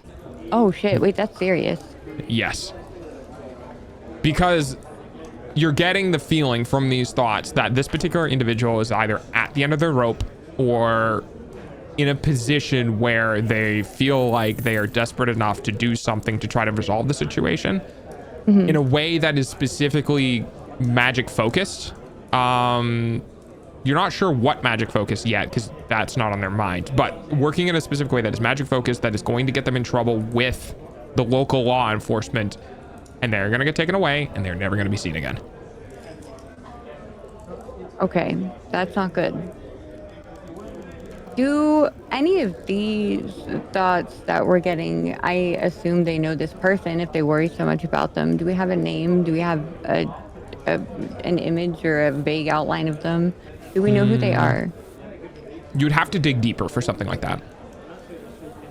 Okay, first off, let's clear this out. Are there any people dumb or drunk enough where their intelligence completely makes them useless to me?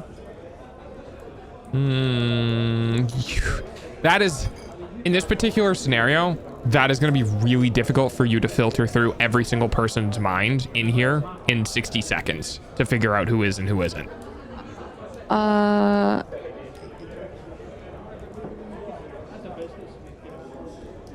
Okay. What are you trying to... Oh, wait, the duration of the spell is only 60 seconds. Correct. Oh, okay, I see. So you've you've cast the spell in the outhouse. Okay. You've walked back, and then you've walked in. So like you're already down to like 50 seconds or so, and you're picked a target and started working with their minds, which is like another 6 seconds, and then now you're like, so like time's ticking pretty quick with this. Okay, let's dig. Either way, they're gonna know that somebody was probing into their mind. Let's just brute force it. Let's get in there and find out who the hell this person is and why everybody's so worried.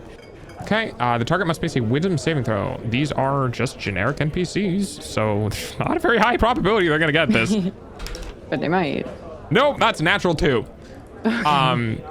So with a natural 2, you are able to get like probe deeper into the basically the mind of this target. You do see a face. Actually, you're gonna get a lot more information. So this is sort of a friend of this person who was like either widowed or married to somebody, but in some degree this person has a child and no longer has one of the parents. This woman, she's trying to take care of her kid and she's running into hardships with doing so. And because of that, she's beginning to lean on trying to work or gain access to magic in a way that isn't through correct channels. And the repercussions for that is severe. And you're also figuring out that this is relatively common knowledge, but everyone knows that you don't fuck with people who are doing things that could be against the magic law. The government, yeah. Haha, the person walking by? Yeah. While you were walking out of the thing, who just purposely decided to ignore you? Uh-huh. And anyone associated with it can also receive reprimandation. Maybe not as severe as being taken away, but pretty bad. That explains that. You're getting into levels of...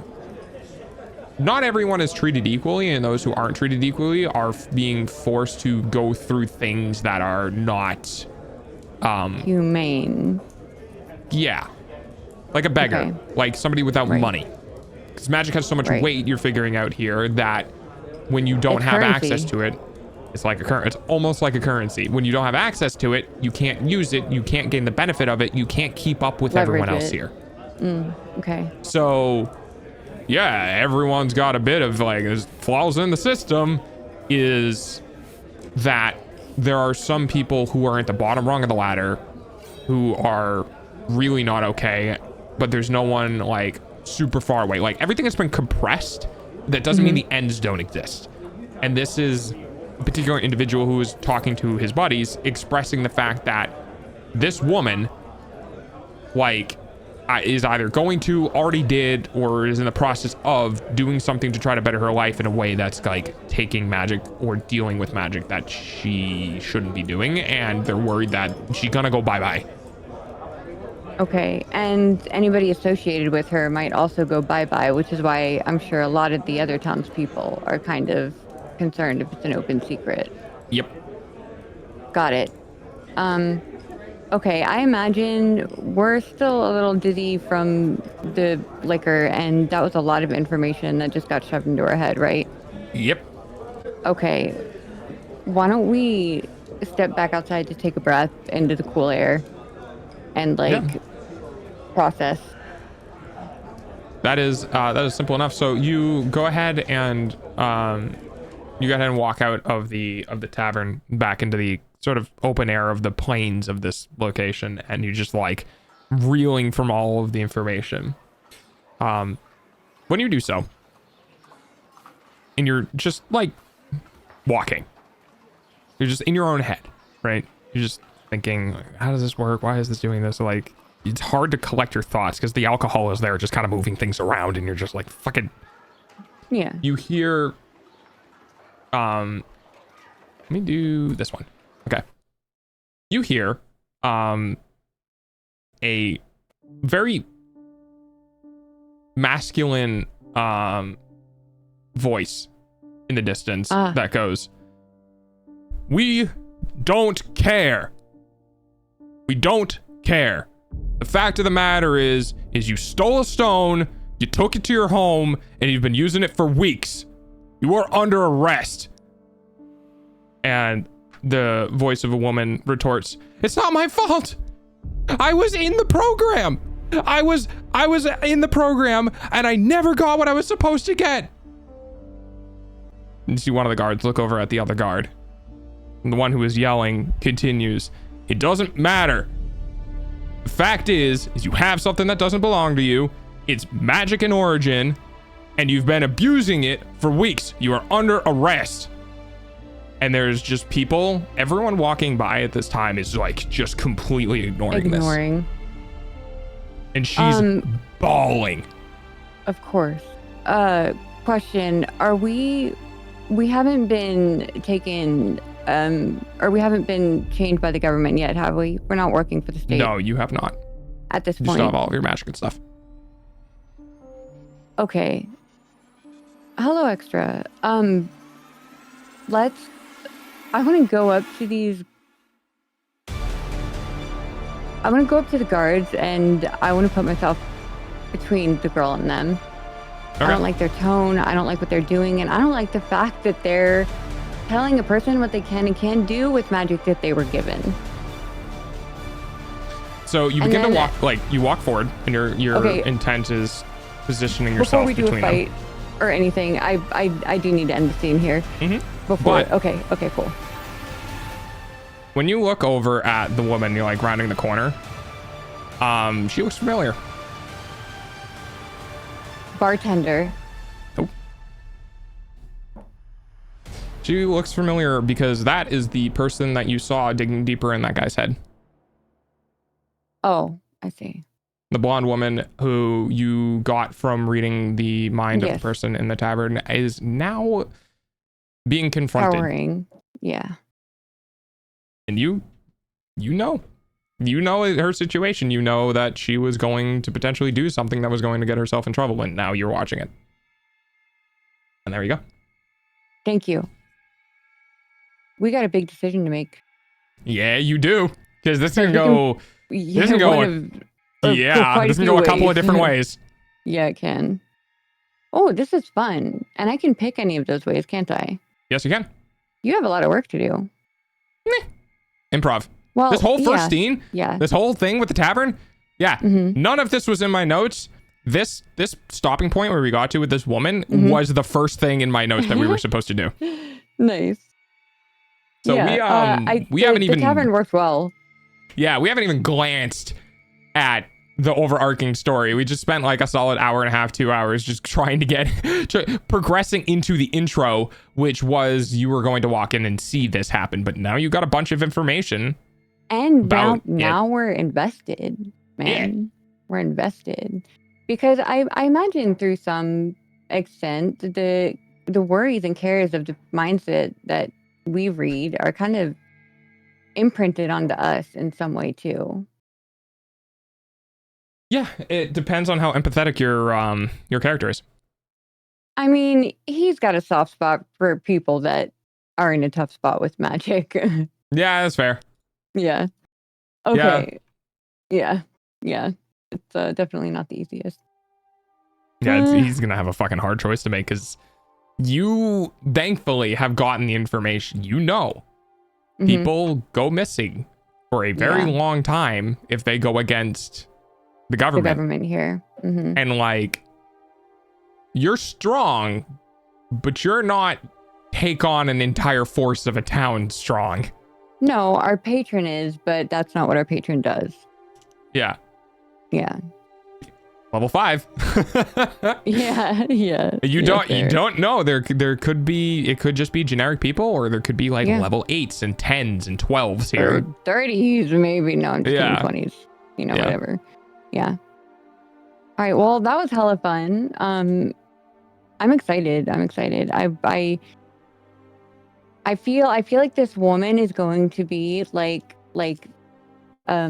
the what's that word? The hinge point, the fulcrum. She's going to be the fulcrum of what of our little origin of how we got chained down, how we work for the man She's or the church. she's gonna be a stepping stone. She's going to be a catalyst. That's the word I'm looking for. Yeah, she's a hook. Yeah. In the Yeah. writing terminology, that's her entire point, Yeah. is to hook you into things. You accidentally felt a Tyson sphere. You haven't even Oh. met, like, you actually, fun fact, you haven't even met the person you're going to be spending like your story with. I'm We'll be there okay with that. very soon. I'm excited. Yeah. I'm excited. Is it a cat? Nope. No, Is it's a it a humanoid. dog? It's a person. Oh. It's somebody who can you can bounce off of and talk to. I can bounce off of a cat. I guess that's fair. No, it's not a cat. It's another human. Okay. Yeah, you're No, gonna I'm kidding. run into more information over time about like inklings that people have and things Mhm. that are being suspected. And right now, you just have the general like surface level of the Yeah, What? we don't even have the corruption yet. no. Yeah. Oh, that's gonna I be have to fun. pee so bad, puppy. I have to pee so bad. I'm gonna go do that. I'm gonna go run Okay. away and go do that. Okay. Okay, okay. I will be right back to say goodbye to chat though. Okay. Yeah. Okay. Oh god, I'm dying. Just, Okay, meditated I'm gonna a whole kill. day. Oh, sorry. Go ahead. No, you're good. Go ahead. You're gonna kill what? No, I was just gonna say I'm just gonna throw my model up so people actually know who it is. Oh, okay. Everybody's like, "Who is that?" And I'm like, "It's me." That's the character right there. Yeah. Fucking snake after I gave him a shiny stone. That's crazy. Go pee. Yeah, I'm good. Okay. I'm just making sure that that's the right model. That's all. Oh, okay.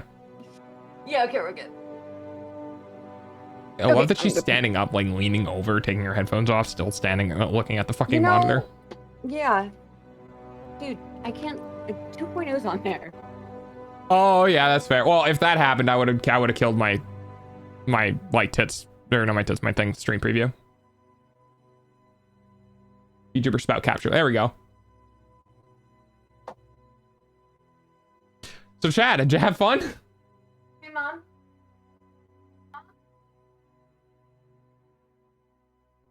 I have so much more. I have so much more to this. This is literally like, so I have this bar line after all of my like world building stuff. The first sentence is get into town, see an incident where a citizen is being arrested on the street. That is my first thing.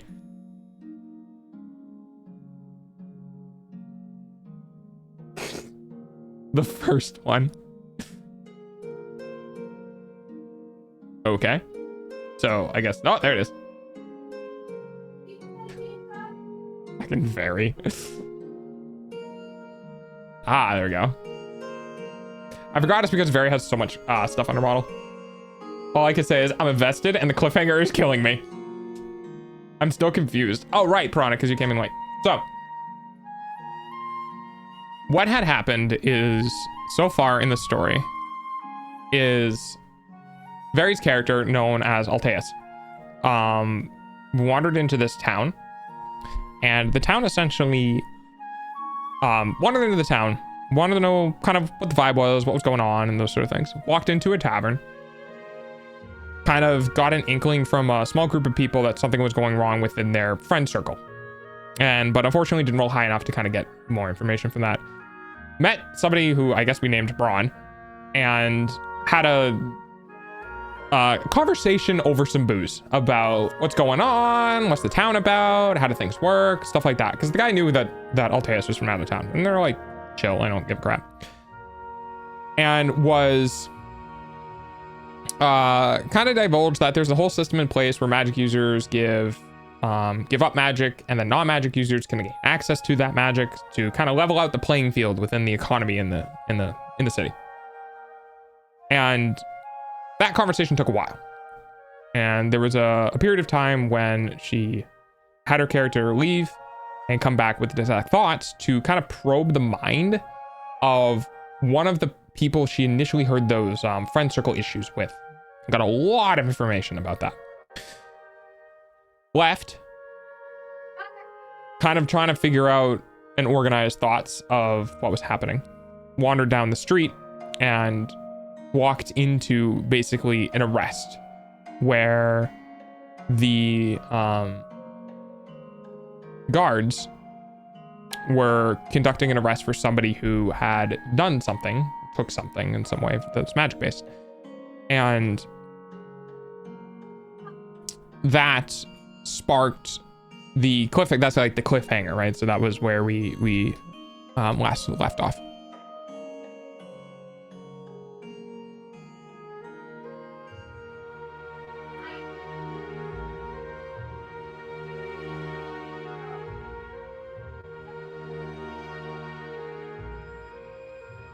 She took the magic mushrooms.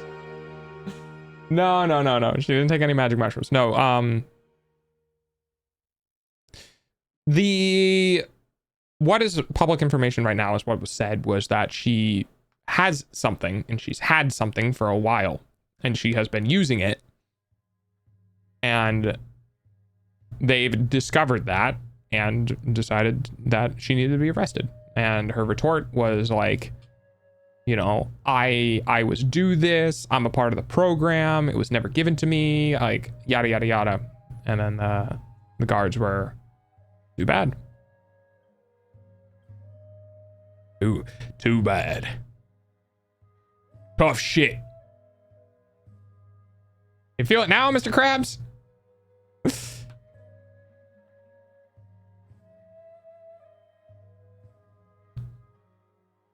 My day's been good. I love doing D&D. The more reasons I have to be able to do a D&D, the better.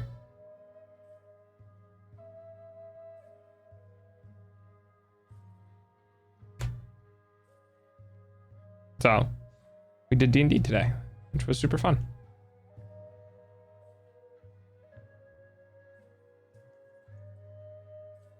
Yeah, thank you, Prana. It was a big thing. There's a lot more to go, and I'm slowly beginning to realize this might not be a one shot. I don't really care though. I think it'll be fun. I like having something to stream that's story based, just because I like making up stories, which is one of the reasons why I wanted to work on art, was because I also like creating stories, and creating stories through art is also really cool. A little harder than just being able to blah, but you know, dog is a big streamer now. I got 4 digits, dude. I'm not huge, but I'm definitely bigger, you know, having 1,000 followers. I have a letter. I love playing D&D, but I'm scared to play with my friends after what the DM did to my character. Yeah, you need the right DM. I think Veri has a good time with me DMing. By the way, in case I forget, we need to make sure that Veri marks off one of her spell slots, because she used it to cast Detect Thoughts. D&D requires trust. It does. You need to trust your DM that they're not going to just immediately kill your character or anything you're attached to. And the DM needs to trust the players that when they give them something, they're not going to immediately abuse it and try to power game. And it can be really hard to establish that trust, especially early on, because of it being broken in previous games. Yeah, it's no good.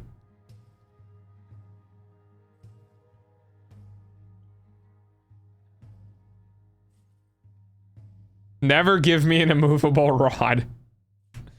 Yeah, exactly.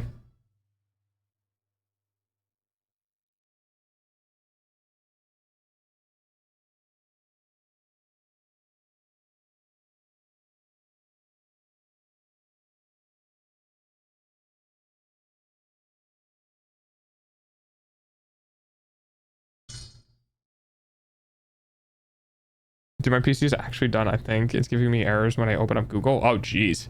I kind of feel like as a DM, if you leave something broken in, people can do whatever they want with it. Yes. Well, it's very hard because you don't want to take away, like, you don't want to take away people's fun. You need to be able to make sure you don't give people things they're going to enjoy and just be like, well, it's too broken, I need to take it away now. Blue shell.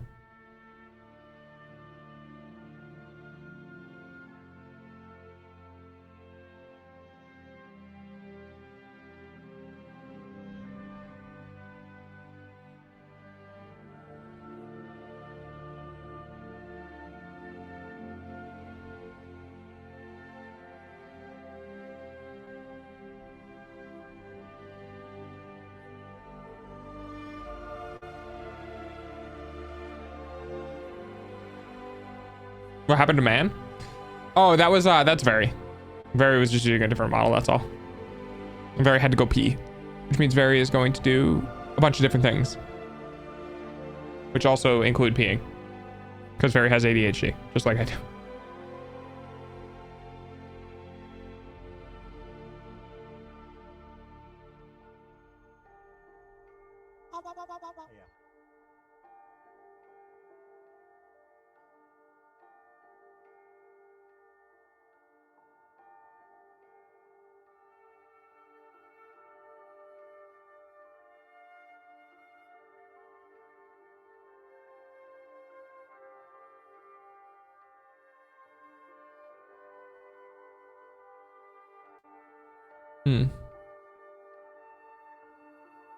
It seems like you tried launching it through your taskbar pinned.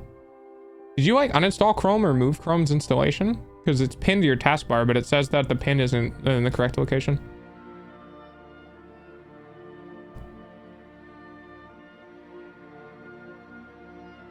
There's a mix of responsibility when the DM needs to filter what would be both conductive to and fun to the campaign, and the players need to not be the reason the DM doesn't include or takes away an item. Exactly. I updated my PC and then that happened. Open up Chrome.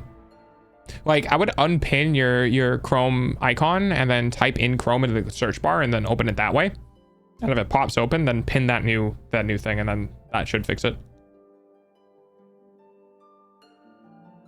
My guess. I don't think I've run into that issue before.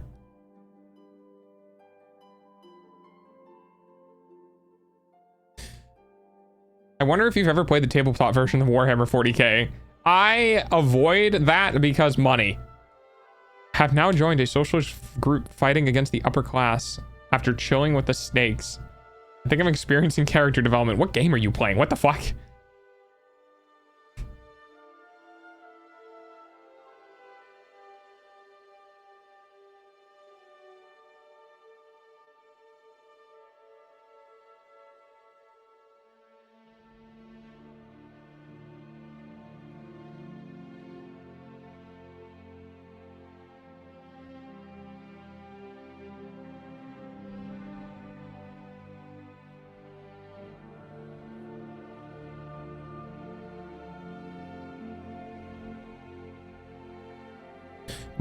My DS is downloading at a ripping 500 kilobits per second.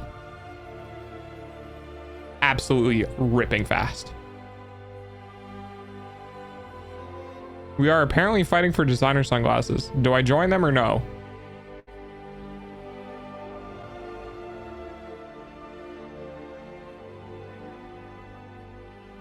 I mean, the snake seems pretty cool. If you don't fight the snake, then yes. But if you do have to fight the snake, then no. That's fair. It's not called Warhammer 40k for nothing. You need like 40 grand. Yeah, exactly.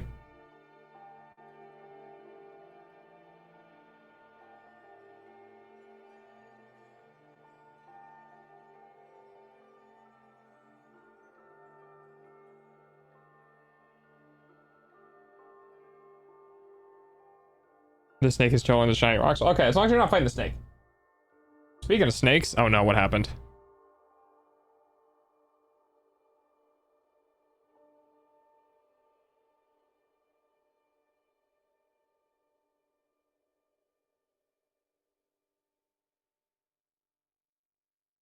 Same thing, huh? You just might need to reinstall Chrome. I'm not sure.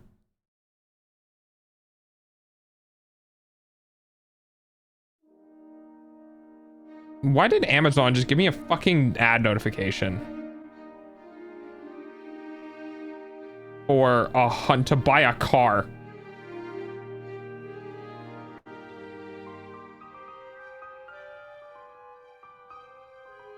Also, can companies not treat not treat notifications like spots for ads? Can you not literally send me an advertisement in my notifications?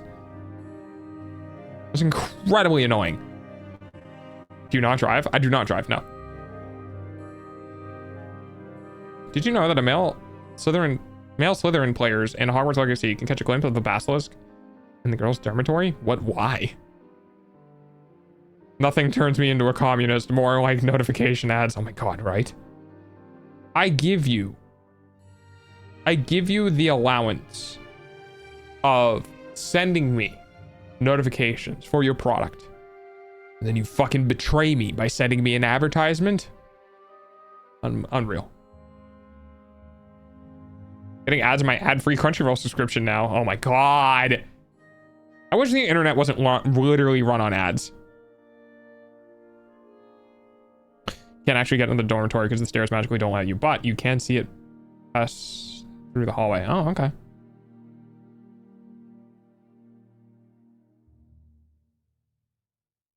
I mean, technically speaking, I can do whatever I want with my DS now. Oh, I have a new battery coming in, so I do have to swap the battery out. Just because, like, this battery is probably very, very old. When you pay for a sub, it's not run on ads, it's run on greed. That's why I watch all of my anime on very legal ad-free websites that I just conveniently don't have to pay for.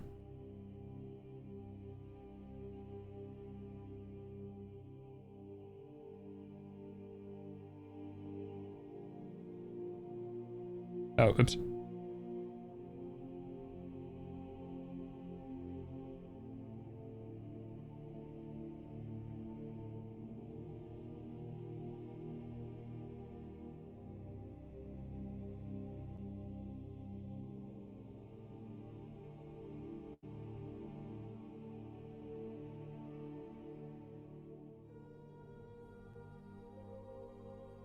Really? Donkey Kong Country Returns is a... Yeah.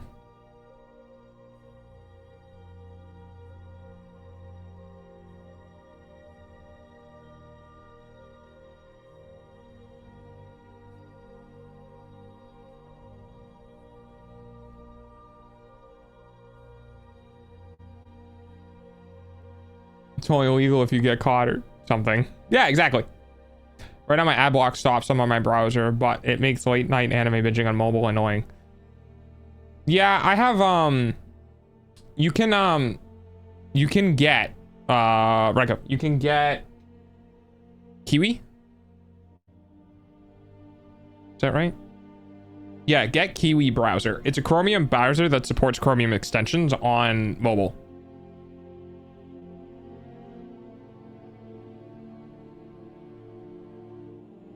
I have Twitch Turbo, mind you, so you should still get a cut for me watching.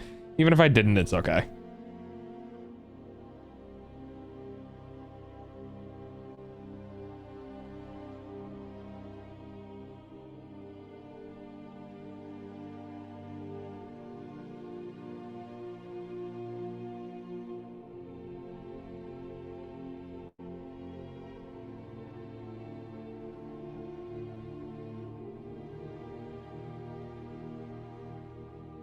Apparently there's a Hatsune Miku Project Miari DX. Oh, Pokemon Super Mystery Dungeon.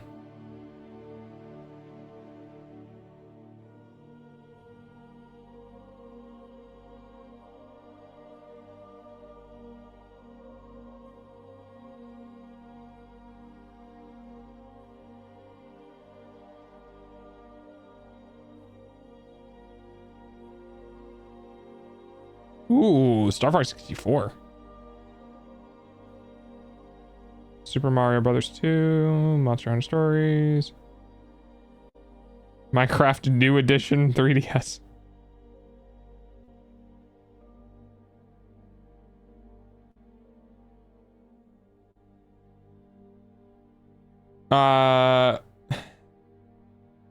Man, I hate it when the election happens and now I have like 20-minute ads even though I don't vote. Oh yeah, I gotcha. Yeah, but then I have to watch Crunchyroll from a mobile browser instead of the official app. I mean, yeah, I guess so. Yeah. I watch anime on a browser on my phone. Because I just full screen it and then I have 20 minutes of... You know what, like it doesn't, like, the app doesn't matter to me because I full screen my anime on my phone, which means that for the next 20 or whatever minutes, it doesn't matter. Bye-bye.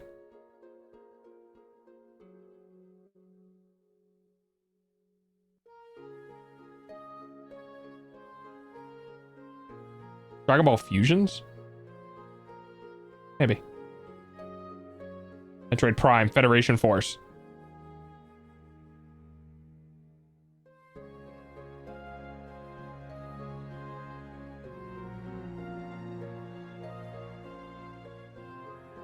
Nintendogs plus cats.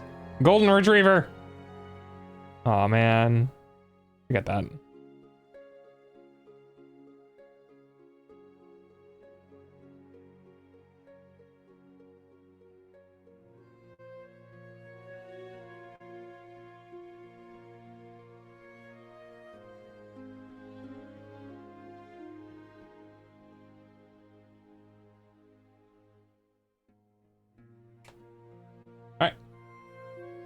That do its thing.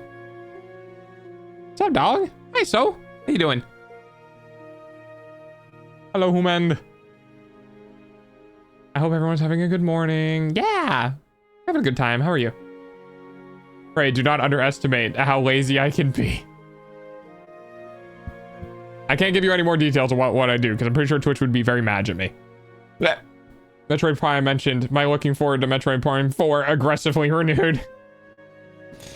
I love Metroid. I'm interested to see how Metroid 4 plays out. Metroid Prime 4. Because I believe the Metroid Prime series are specifically the ones that are 3D. Like, not side-scroller. Human D person. Nah, you're just human. Oh, look at me. I'm human. I have taxes to pay. I just woke up. Oh, good morning. Working on ideas and applications. Ooh, what ideas are you working on? Metroid 4 was Fusion. What's that? Oh, and I was saying Metroid Prime 4 versus yes, yeah. I wish I wasn't human. That'd be nice. Would it though? Because there's some really unfortunate dogs out there. You know, also, I would already be dead like at least 2 or 3 times over.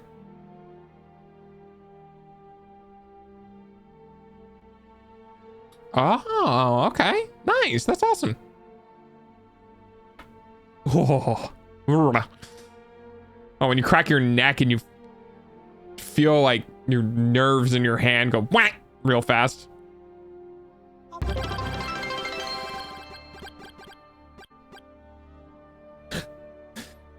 I'll read this out for you because I disabled TTS while we were doing D&D stuff. So give me a second. It's a good indicator of just how much I like Metroid. I beat Metroid Dread on Dread difficulty. 1 hit equaled dead. Ironically, 321 deaths total by the end. All right, now you got to do a no-hit run. Not that bad when you consider the lowered cognition. I guess so, yeah. You could also like just hump everything. Ooh, but then I have to lose my balls. I don't know how I feel about that. There's a no-hit run with checkpoints. That's fair.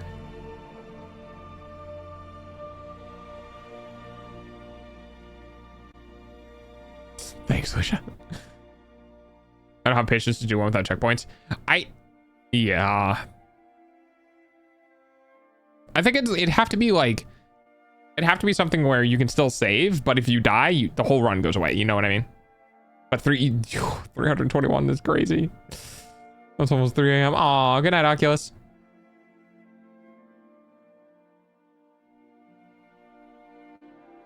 Have a good eep.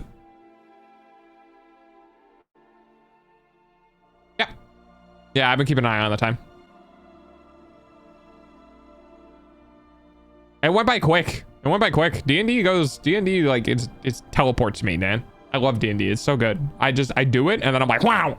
I'm like, it's been 6 hours. I'm like, what? Either 1, 2, 3 or 3, 2, 1. I said 3, 2, 1 to be safe.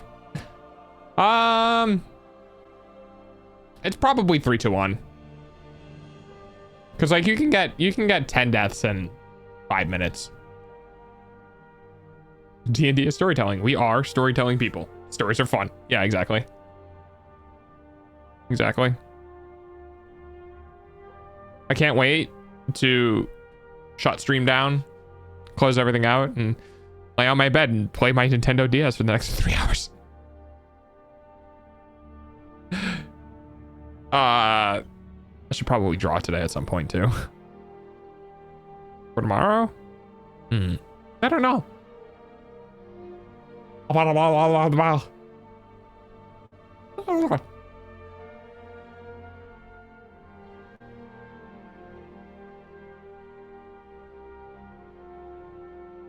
You can also guesstimate it based on like how many times you think you died every X amount of minutes, and then do the time. Like if you, I played this save for like 40 hours and I probably died at least 10 times every hour. You know, it's 400 deaths. It's probably close to the 3 to 1.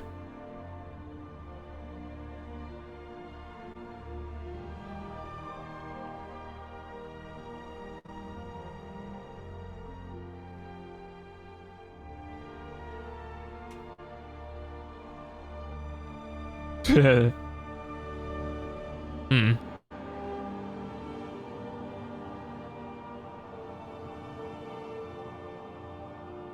$10 minutes for one game. This is going to be an hour and a half for this to end.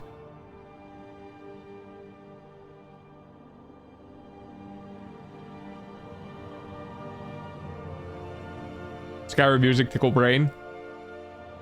I like. So this is just playing through Discord. Because this is like what like everyone in the game can hear it, because when I do D&D stuff, I do this bot, right? This bot plays this music in Discord. So I have everyone adjust it to like, you know, normal levels. So then I adjust my levels, and then I can change the music within the Discord, and I can change the music that everyone's listening to better match the mood I'm trying to set for the particular scenario. Most of my deaths were on the final boss.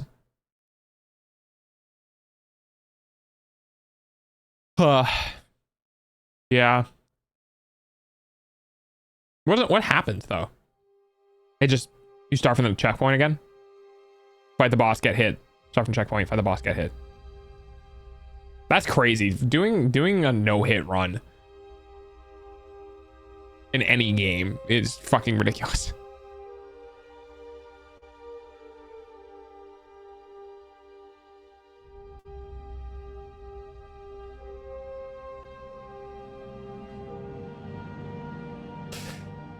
Oh yeah, I didn't even think about that. Yeah. I just kind of assumed you have to go through all the bosses full way through.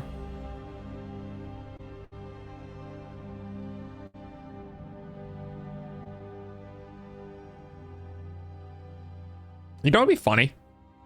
What if like What if there was a game where every boss had a phase 2 and then you go to the last boss and the last boss is the only boss without a phase 2 and it's just fucking really hard to fight and you beat it and you're like, God, I don't want to do phase 2, right?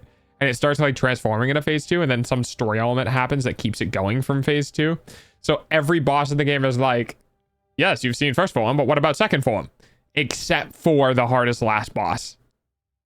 What a fun psychology way of bullying players.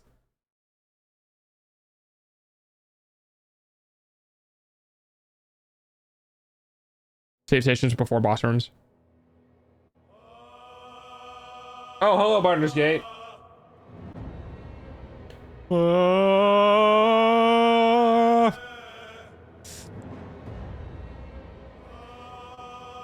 Dude, sudden Baldur Gate jump scare.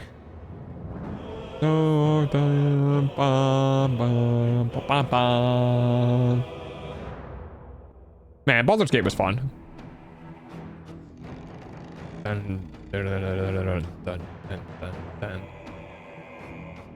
wish there was more endings though. Ooh, okay.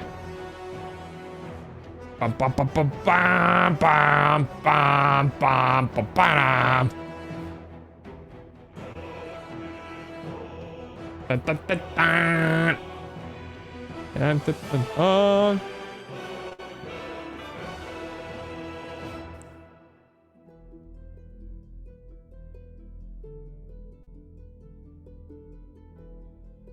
Yeah, I figured it's gonna be 3 to 1.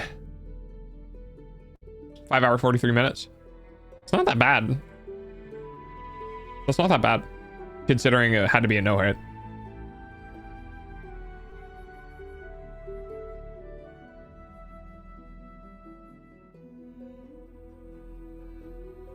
The March of the Grand Army of the Republic in most pieces like it go pretty hard.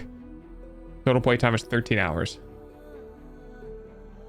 Did you do one non-dread run and one dread run? Is that what you ended up doing?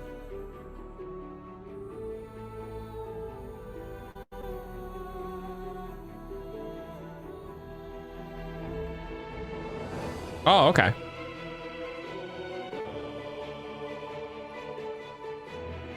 I really liked doing I really liked playing Baldur's Gate, but I still feel like there wasn't enough available options. I also know there's a crap ton of stuff in that game that I'm sure there are things in Baldur's Gate people still haven't found yet. Clear time doesn't count for rear. Oh, so your no-hit run where you didn't die at all would have taken 4 hours and 43 minutes, but incorporating all of the time you played in total, it was 13 hours. Damn.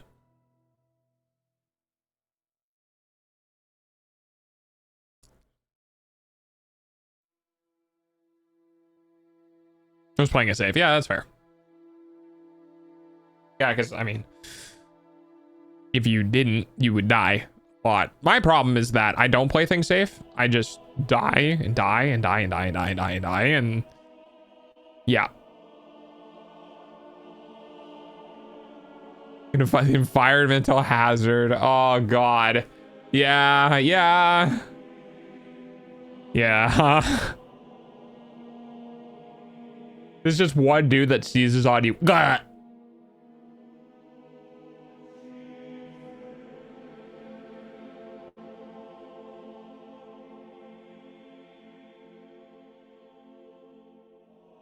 Have you speedrun the game?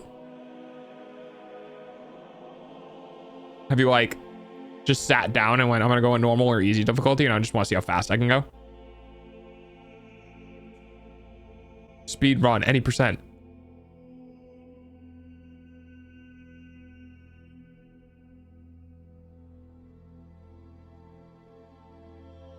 Okay.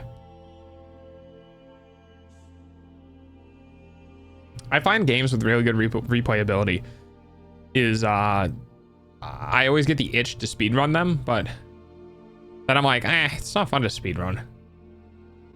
It can be. It can be. But for me, speedrunning, unless there's like techniques, right? Specific like abuse of game mechanics, going through walls, stuff like that, like where it requires a level of skill in order to pull off, then I enjoy it. But when it just comes to do game fast, I just meh.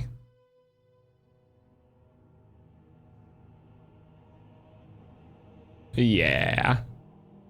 I do enjoy breaking games though. Like Metro has so many of those. I enjoy breaking games though, because like I enjoy the concept of doing things the game never intended. Like one of my favorite things, I think I've talked about this on stream before. One of my favorite things in video games was the elevator glitch in Modern Warfare, where you, by getting a pixel perfect area on the very, very edge boundary of a collision border, you could stand up and it would push you to the top of the border, and then you could stand on the top of that border and fall on the other side of the border and get out of the map. Buddy hopping at Prime is like abused movement mechanics the entire run. That's not fun. Yeah.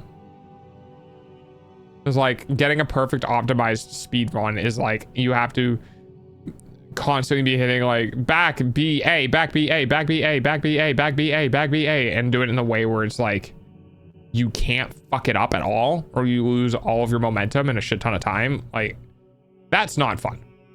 But it's like get to this door and do like this combo in a way that like can get you to the other side of the door, and you need to input that combo and like be positioned correctly, and it's like a one-time thing. Those are fun. I like those.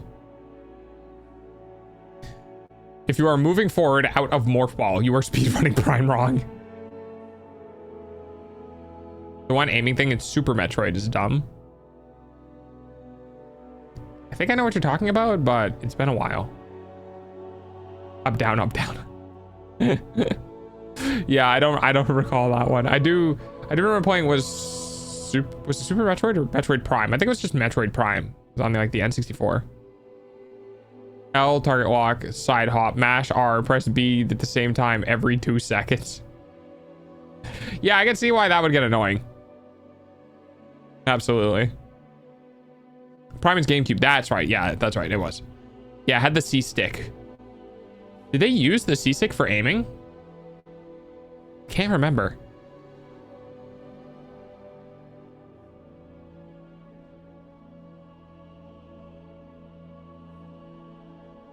Or maybe it was targeting. I also find it hilarious that they just called it the C stick. It was the beam controls. Oh, for like ice and... God, it's been so long. I legitimately have not played that game in like over a decade and a half. Maybe a decade. I might have played it on an emulation. It's almost time for Dog's early payment using your eyeballs. But I forget.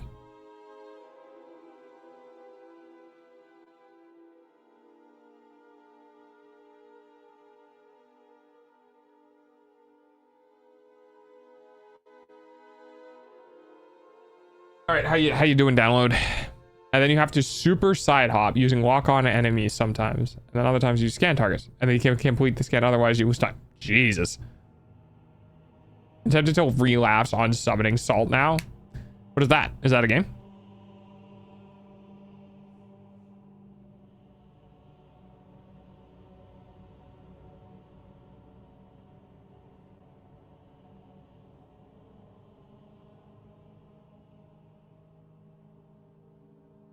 I am getting 0.1% per second. I cannot tell if the download on the console is slow or the download from the console location is slow. Let's find out.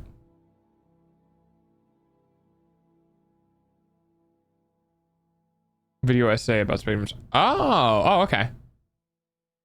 Yes, I'm not familiar with them.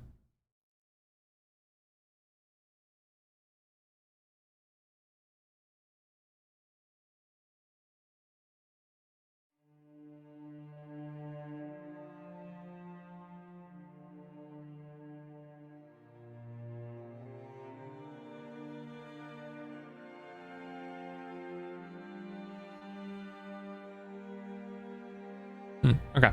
Oh, I gotta blow my nose. Hang on 1 second. I'll be right back. Get a drippy nose.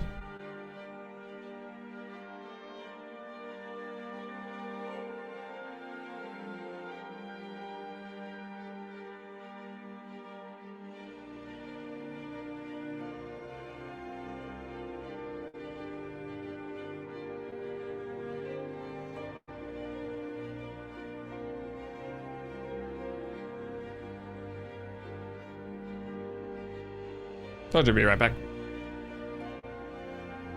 Hi, Liz. Veri is not here at the moment.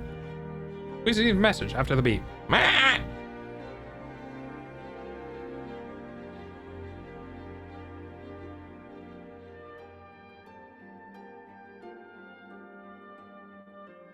If I get it closer, we'll go faster.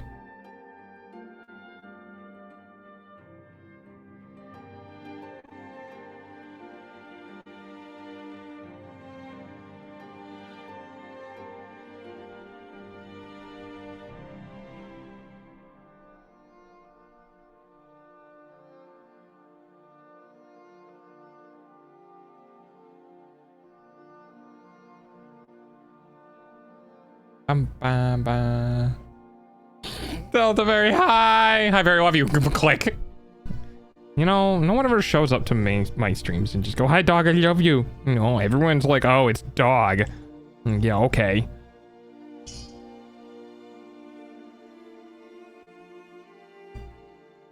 Wait, can I? Oh, that's cool. I hate ads. I started talking to Princess Rando earlier while watching stream because the game got mentioned. Yeah, how'd that go?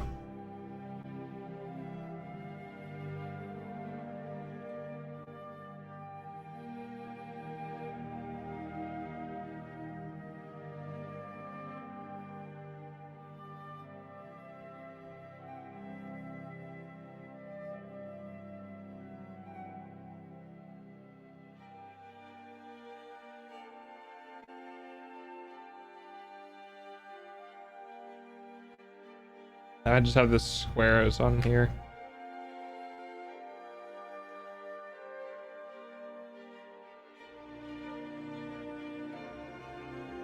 I don't know what it is.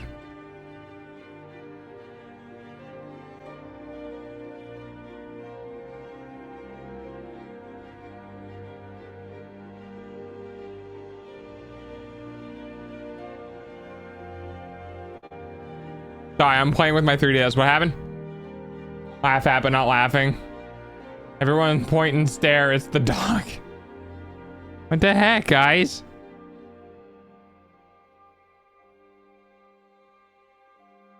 I'm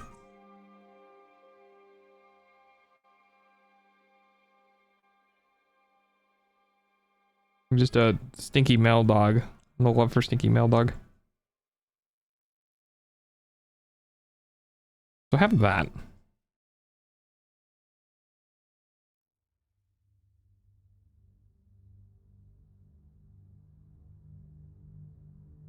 Nice.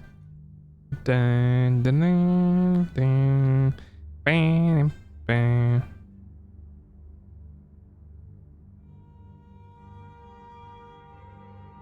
We're gonna open this game. Hang on. I've never actually played a 3DS game. I mean, if it was Hyrule Castle, at least I didn't.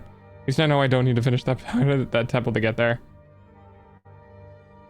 Why is my forest temple big key in a palace of... Oh, boy.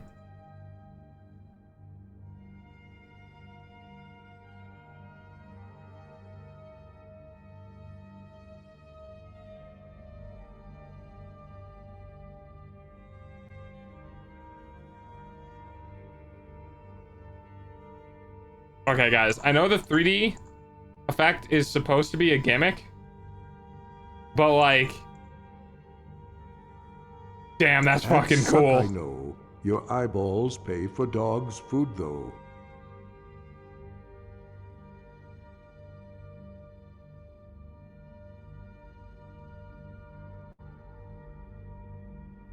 Co-developed by Grezzo.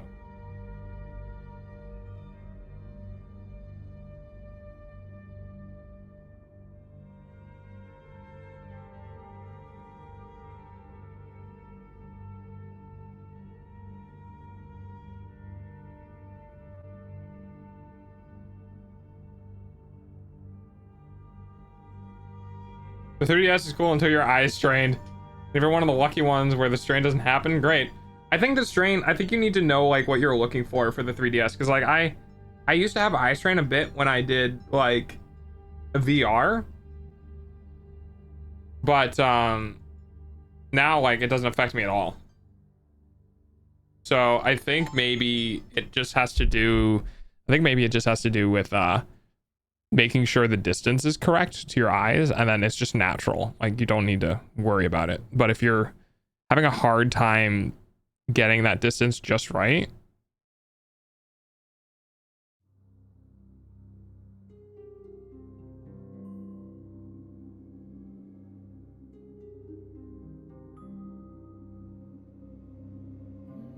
like I think too many people tried doing the max setting for the 3D and not enough like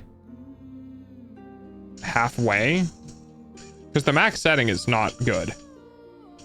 Like halfway is good. Halfway is like perfect.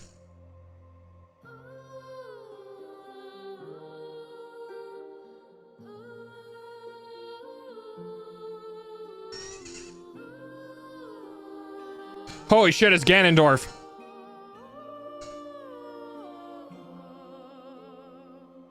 I'll be listening, but chat a bit less. Cooking pork chops. Stove wants cuddles. Wait, what?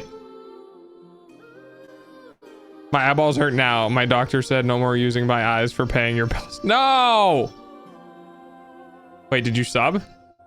You got a sub.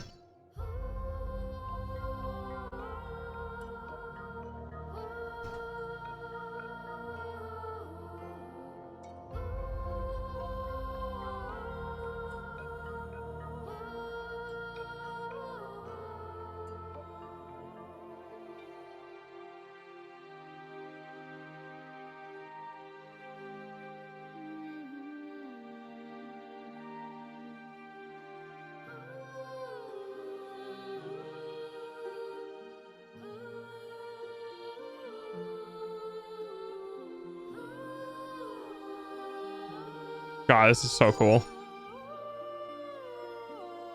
It's like looking through a little window.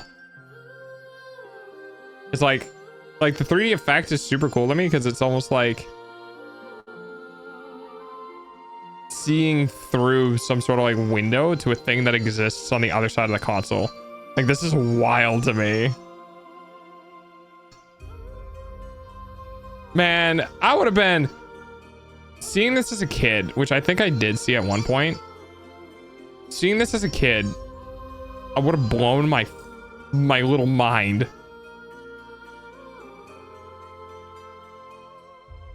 It's almost like the first time you step into VR is an experience like no other. It's something that you can't really describe to people. Doctor ordered tax evasion. Ugh. No tax evasion here. Pay your damn taxes. Watch my ads. I realize we're still in Dungeons and Dragons, so we should probably be in just chatting.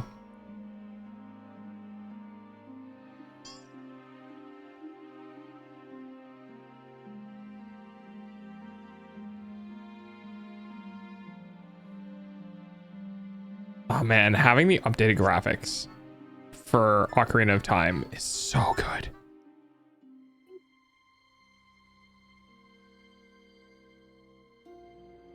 Because I'm expecting like N64 graphics. The fact that my handheld is stronger than the N64 makes me happy. Oh, you're still streaming. Yeah. Hello. Hi. Hi. Hello. Hi. It's a nice puppy. So nice. What? I mean, I pulled up Ocarina of Time on my fucking 3DS because I wanted to mess around with it. Nice. Here, let's go. Hold, I'm gonna give you a nice thing. This is freaking me out. I have the 3D What? turned on and I have it in the perfect spot. Are you seeing both? No, I'm seeing neither. It's perfect. Like the distance away from my eyes, it looks exactly like I'm looking through a little window. And it's freaking me out, man. It's freaking me out.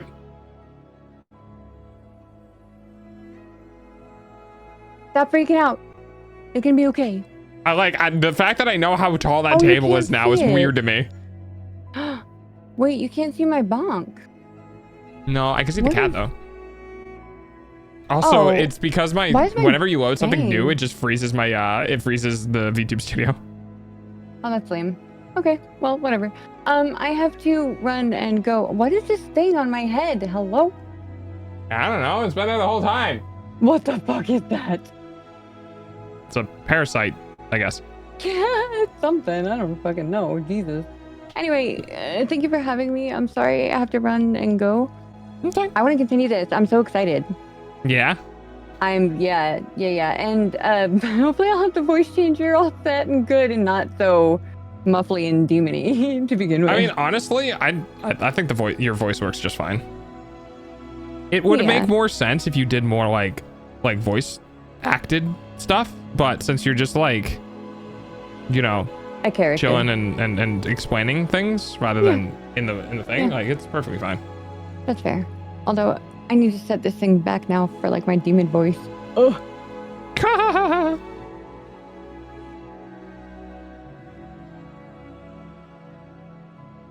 Very, but shutting down. Goodbye, Veri Bond. Goodbye. Thank you for having me, puppy. I love Yeah. you. Well, I hope you had fun, and I look forward to. I always do. I always look forward do. to the next time we get to do the D&D stuff. Like I said, we can just basically do this whenever. Like, Mhm. you know, Saturdays are my only days where I'm like, I do Twitch plays, but not having a schedule means that I can just fucking. We could just do this 3 days in a row. Like, But imagine not having a schedule. That's pretty awesome of you. That's pretty fucking awesome of you. but yeah. So we can talk day of. Okay.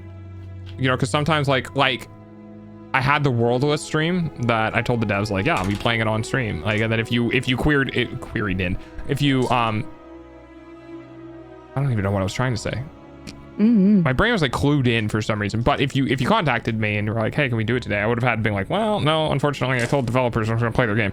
But for the most part, those are you know, circumstances that are not normal. Those are out of the bounds of normality. So most of the time, I'm just gonna be like, you want to do D&D? And they're like, yeah, D&D. Okay, that's fair. That is fair. Quick question. Your stream does have TTS, right?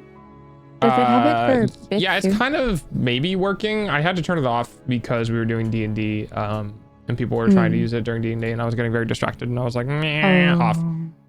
Okay. Moo. That's fair. Moo. Okay, well, That's apparently it works, but fair. now it's on cooldown. Okay. Good to know. Thank you. Do I still- Okay, so when's I the next still time we're doing muffled, it? Right. I will let you know after Friday. After tomorrow. I should Okay. know after tomorrow. Because mom's surgery is coming up, so Ah, I see. Yeah. So as soon as I have that sorted, I will let you know. Do I sound Okay. muffled? Maybe A a little, little. right? Yeah. I don't know. I can, Okay. There we go. That did it. yeah. Right. Yeah, Yeah. that sounds better. Yeah. Okay. Here, I have one quick gift for you. What? Why? Why? Yeah. Because I love you, puppy. You're my puppy. Okay. Okay. I'm a dog. I just exist for the value of others. Like, Here. Where is it? Yeah. Here you go, puppy. Don't stay. I never do anything for you, okay? oh God. I mean, you never Is do, this a gift really, or is but- this a gift? No, it's a genuine gift. Okay. There you go. My gift to you. Oh, okay.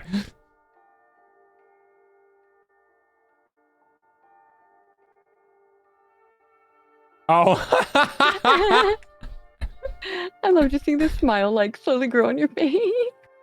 I There you fucking go. was like, what the hell is this? And then I hit the play button.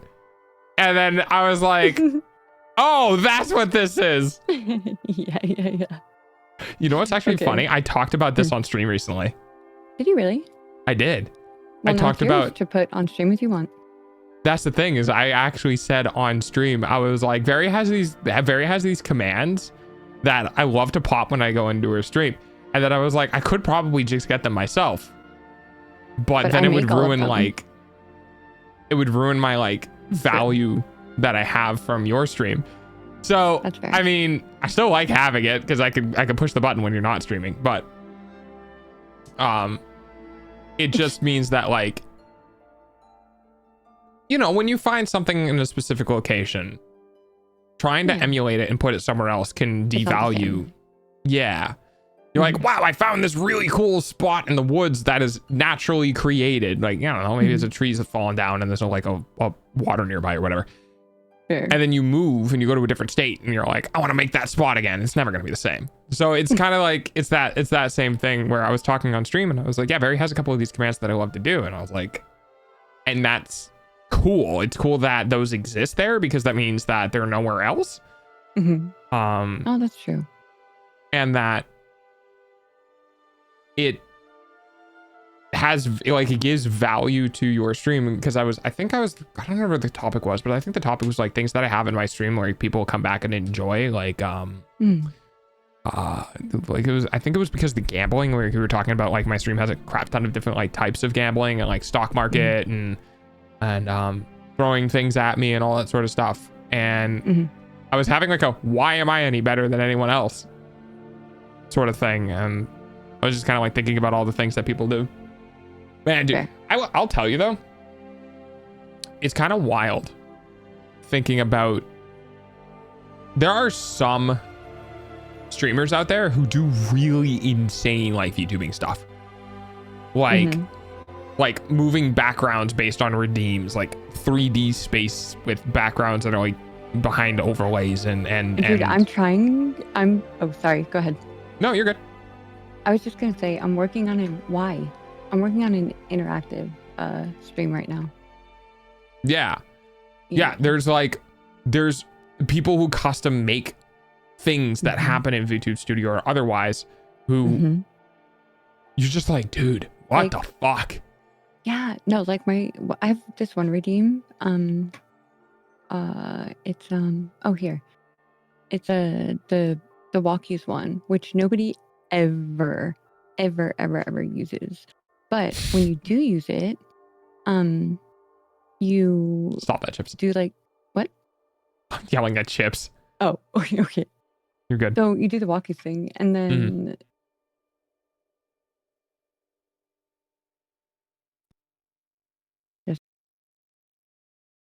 well, the walk appears, and then you can hit spacebar, and it like tightens the collar.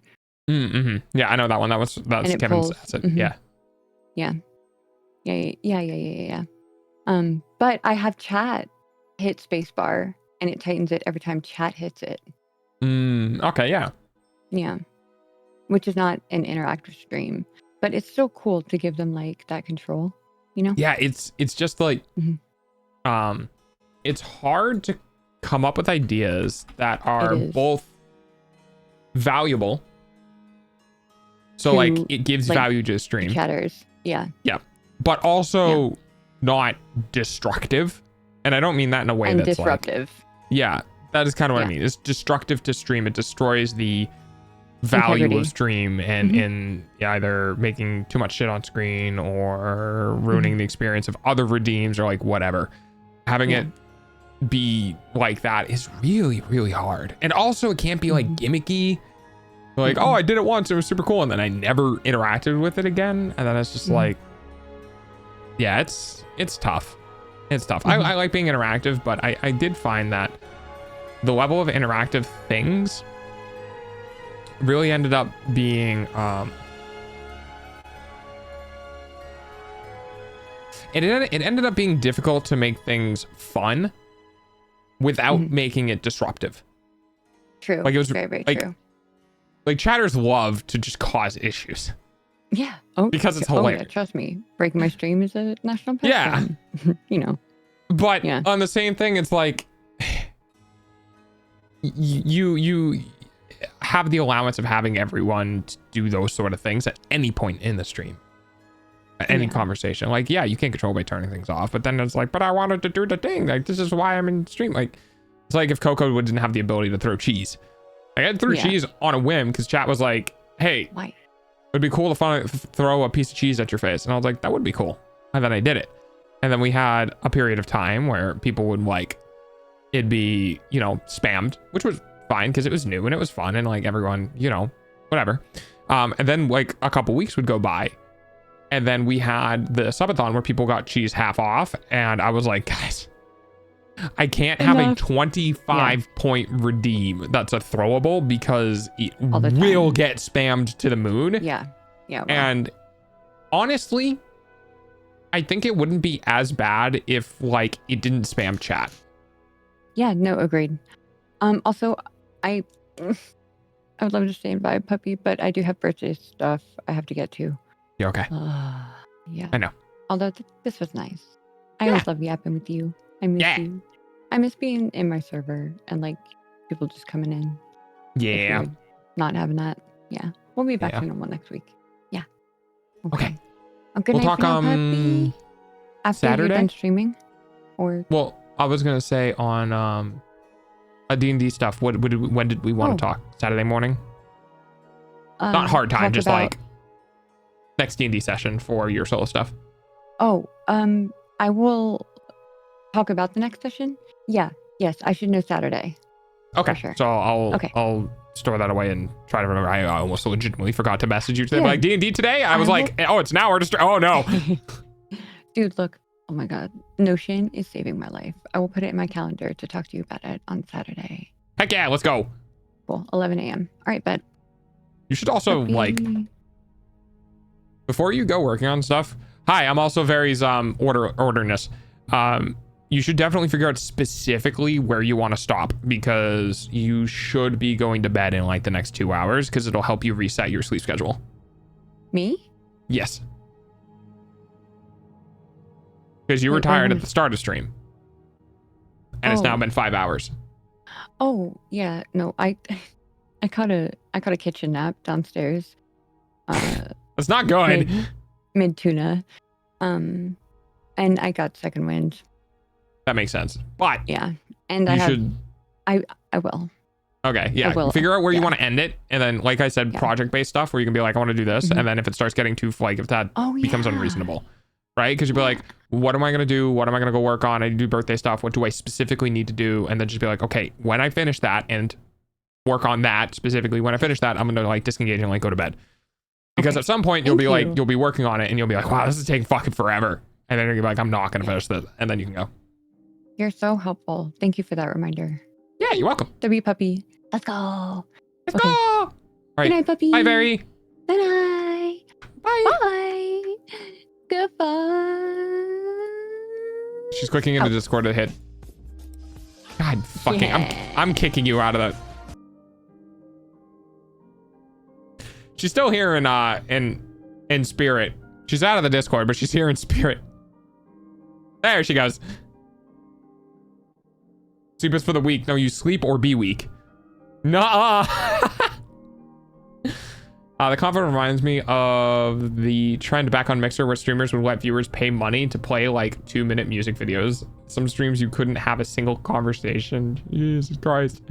Yeah, there's definitely a balance that you need to find with shit like that. And it's hard too, because it's like, you know, you want people to be there for you, not just the things they can do.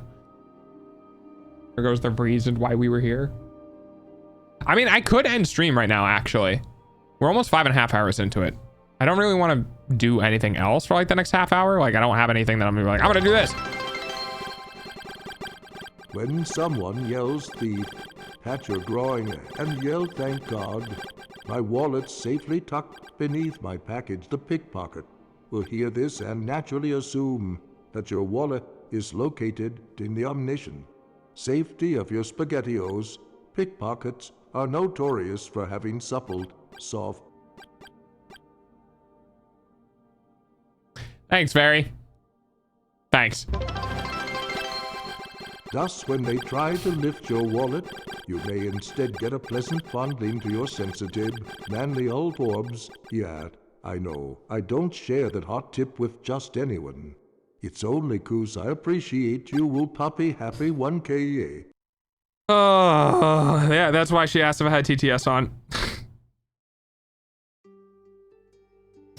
Your sensitive, manly alt orbs. Thanks. Thanks for the Valorant reference.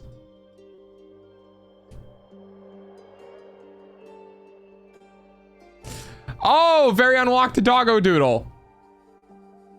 Wait, I have to draw something for Veri now. Oh, I'll do that after stream. I'll figure something out. Yes, that's right. I do still have personal incentives going because despite like everything that I've been doing so far, even though we're not in December anymore, it's still SUB-A-THON. Anyway. 5 hours and 27 minutes is good enough, right, chat? Yeah, it's good. Thank you everyone for hanging out. I am also going to head offline because this is a good kind of like wrapping up capping point to the stream. I hope you guys had fun hanging out. I hope you guys had fun listening to the start of Veri's weird prologue story thing. We may be doing Sunday D&D again. It depends on how everyone is doing. Saturday, we might do D&D again, depending on how Veri is feeling. No, not Saturday, because Saturday it's Twitch Plays Pokemon. So that would be Monday at the earliest, or Sunday at the earliest, technically speaking, if we can't do a game because people are doing things. We'll see. I have no plans. But yeah. Thanks for hanging out, everyone. I appreciate it. I am gonna go eat food and play video games. Thanks for supporting my life, guys. I appreciate it. Also, thank you, Veri, for the 1,000 biddies to represent the 1,000 followers. Thank you very much. All right, everybody. Have a wonderful, wonderful night.